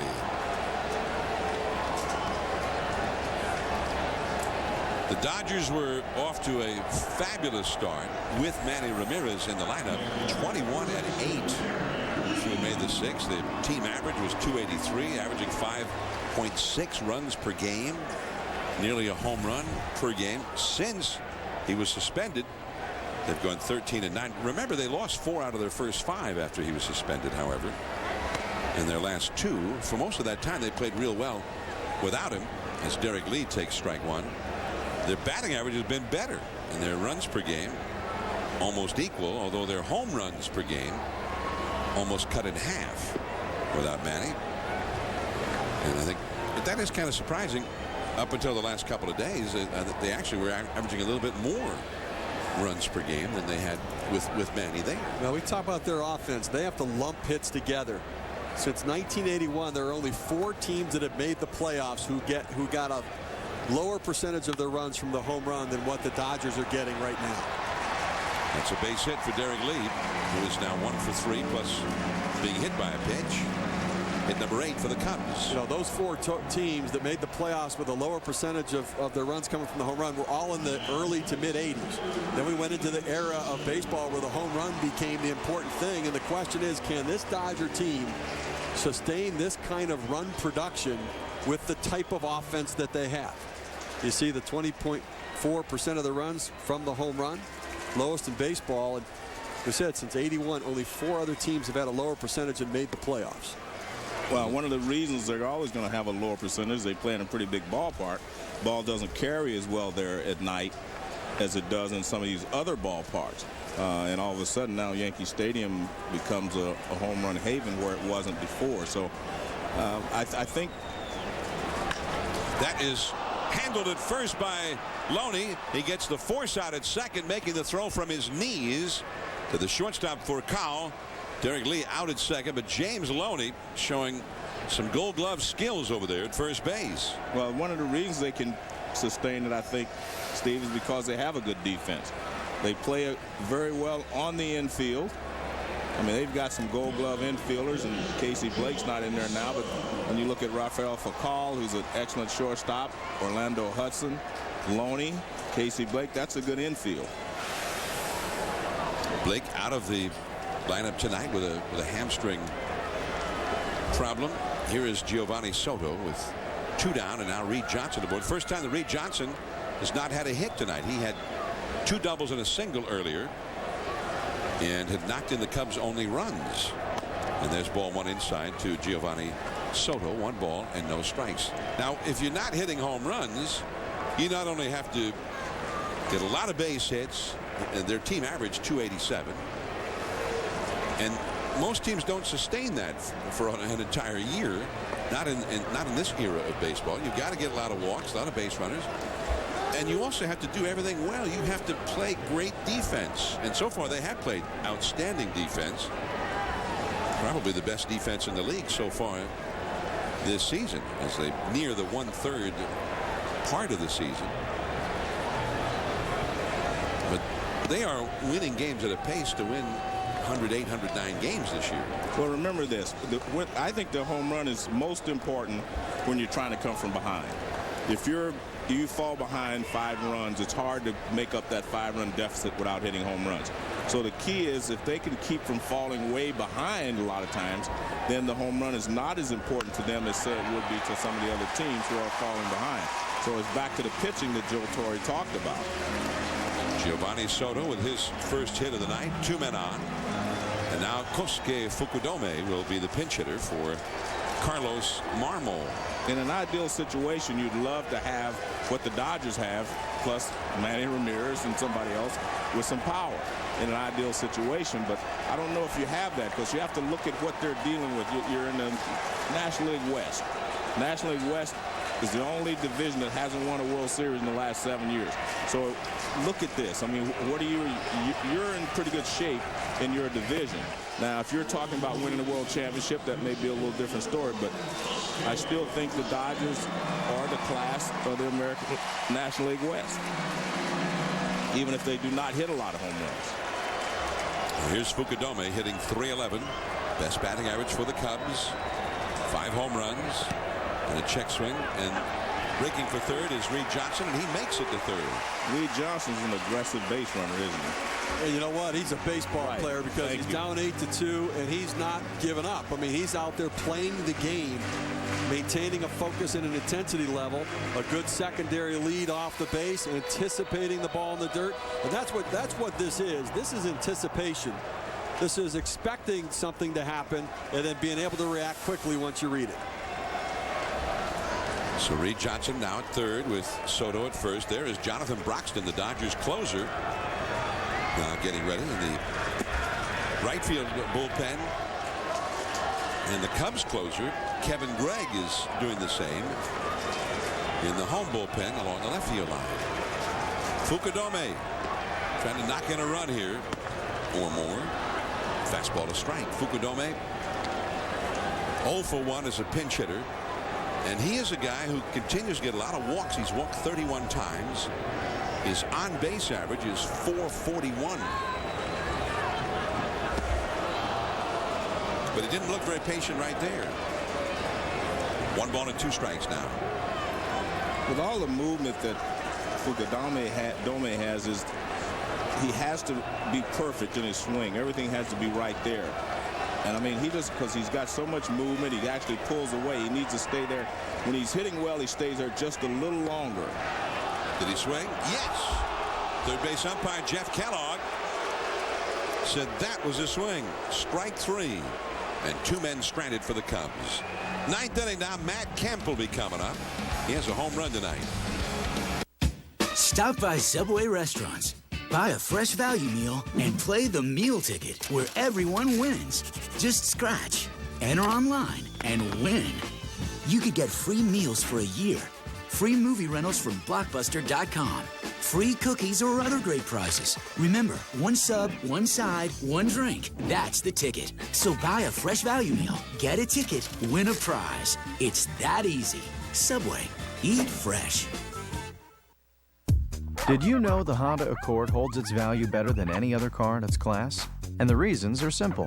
Its exceptional engineering can help lead to lower maintenance costs, and being a top safety pick can help lower insurance expenses. So what's the bottom line? The Accord costs less over the long term, and that's music to anyone's ears. Go to Edmunds.com for an independent report on the true cost to own an Accord, and then check out the affordable leases and low financing you'll find at your Honda dealer. Special Man vs. Wild. Are you going to Acapulco? Will Ferrell joins Bear for a little fun in the Swedish wilderness. I don't know how I got myself into this. I don't even like camping. I call the eyeball. That's gonna be packed full of goodness. Well, maybe fun ain't the right word. No, it's terrible. Men in the wild doing manly things that men do. Men vs. Wild with Will Ferrell from Land of the Lost. Tuesday at 10 Eastern Pacific. It's all new on Discovery. Men! Is that a new Volkswagen Routan? It's like Deja Van, man. Can I make a confession? I love minivans. Routan's got German engineering. I'd love to take it for a test drive sometime. You know what they say. Once you go minivan, you never go back again. You're bad. I know.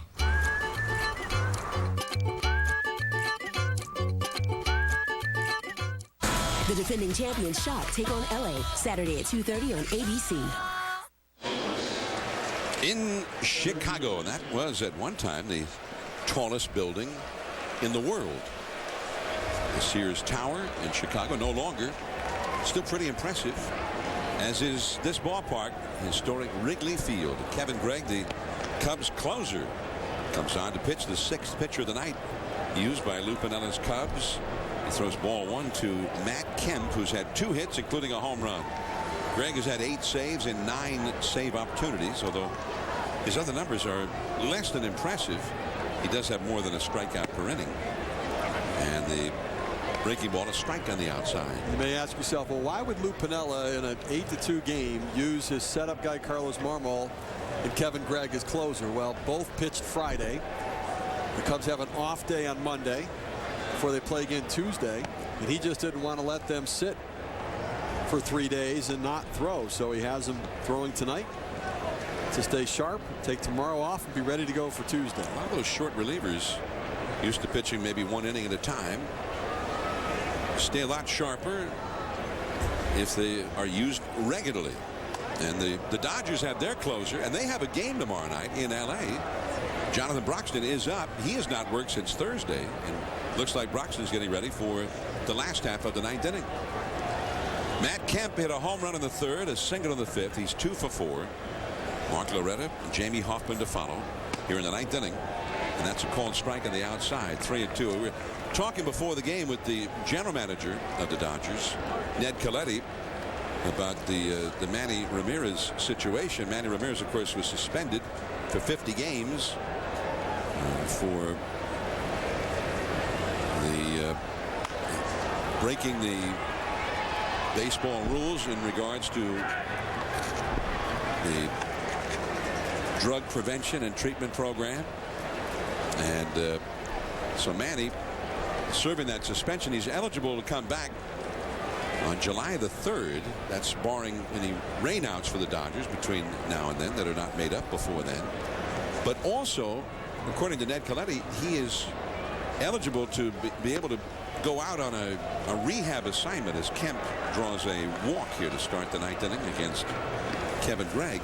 He could go to the minor leagues, and the Dodgers have said he is going to go, and it would be to likely AAA. They have a ball club in Albuquerque in the Pacific Coast League, but that he would be eligible to go as early as 10 days before July the 3rd, although Colletti said it probably wouldn't be that far in advance, but they hadn't decided when exactly he would go out. For the time being, he's working out at Dodger Stadium every Monday through Saturday, and so that's Manny's program right now. But it's interesting because he is suspended, but he could play some games before that suspension is up in organized baseball in the minor leagues. And apparently that's something that was part of the collective bargaining agreement. But on the other hand, it seems like if he's playing even in AAA ball as part of a rehab, is he suspended or not? Yeah, I think when you're suspended, you should be suspended. I mean, if you break a rule, then you're supposed to be suspended. I understand them saying that they want him to work his way back to get in shape for July 3rd, but I just don't understand how you can play an organized baseball if you're suspended. The minor league guys, when they're suspended, they're suspended. I mean, the minor leagues are part of the drug program with Major League Baseball. So if you're suspended from Major League Baseball, how can you play in minor league baseball, which is also part of the same program? Well, that is the agreement, however, as a single to right for Loretta, his second hit of the game, and Kemp goes to second. 2 men on with nobody out for the Dodgers here in the 9th inning. They have 12 hits now. J.C. Romero, relief pitcher of the Phillies, is serving a suspension, 50 games for the same reason. At the start of the season, he has not yet pitched in the big leagues this year, but he has been pitching in AAA on the so-called rehab assignment beginning this past week. Yeah, pitchers are allowed 16 days and position players 10 days. And the logic behind it is that it's a 50-game suspension. That if a player has to wait until the 50th game and then go on a rehab assignment and get himself back in game shape, then it really takes a 50-game suspension and turns it into a 55-game suspension or a 60-game suspension, depending on how long it takes the player to get ready to play. So that's why it was negotiated with the Players Association that 50 games means 50 games, and at that point the players should be game ready to participate back at the Major League level. Yeah, but are you obligated, or why is rehab is something that you're doing? I mean, the team is doing for you. I mean, my point is, July 3rd, he can come back and play if you got a 50-game suspension. Why is it said that you have to be able to have time to get ready by playing an organized baseball? Yeah. I mean, if you're suspended, if you broke the rules, I just don't quite understand this. You broke the rules, and they say you can come back July 3rd. Okay, you can come back July 3rd. That's the way I view it. But it sounds like you're disappointed that they've kind of made it so easy to bend over backwards to make sure the guy is prepared and fully in shape to be able to go ahead and be able to come back right on that day without any other impediments. 2-2 the count to Jamie Hoffman. Again, strike 3. He broke the rules, right? I mean, I just find it difficult to see how you can play in the minor leagues, which is organized baseball, while you're suspended. I think that you know, the way it was negotiated, the reason it was that when the player did come back, that he wouldn't put himself in jeopardy at risk of getting hurt and ultimately impacting the team, because the team is penalized as well. I think some may look at it and say, well, 50 games without pay for a guy making $25 million, he's been penalized quite a bit by sitting out the 50 days and the amount of money that it's cost him as well. Well, although there are some who think that is not enough of a I was going to say, some actually members of the Baseball Players Association, other current players who were very adamant that they think that maybe the penalty should be even higher. 1 ball, 1 strike, the count to Andre Ethier, the pinch hitter here for Ramon Troncoso. I mean, are you trying to stop it completely, or are you just trying to maintain a certain level of integrity? I think it's gonna be tough to ever stop it completely. I think there will always be those guys cheating out there. And that's the point. There's always going to be guys cheating. So if you're going to cheat, you should have to pay the penalty. 50 games isn't enough for you. Well, 50 games is enough, yeah. I mean, in fact, when I was in part of the discussions years ago about how it should be, 50, 75, 100, whatever. I was part of that discussion. I think the 50 games is enough, personally. But I just don't see how you can go 10 games sooner and start working out in the minor leagues, because then it's a 40-game suspension. See, you're saying otherwise it's a 60 game. I'm saying otherwise it's a 40 game. Although they're not impacting major league games by doing it, and they're not getting paid either. But you are impacting major league games, because you're playing in organized baseball in the minor leagues. So you're impacting organized baseball. Major League Baseball is not just Major League Baseball. It's the minor leagues. All of this is part of the system. I think part of the thought process is when a player's on the disabled list, they allow him, he has to be on for 15 days, but they allow him to go out on a rehab assignment before he's activated in those 15 days and be able to play in minor league games. And even though he's not able to play at the major league level, I think the logic is the same. Yeah, but you're talking apples and oranges. A guy got hurt doing his job, right? The other guy didn't get hurt doing his job. Juan Pierre hits into the force play. Fontenot to Terrio. Last chance for the Cubs, last of the ninth, coming up.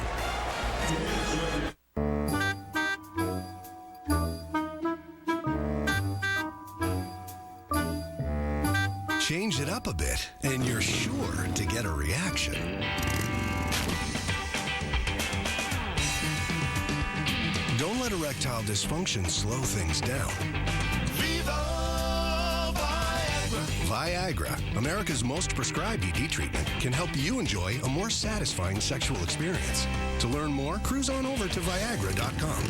Ask your doctor if your heart is healthy enough for sex. Don't take Viagra if you take nitrates for chest pain, as it may cause an unsafe drop in blood pressure. Side effects may include headache, flushing, upset stomach, and abnormal vision. To avoid long-term injury, seek immediate medical help for an erection lasting more than 4 hours. Stop taking Viagra and call your doctor right away if you experience a sudden decrease in vision or hearing. Now's the time to get moving and ask your doctor if Viagra is right for you. Wood finishing projects can feel too big to tackle, but Minwax always makes it easy with rich wood stains and clear protective finishes. It's that simple. Minwax makes and keeps wood beautiful.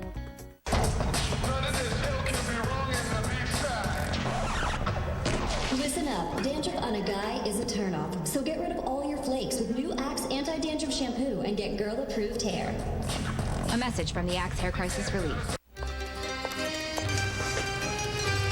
Can I help you? Maybe we can help you. We're here to offer you protection. Oh, we've got all the protection we need. Oh! Thanks, but no thanks, fellas. Oh! Miller Lite cans have a taste protector lid with a special barrier to block out that metal can taste and lock in that great Pilsner taste. Let's muff the floor with this guy. Oh, thanks. Oh! the Taste Protector lid from Miller Lite. SportsCenter right after the game with Matt Weiner and John Buccigross. A lot of late inning drama around the major leagues today. LeBron James talks about his next move and the Penguins and Red Wings Stanley Cup playoff finals game 2. It's all on SportsCenter right after the game. And we are in the last half of the 9th inning. 40,091 the official paid crowd, and most of those 40,000 are no longer here at Wrigley as the hometown 9 is trailing 8-2. And Jonathan Broxton, the very hard throwing closer for the Dodgers. Look at those 24 innings pitched and 8 hits allowed, 37 strikeouts, monster numbers. Fontenot the hitter, and a fastball at 98 miles an hour, strike 2 call. Well, there's no doubt the Dodgers bring power out of the bullpen. Now that in itself helps you in the playoffs. If you've got some power arms coming out of the bullpen in the playoffs, that puts you ahead of the game. And the slider in the dirt. Fontenot is 0 for 3 in the game. You know, it's interesting how far Jonathan Broxton has come. Last year, Takashi Saito was their closer. He ended up getting hurt. Broxton took the closer's role. But there was a point at the end of the year last year where Broxton said, well, who do you think is going to be the closer next year? And they're like, you are. What do you mean who's going to be the closer? He didn't quite understand the impact that he can have on a game with his arm and where he was headed in his career. He still thought, well, I'm just holding this closer role until somebody else takes it. It's yours, big guy. He ended up with 14 saves last year while Saito was out. There is Furcal. He still has that great arm, and Fontenot is 0 for 4. Our Chevrolet player of the game. And we're going to go with Eric Milton, the Dodgers starting pitcher. He went 5 1/3, 2 runs, 6 hits, 4 strikeouts. Chevrolet proud to recognize today's best and tomorrow's future, supporting youth baseball nationwide. And Eric Milton is looking pretty good for his second big league win since 2006. His 3rd start for the Dodgers, and it would be 2 wins this week for Eric Milton, who I'm sure at some point wondered if he'd ever throw another pitch in the big leagues again after the Tommy John surgery. Jake Fox, the rookie, who has struck out twice in this game since entering as a pinch hitter in the 5th inning. Oh, man. See, that's not fair. I mean, if you sit there and you gear up for the fastball and he drops the slider right out there on the edge, I mean, you have no chance.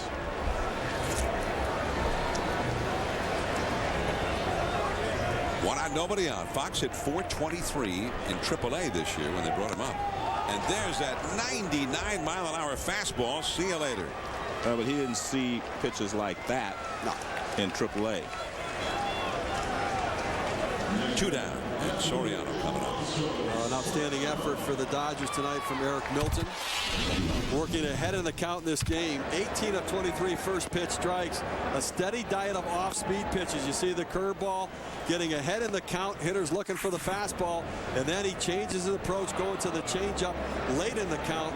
That changeup that he said was the key to getting him back to the major leagues. The evolution of Eric Milton from a high fastball pitcher to an off-speed pitcher. Alfonso Soriano fouling the slider away. Strike 1. The Dodger bullpen, and these are their 3 primary guys late in the game when they're ahead, usually in a tighter game than this. Belisario, Troncoso, and Broxton, the 3 of them so far 3 1/3 innings, no runs, and 4 strikeouts. Belisario, an inning and 2/3, no runs, 1 hit allowed, and threw 37 pitches while he was in there. Troncoso, a scoreless 8th inning, and now Broxton doing that thing that he seems to do so well. 98-mile-an-hour heat on the outside. Started with an 89-mile-an-hour slider, and then comes back with throwing flames. 0-2. Joe, could you hit that? Not today. Wow. 0-2 the count. And he stays alive. He got that slider. The Cubs had a guy who is now a coach in the San Francisco Giants minor league system, who was big and strong and threw real hard. Lee Arthur Smith. I've heard of him. And he could bring it. He could bring it. He was an intimidator on the mound, too. He was huge. I think, if anything, taller than Broxton. Broxton is a huge human being out there. 0-2. Slider, you're just off the outside. I'm sure Russell Martin is in the zip code as he set up off the plate on that one, way off the plate. Soriano hit a double his last time. Has also drawn a walk in this game. He is the Cubs' home run leader. Has hit 12 big flies this year. Broxton, however, has not allowed a home run. He's hardly allowed a hit this year. And he struck him out with the high heat. That makes 39 strikeouts in 25 innings for Broxton. And although it was not a safe situation, this particular closer didn't seem to have any trouble gearing up for a very powerful ninth inning. So the Cubs lose to the Dodgers. The Dodgers still have not lost 3 in a row at any time this year. They end up getting a split of this 4-game series. Milton the winner over Marshall. Kemp a home run. 8-2. The Dodgers stay atop the National League West now by 8.5 over San Francisco. Next on ESPN, Sports Center. Stay tuned for that. This has been a presentation of ESPN, the worldwide leader in sports. Now, for Joe Morgan, Steve Phillips, and our entire Sunday Night Baseball crew, this is Jon Miller. Thanks for tuning in. We hope you enjoyed the telecast from Wrigley Field, Chicago.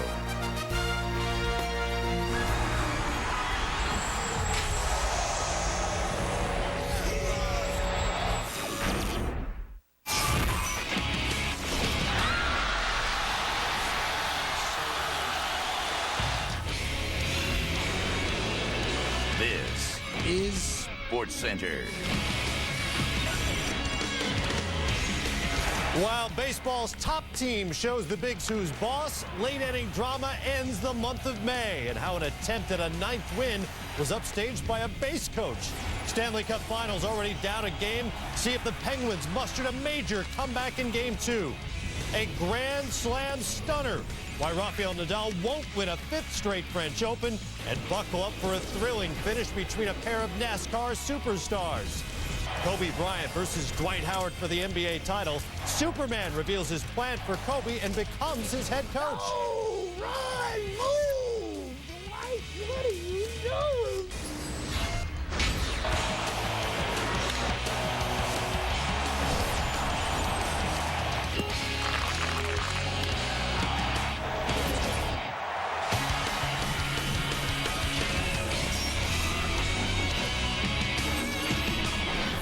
Hey there out there. We are 3 wide here on Sports Center. Great to see you. Matt Weiner, John Buccigross, Matthew Barnaby with us as well. We'll tip off NBA Finals week, plus a 4-time defending champ loses and a 3-time defending champ wins. I deem you a healthy scratch for the hockey highlight. So, Sparky, here I go. On your way. Out of here. And the hockey team from Detroit, Matthew, appears as if it's on its way to being a 2-time defending champ status very soon. Game 2 of the Stanley Cup Final. From Hockeytown, Sidney Crosby, pretty good in Game 1, though he didn't score, but he wasn't good in faceoffs. But early in Game 2, he was, and this is what it led to. Yeah, he was 6-14 in Game 1, and you have to win faceoff. It's puck possession. It gets your team possession of the puck and gives you abilities to score. He won this faceoff. Evgeny Malkin ends up burying it off Stewart into his own net. Huge faceoff, huge goal, huge lead. Kind of like winning the jump ball in basketball, right? You get the puck and it goes off Brad Stewart. So you have a much better chance of scoring if you have the puck, right? So if you get the faceoff, get the puck, you have a chance to score, they capitalize here. Malkin's 13th goal of the playoffs, second period. The Penguins have the lead until Jonathan Eriksson scores. What happened here? Again, another faceoff play. Faceoffs are huge this time of year. We don't pay enough attention. A little interference by Samuelsson on Malkin to Eriksson. Look where Helm goes, right in front of Fleury. doesn't let him see it, and it's in the back of the net. And that's a call the officials are not making in this postseason. We've seen a lot of that interference going back to the point man. Still in the second, Marian Hossa, after a bit of a controversial hook, slash, eventually it's in the net. It's Phillips with the goal. What happened here? Well, I love the extra effort by Hossa. You think he wants to win a cup? This is just extra effort. I don't think it was a penalty. Let him play through it. Snaps it at the net. Again, more traffic. Holmstrom gets pushed into the net. Phillips lays one in, off the bar and in. Red Wings lead 2-1 later. Crosby, he played well again, Matthew. He set up his opponents, but ding dong, yo, Guerin hits the post. Well, that was ding dong ditch because he did everything except for put it home. This is just a great play by Crosby. Guerin has to bury that. To the third period, still a one-goal game. Next goal is huge. Do the Penguins get it? No! How doesn't this go in? And Crosby, again, terrific play coming out, but there is team mentality. Pack defense, crash the front of the net. Another when post. The puck's in front, another post, and look who's there. Zetterberg, one of the best offensive players, crawls, stops this from going in, and keeps this a lead for Detroit. I have no idea if that crossed the line or not. 2-1, early third, and here